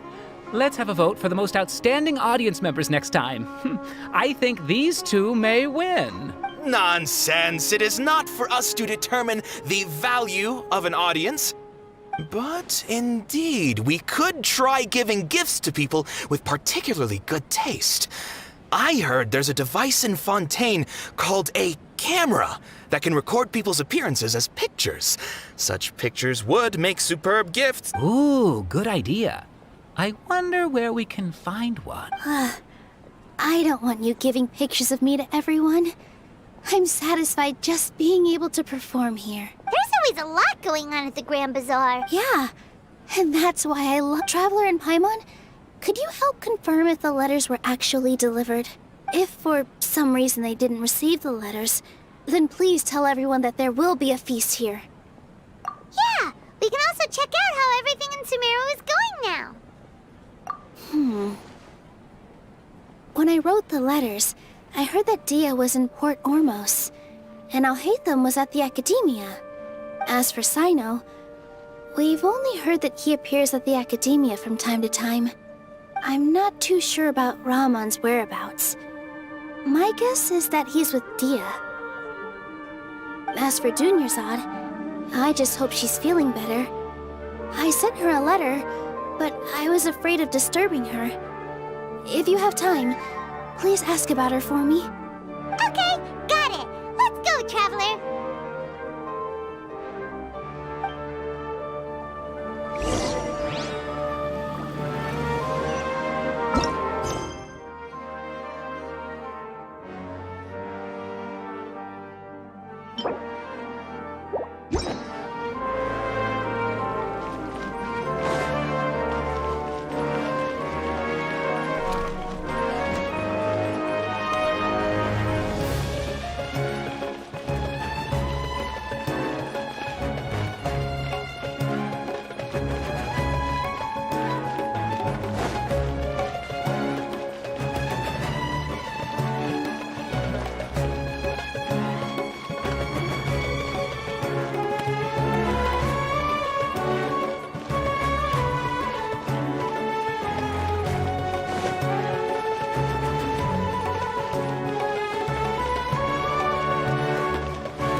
seen Alhaitham anywhere. Let's ask that person over there.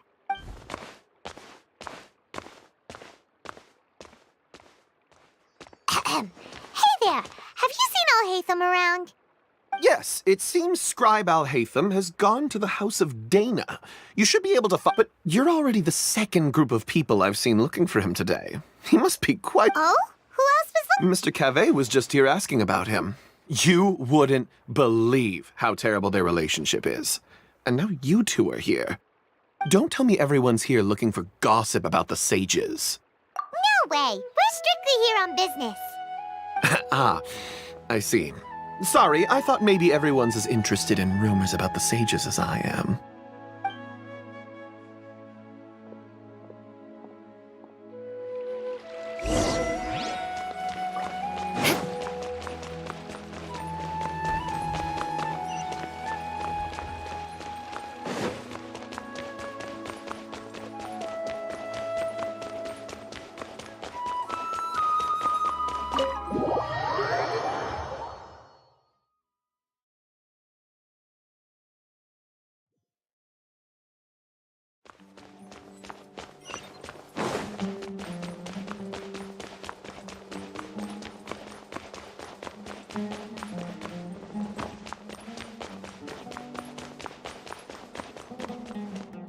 Alhaitham should be around here somewhere, right? Oh, he's over there! But it looks like he might not... Just put down that worthless book and tell me what happened in the academia. This is not just some worthless book. Do you have any idea how difficult it is to find a physical book like this in Sumeru? It doesn't matter. It's probably just another thing that you used your authority to get your hands on anyway. Oh? You sound surprised. I thought you would already know the inside story. Would I be here asking you if I knew? You're the scribe, not me. So just tell me what you know already. Well, I almost became a sage. Huh? Oh, don't sound too surprised now. You're the renowned Kaveh, light of the Ksharawar. Besides, as a master builder and craftsman, chances are you'll be appointed as a sage too. Why do I feel like you don't really mean it? Huh. What makes you say that? Why would you question my— Maybe it's because you've never said anything good about me before. Yeah, well, I share a similar sentiment, and anyone who knows you as well as I do would surely do the same. Oh, you... See? This is why I hate discussing anything with you. Your ridiculous and arrogant attitude always gets in the way. It seems that you really can't stand my personality. Ha! What was your first clue?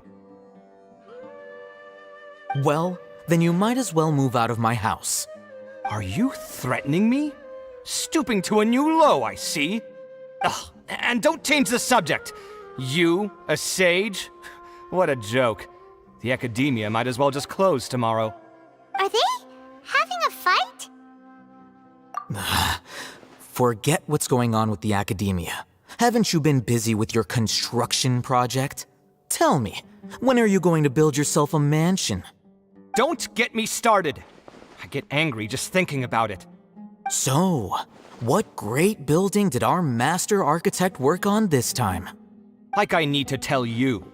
Keep your nose out of my business. No, I think we deserve to know. Where were you when Sumeru needed you most? I was in the desert for a large project, but considering Haravatat's utter ignorance of architectural and aesthetic matters, you probably wouldn't understand. Which is truly unfortunate.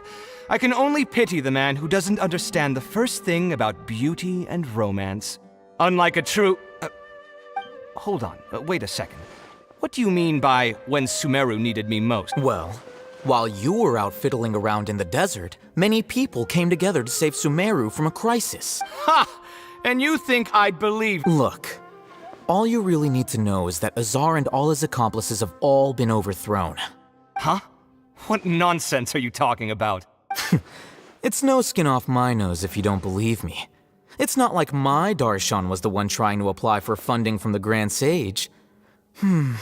Yours, though, on the other hand... You know what? I'll ask around. I'm sure someone knows what's going on here. You're dead if I find out you're lying to me.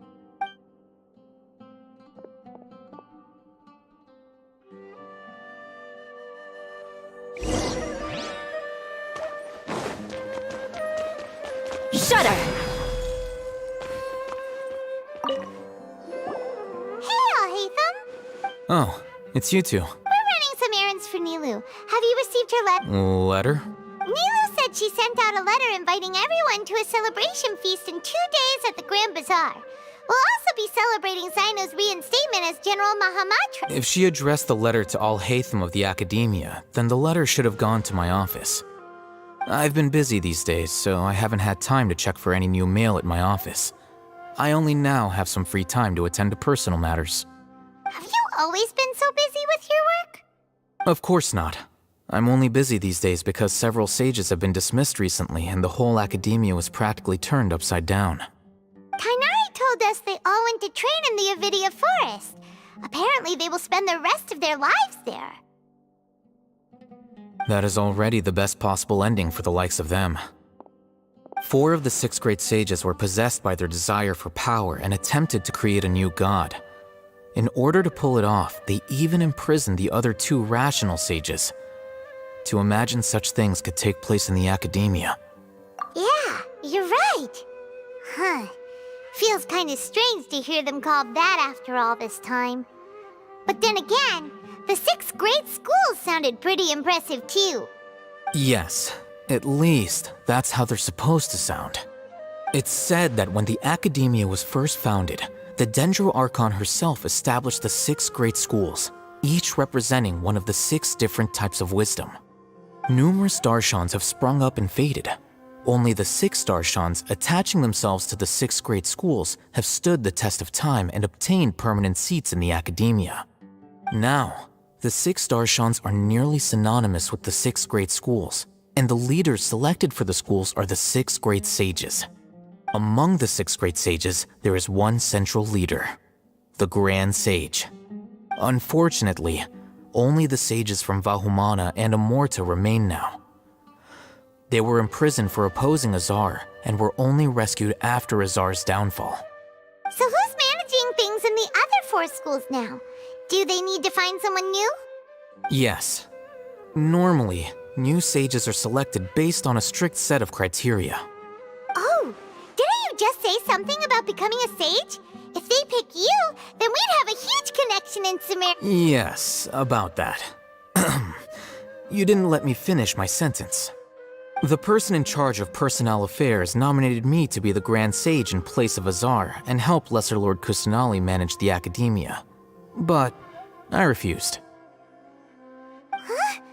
But why? Can't you be a little more ambitious? I'm not even interested in being one of the 6 great sages.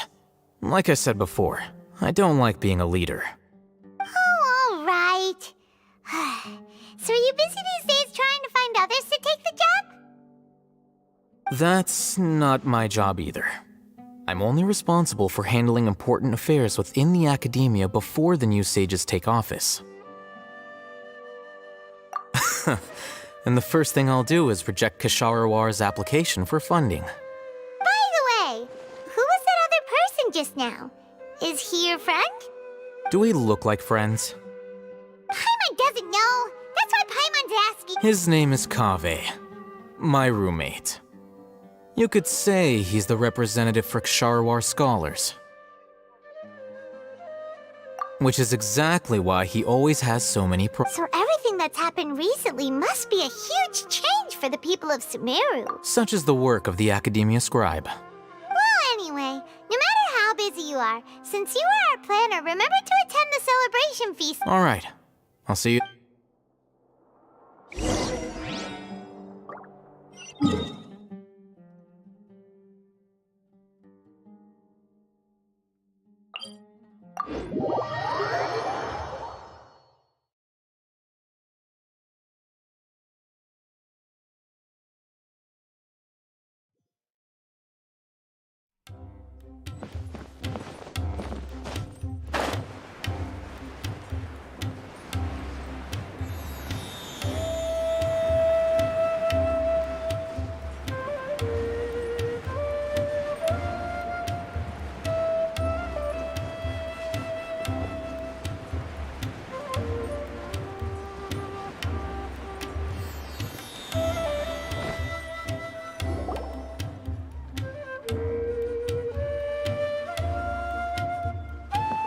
This is Port Ormos.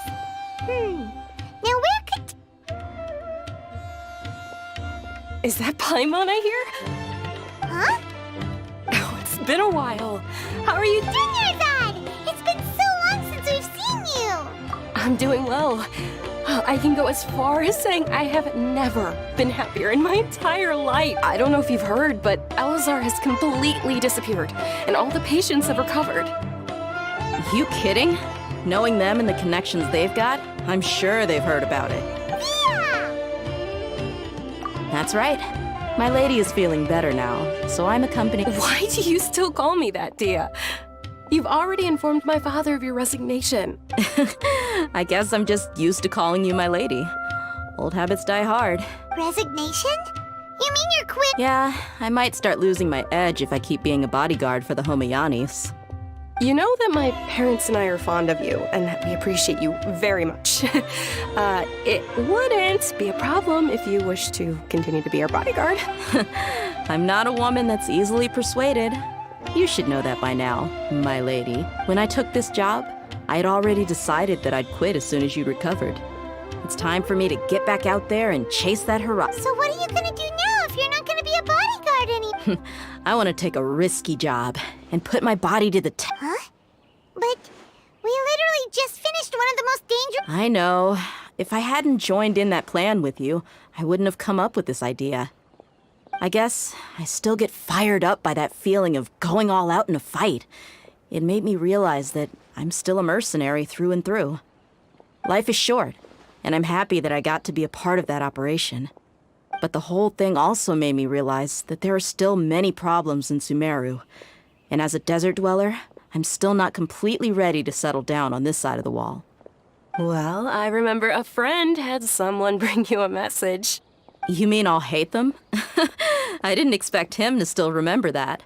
I thought he was joking. We just came from talking with Alhaitham at the Academia. Did he tell you that he suggested that I come work at the Academia? What?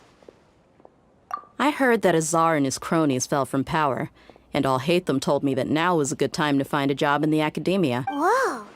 Paimon can't see you being anything other than a mercenary. Me neither. But I think Dia would look great dressed up as a scholar. Ugh, forget about it. I wouldn't last 10 seconds in there. Alhaitham probably just liked the way I worked and knew I'm good in a fight. So he suggested I find some work in the Academia. But you know, if you take him up on the offer, Sino might actually agree and let you become a Matra. Because you're super amazing. The Matra have all the talent they need as long as they have Sino. I prefer to be free to live however I choose. In fact, I chose this job from the very start because I knew it'd be right up my alley. Even if being a mercenary means facing all kinds of... A lion has to return to the wild sooner or later. If anything, being your bodyguard has been unfamiliar territory for me. I don't want to see you go, but I'll respect your decision. I'm glad to hear you say that. Come on, no need for the sad face. It's not like we'll never meet again. Once the whole Dendro Archon thing is settled, everything in Sumeru will take a turn for the better. That makes me happy too. But a peaceful society will probably mean less demand for mercenaries like me. Before long, we'll be a dying breed. So I'd better get to work while I still can. Huh? But wait a second. You make it sound... Well, no. Not yet, at least. I promised my lady... So, have you been in Port Ormos this entire time? Oh, did Nilu write... She heard that you were seen in Port Ormos. Huh. It was probably sent to the inn that we're staying. My lady has been very energetic lately and keeps taking me on hikes, staying out even into the night. By the time we get back, the receptionist is usually off napping on the job. Right, and we tend to leave quite early in the morning, so the old man on duty is also usually... So what it really sounds like is that the person on duty... I bet the letter's at the reception desk. I'll go check later. No wonder there wasn't a reply. You never received the letter. Good thing Nilu asked us to come and... Sorry to make you two come all the way out here. It must be something important for Nilu to specifically... Yes! She said they were preparing a victory feast in the Grand Bazaar, and will also be... Great! I'll be sure to attend. Count me in, too. But is there some sort of dress code? Since it's being organized by Nilu, I don't think she'll be too picky about that. If anything, I think she wants to see us as our most natural self. All right, then this is how I'll show up. The feast will be held in 2 days, so don't forget. Sure. Thank you so much for letting us know. We'll see you there. Oh, by the way, do you happen to know where Sino and Raman are? The General Mahamatra always comes and goes without a trace. Normally no one knows his where. Oh. But last time we met, he mentioned that he had something to do in our... As for Raman, your guess is as good as mine. I only remember he said that he had something to discuss with Sino. Don't mention it.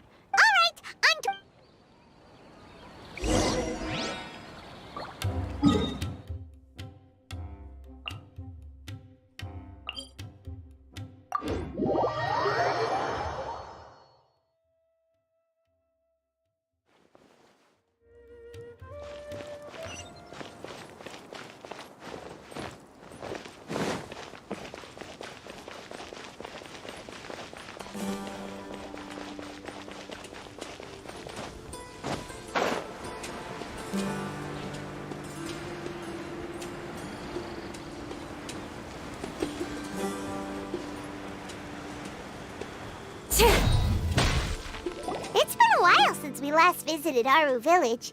Ah, there's Sino!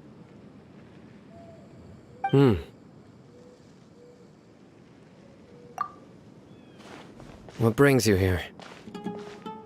We recovered well, and Tanari agreed to let us leave, so now we're out and about again. It seems Gandharvaville's medical treatment is still as good as ever. Mm-hmm. And Tanari is recovering well, too. That's good to hear. Yeah, you're the one who brought us to him when we lost consciousness, right? Thanks for that. You're welcome. Tainari has excellent medical skills, and Kale is quite attentive. But why are you just standing here like a dead tree?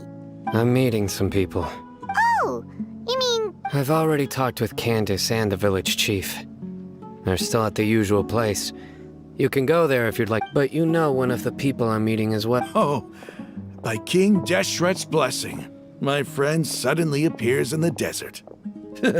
Don't tell me you've run into trouble and need us to help. Raman! Oh, you know me? Oh, well, you're pretty famous in the academia. Don't worry, these are our friends. No need to be so guarded. I see. I'm doing well. Many good things. Same here. Really, I feel that my whole life has started to shine after suddenly finding a new... Oh, tell us everything. Yeah, you go ahead. All right, well, I suppose I've decided to leave the academia. What? It's not that I've given up on being a scholar. Instead, you could say I've found a new identity. I will no longer pursue research like a typical scholar, but I have not completely... I can see what you're saying now. What do you mean? I plan to leave the academia and return to teach here in the desert. Wow, so you... Sataria will return to support education here and teach people from the desert. She can't teach everyone on her own, but there are many of us Eremites all over Sumeru. She came to discuss a collaboration with me and hoped that I could bring her ideas to the Eremites. Yes, it's my hope that the Eremites can help me select a group of smart people with the best aptitude for teaching. I'll teach them, and after they've finished learning from me, they can go educate. That is the true meaning of education and the spreading of knowledge. The people of King Deshret suffer from sandstorms, exile, and ignorance. Miss Ataria is more than welcome to come teach here. Her arrival is like a star shining in the desert night. The stars have always guided caravans, thieves, soldiers, and travelers who get lost in the night. They lead those in the dark out of trouble and back to safety. Oh, please. Where's all of this coming from? I'm starting... You deserve these compliments. Mercenaries are accustomed to danger and don't fear death, which is why we recognize Sataria's idea will bring much good to many people. At first, I feared it was destined to fail. Everyone knows that the academia doesn't allow scholars to teach, and as you know, all knowledge is under their surveillance and control. And very few desert dwellers are. But what I heard at that time has been haunting my heart. as if there were lightning bolts constantly bombarding my Sataria. You tread a treacherous path, and the longer you ignore it, the tighter the Academia's grasp on you will become. Sataria, why haven't you gone home? Never forget that the desert that belongs to you lies elsewhere. Miss. These words sparked something in me, and I knew that I had to bring something back to my people after going home. I gathered up the courage to approach the Grand Sage, only to find that he was no longer at the Academia. Lord Sino told me that Azar didn't belong there anymore. Azar has received much-needed punishment. Though, if you ask me, it may have been too light. You probably Lord Sino helped me obtain permission to leave the Academia for the desert, and accompanied me here to discuss collaboration with members of the Eremites. My plan was able to go smoothly thanks to him and Rob. You're all doing so much for the— Aside from that, I also have some other business to discuss with Sino. Lesser Lord Kusanali has allocated many resources to support and develop the desert. I've done some business for her, and part of it required the assistance of the Air. I applied for a few batches of educational materials from the Academia, and sent them to several groups in the desert, as instructed by Lesser Lord Kusanali. That's exactly what the people here need. Physical books and other related items. If it weren't for Sino and Lesser... Apart from this, the Academia is also recruiting scholars that are willing to teach in the desert. We must be persistent about this, and maintain these resources to ensure... This is the first time in hundreds of years we've had a glimmer of hope. I think this may be the turning point for the... Remember these words. Here lies our faithful priest, Kasala. His wisdom is a miracle among the people, deserving of high praise and admiration. I hope people with wisdom like that priest will rise again among the desert dwellers. Then we'll once again see the wisdom and glory that once shook the world. Enough about us. Are you here to discuss some business? No, not at all. We're actually here on behalf of Nilu. Nilu wanted to write to everyone, but she wasn't sure where the letters should be sent, so she asked us to come find A celebration feast will be held in 2 days at the Grand Bazaar. She hopes that all of you will be able to at the feast. We'll also be celebrating Sino's reinstatement. Although, judging from your appearance, it seems you've already been reinstated. Paimon thought you would only start working for the Academia after the feast. Celebration? Feast? It's the first I've heard of it. Tighnari was right. He really didn't... This feast is for you, Sino. Sounds to me like you'll have to be there. It's rare to see that kind of expression from Lord Sino. You must not like... No, not really. But I'll go. Well, I still have a lot to handle here. Besides, I need to look after Miss Satar. I'm afraid I won't be able to join you. Although, if you'd be so kind, please give up the messages. I'm sorry for how I treated you before, but now I understand the beauty of your dance. It's like a light shining in the sky. You and the art you symbolize are not only beautiful, but also lively and powerful, so much so that it was prohibited. Please keep dancing, and someday, I'll be able to appreciate your art in person. Okay, we've got all that down. Our job here is complete as well. Oh, Sino, remember, party's in 2 days. Make sure... Got it.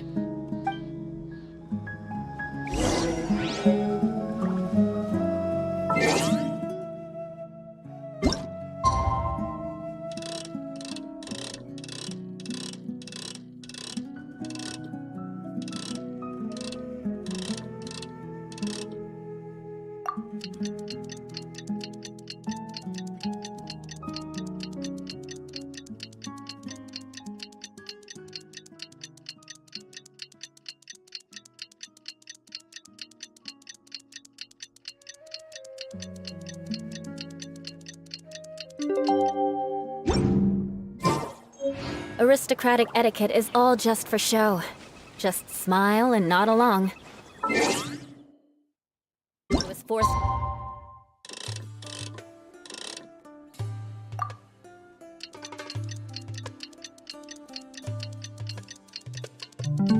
Learn all the rules by heart. Today's the big day! Let's go to the Grand Bazaar and see how the celebration's coming along.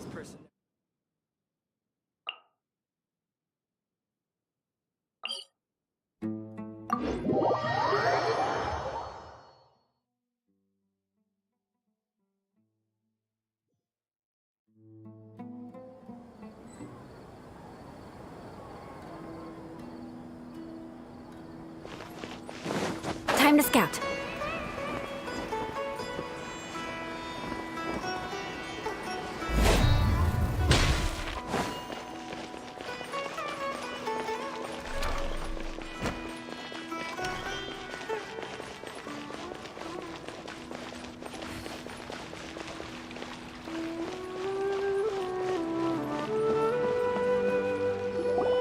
Everybody's already here. Looks like we're the last ones to arrive. I'm here. Ah, there you are. Well, look who finally decided to show up. You look like you came here immediately after finishing up some work. I'm very... But we're not late, are we? It's just that everyone else arrived ahead of time. I propose that the last one who arrived be put in charge of today's speeches. Nah, there won't be any speeches today. Oh, really? Well, Come join us over here. Let's share some great food and drinks, and chat about all sorts of fun things. Everything looks quite good. Wow, Paimon can't wait! Traveler, just look at all...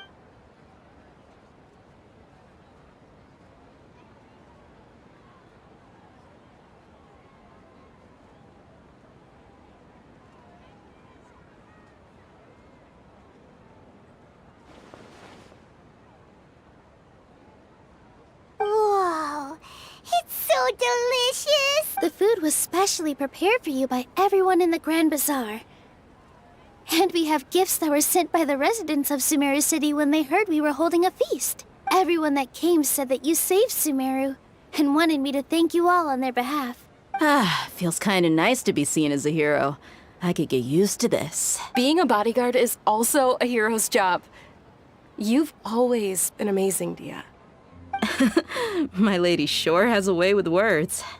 Thanks. I'm glad to hear it. And I'm happy to meet everyone that participated in the great plan.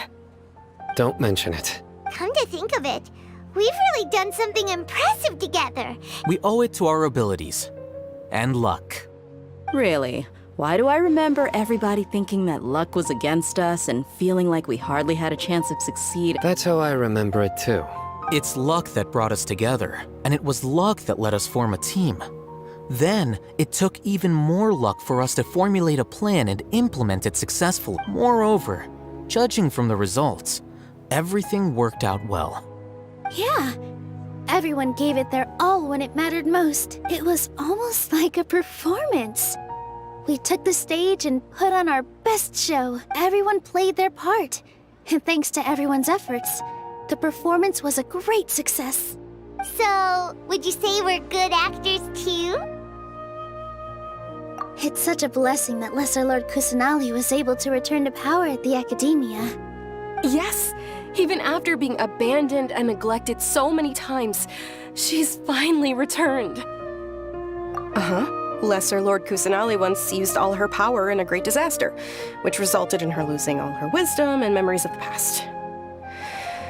The Academia. This should be something everybody should remember. Huh? You look surprised. No, everything you said is correct. That's good. Something wrong? Yeah, what's with that face? You knew all of this already. Even if those two giants of the Academia are here, I still have to say it. Those sages really have some nerve. 500 years ago, Lesser Lord Kusanali used all her power for the people of Sumeru, and what did they do in return?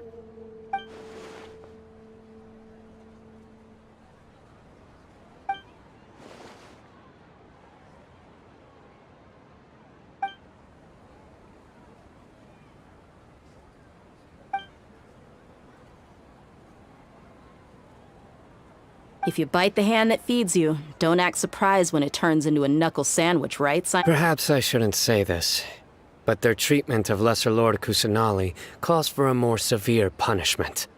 You could simply tell Lesser Lord Kusanali that you wish to have Azar and his accomplices severely punished.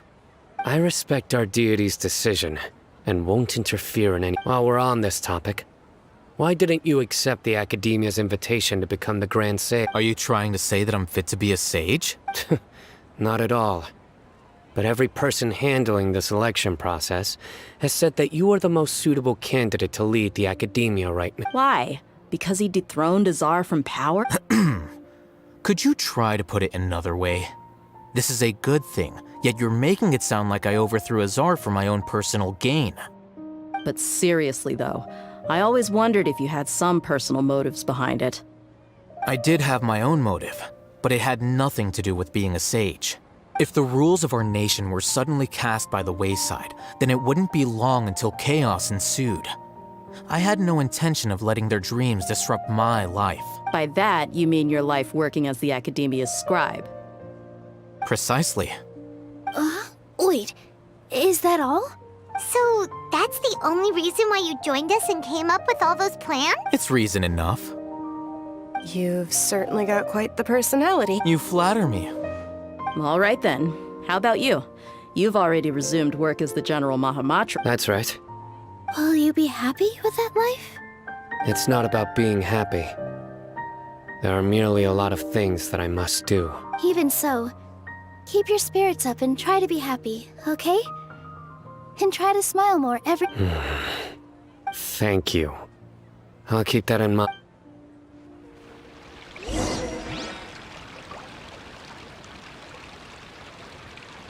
I seldom participate in such lively gatherings, but the atmosphere here is quite good. No, this gathering today has a unique meaning. The Grand Bazaar is lively because the people here feel happiness from the bottom of their hearts, unlike the farces at the Academia. That happiness is an emotion that'll be forever alien to those bookworms who have driven themselves insane by studying. I seem to have taken both keys when I left the house. Oh well.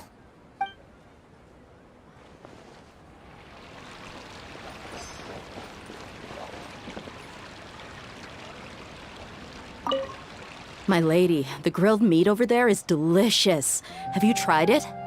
Yes, I also tried some fruit just now. Oh, they're very sweet. What an amazing place to relax. No wonder You said it. Oh, look who else is here.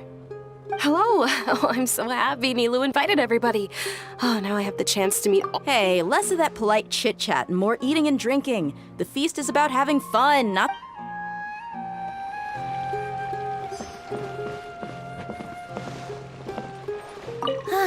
Well, how is it? Are you enjoying the feast today? If there's anything you're unhappy with, just let me know. It's the first time I've ever invited so many exceptional people to one place. I was a little nervous. You see, every guest here is quite extraordinary. It's unbelievable that we've got everyone together here. Almost make sure you live it up tonight. I'll be happy as long as you're enjoying yourselves. I'm honored to have her think of me this way. If I have a chance in the future, I can't explain why, but I just feel elated right now. Thank you.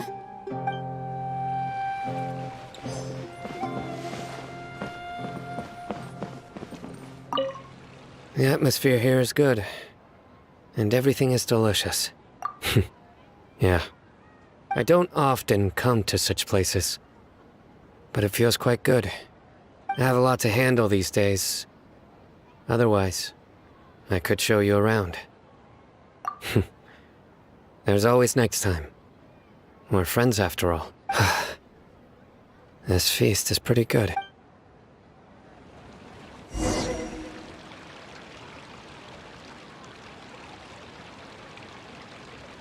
Hey, what's wrong? Your head is starting to droop. Hey, you can't just fall asleep here. Paimon will go find something delicious for you to eat. You'll wake up once you've put something yummy in your tummy. Of course, just wait.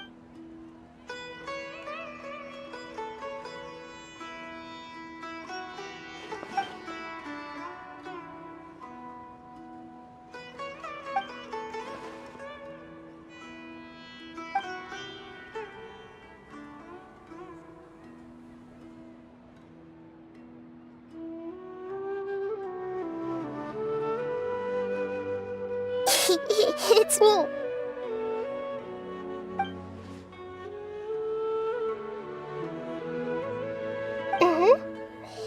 You may blame me for being a bit too self-indulgent. I was thinking about talking with you, and the next thing I knew, I had made a connection with you. The connection between us is amazing. It's like flora and the fence it grows upon.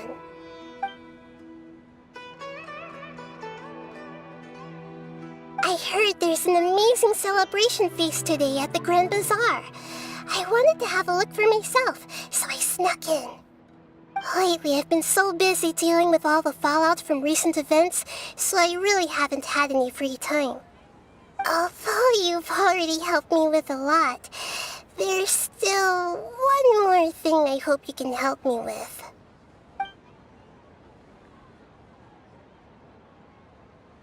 Please say thank you to everyone for me.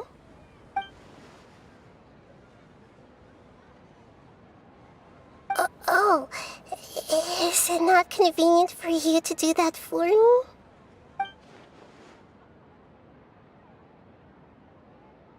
But if I just show up all of a sudden, people will become all quiet and stiff, won't they? What if I end up scaring them and ruining this wonderful feast? That'd be the last thing I want.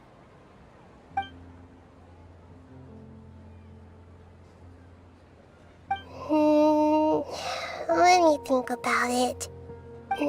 Okay.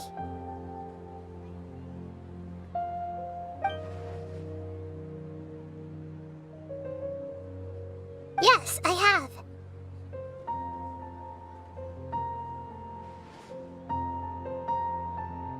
You said I should go thank everyone as myself, right? So, I've decided to borrow your body for the time being. Please don't blame me. The flora also climbs up to the fence to get closer to the sky.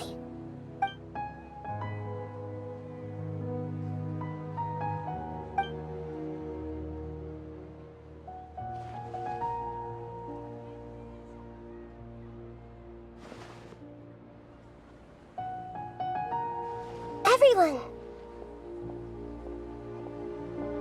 Are you awake now? Paimon was just about to bring you the food. It's me. Huh? That voice. Nahida? Hold up. What's going on? I didn't expect to have a conversation with the consciousness of Lesser Lord Kusanali in the Grand Bazaar. Interesting. Is this also a part of the feast? No, of course not. Are you Lesser Lord Kusanali? Hello, Nilu. You know who I am? Yes, I already know every one of you. Nilu, Alhaitham, Sino, Dia, Paimon, and Dunyarzad.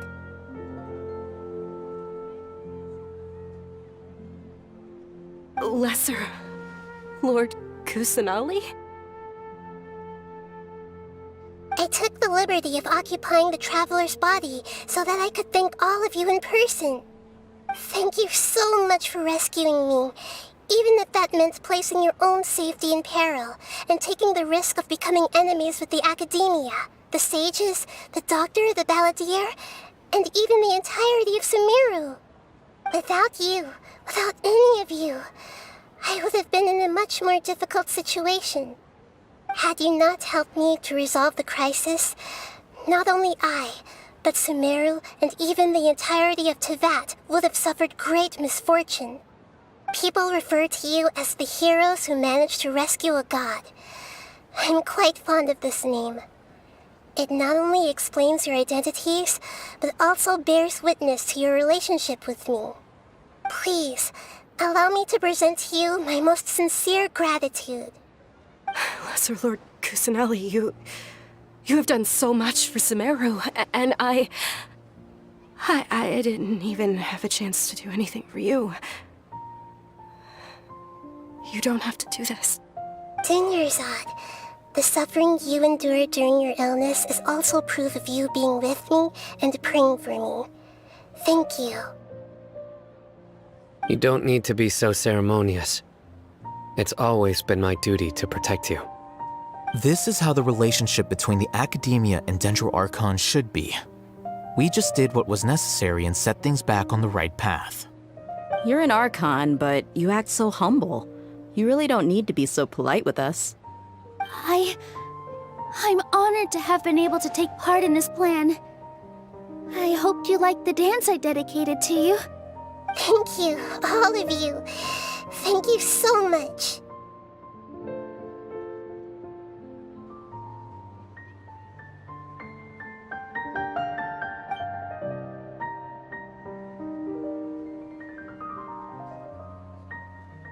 Yeah.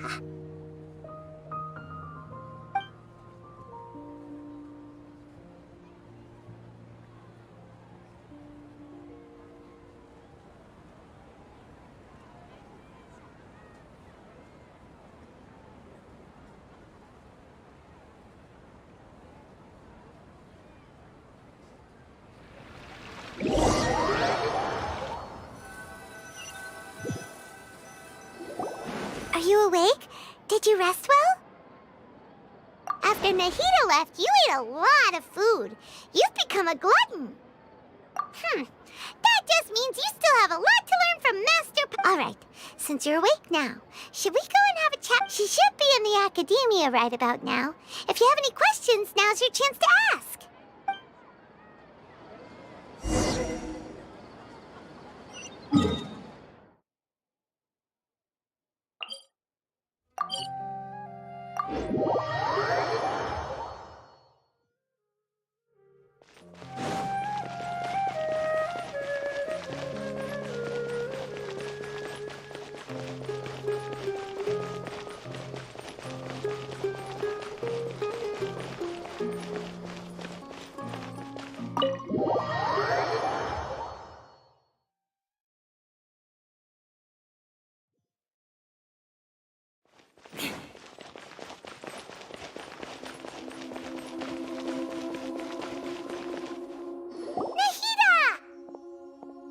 Hello, Traveler and Paimon.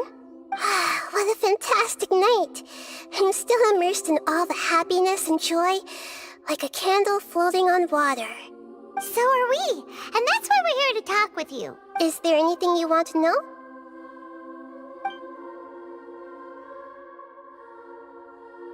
After recent events, the Akasha can no longer... I've given it some thought, but this is definitely not a bad thing. Even from the beginning, the Akasha's centralized administration of knowledge has always restrained people's curiosity and curtailed the number of paths available to them. Although people may initially feel a little uncomfortable with the loss of the Akasha, they will soon understand that this life is more suitable for them. And as for the future of Sumeru, the former sages have received their punishment, but the new sages have yet to be selected. I hope that the new 6 great sages will be more focused on academics. Sumeru needs such leaders more than ever. The other big issue is the people of King Deshret. All the residents of the desert, in fact. They have been mistreated for far too long. I've already taken some measures to address this. It will take some time to rebuild everything, but no matter if it's culture, friendship, or trust, we will rebuild it. You mean, what happened after the doctor put... Not exactly. The top-ranked Fatui Harbingers, up to number 3, possess power comparable to that of gods. I was no match for him in that kind of situation. However, in spite of the bad situation, I still managed to make a fair deal with the doctor. I'm sure you remember the entity that changed your fate, the Heavenly Principles. In fact, the Heavenly Principles has been quiet since the Conria disaster 500 years ago. I used this point as leverage against the doctor. I told him that the Heavenly Principles may be awakened if I destroyed Enosis. Although it's just a bluff, he still fell for it. I assumed that the Heavenly Principles wouldn't just stand by and let such extensive damage to its laws take place. And as for what I exchanged for the Gnosis, the exchange served as both punishment for the doctor as well as a boon of new knowledge that I couldn't refuse as the god of wisdom. He's still in a coma. I've hidden him like how one would hide a feather. I know you have many misgivings about him, But as someone who had become a god, he has retained a number of very useful features. Don't worry, I'll keep an eye on him, and in addition, there are still some mysteries left in him. Some things may be very clear from my perspective, but he is still yet to understand them himself. His future will be determined by fate. Is that where you're headed next? Fontaine, the nation of justice? As far as I know, that nation operates in the judicial system. Does their Archon personally judge people? No, there's a Chief Justice in Fontaine. Generally speaking, the Hydra-Archon, Focalor, won't preside over individual trials. However, even then, Focalor will still make herself present at just about every trial. It seems that she just likes to immerse herself in that sort of atmosphere. As Archon, she still reserves the right to influence the final verdict. Anyway, let's just say she's got, a very unique personality.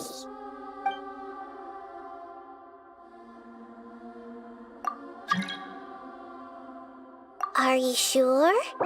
Isn't there something else you haven't asked about yet? Huh? You mean...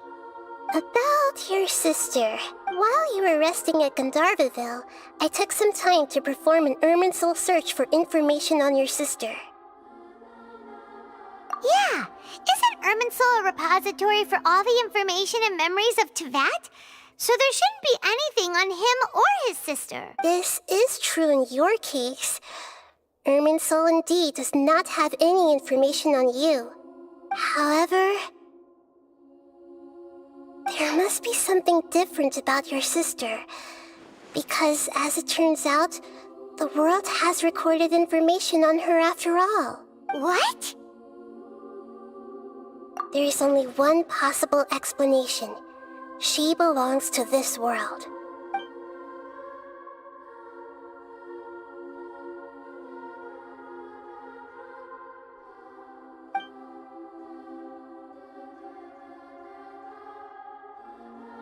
But nothing about this makes any sense! Wasn't this your first trip to Teyvat? According to the records I was able to access, your sibling suddenly appeared in Conria. After the Conria disaster, she began her journey through the 7 nations of Teyvat. But just as her journey was about to reach its conclusion, the Irminsul records on her suddenly become fuzzy. What do you mean, fuzzy? Did something happen to her? All I know for sure is that somebody, for reasons only they can know, is deliberately obfuscating her fate. And whoever it is, if they can do that, who knows what else they're capable of. But even that wouldn't explain how she somehow comes from this world. Something else I noticed was that according to these records, the Fatui have not classified your sibling as one of the Descenders. What's a Descender? Paimon's never heard of it. Look, I'm sure you must be curious about the information I received from the Fatui in return for my gnosis, right? A very important part of the intel was about this world's Descenders. External beings, ones that don't belong to this world. Traveler, you are Teyvat's 4th Descender. Huh? So the Fatui count 3 other Descenders before the Traveler? And his sister isn't even— That's right. My current hypothesis is that the first Descender was likely what we now call the Heavenly Principles. As for the other Descenders, I still need to verify their existence. It could take me some time. Paimon's head's about to burst from all this crazy new information. And yet, even knowing all this, I'm sure you must still have a lot of unanswered questions. I must say, I truly regret that I can't help you more as the God of Wisdom. There are many questions in my heart as well. I will need some time to go through each one of them. And soon, you'll also begin your journey anew, and depart from Sumeru. I'm very interested in your future. It's a journey that can't be observed or recorded by this world. If fate is the ultimate knowledge, then your future will be the ultimate fate. I'm sure glad we got to meet you, Nahida. The pleasure is all mine. I can't thank you enough. Alright, that's enough talk for today. If you ever miss me, just close your eyes, and maybe I'll appear in your dreams.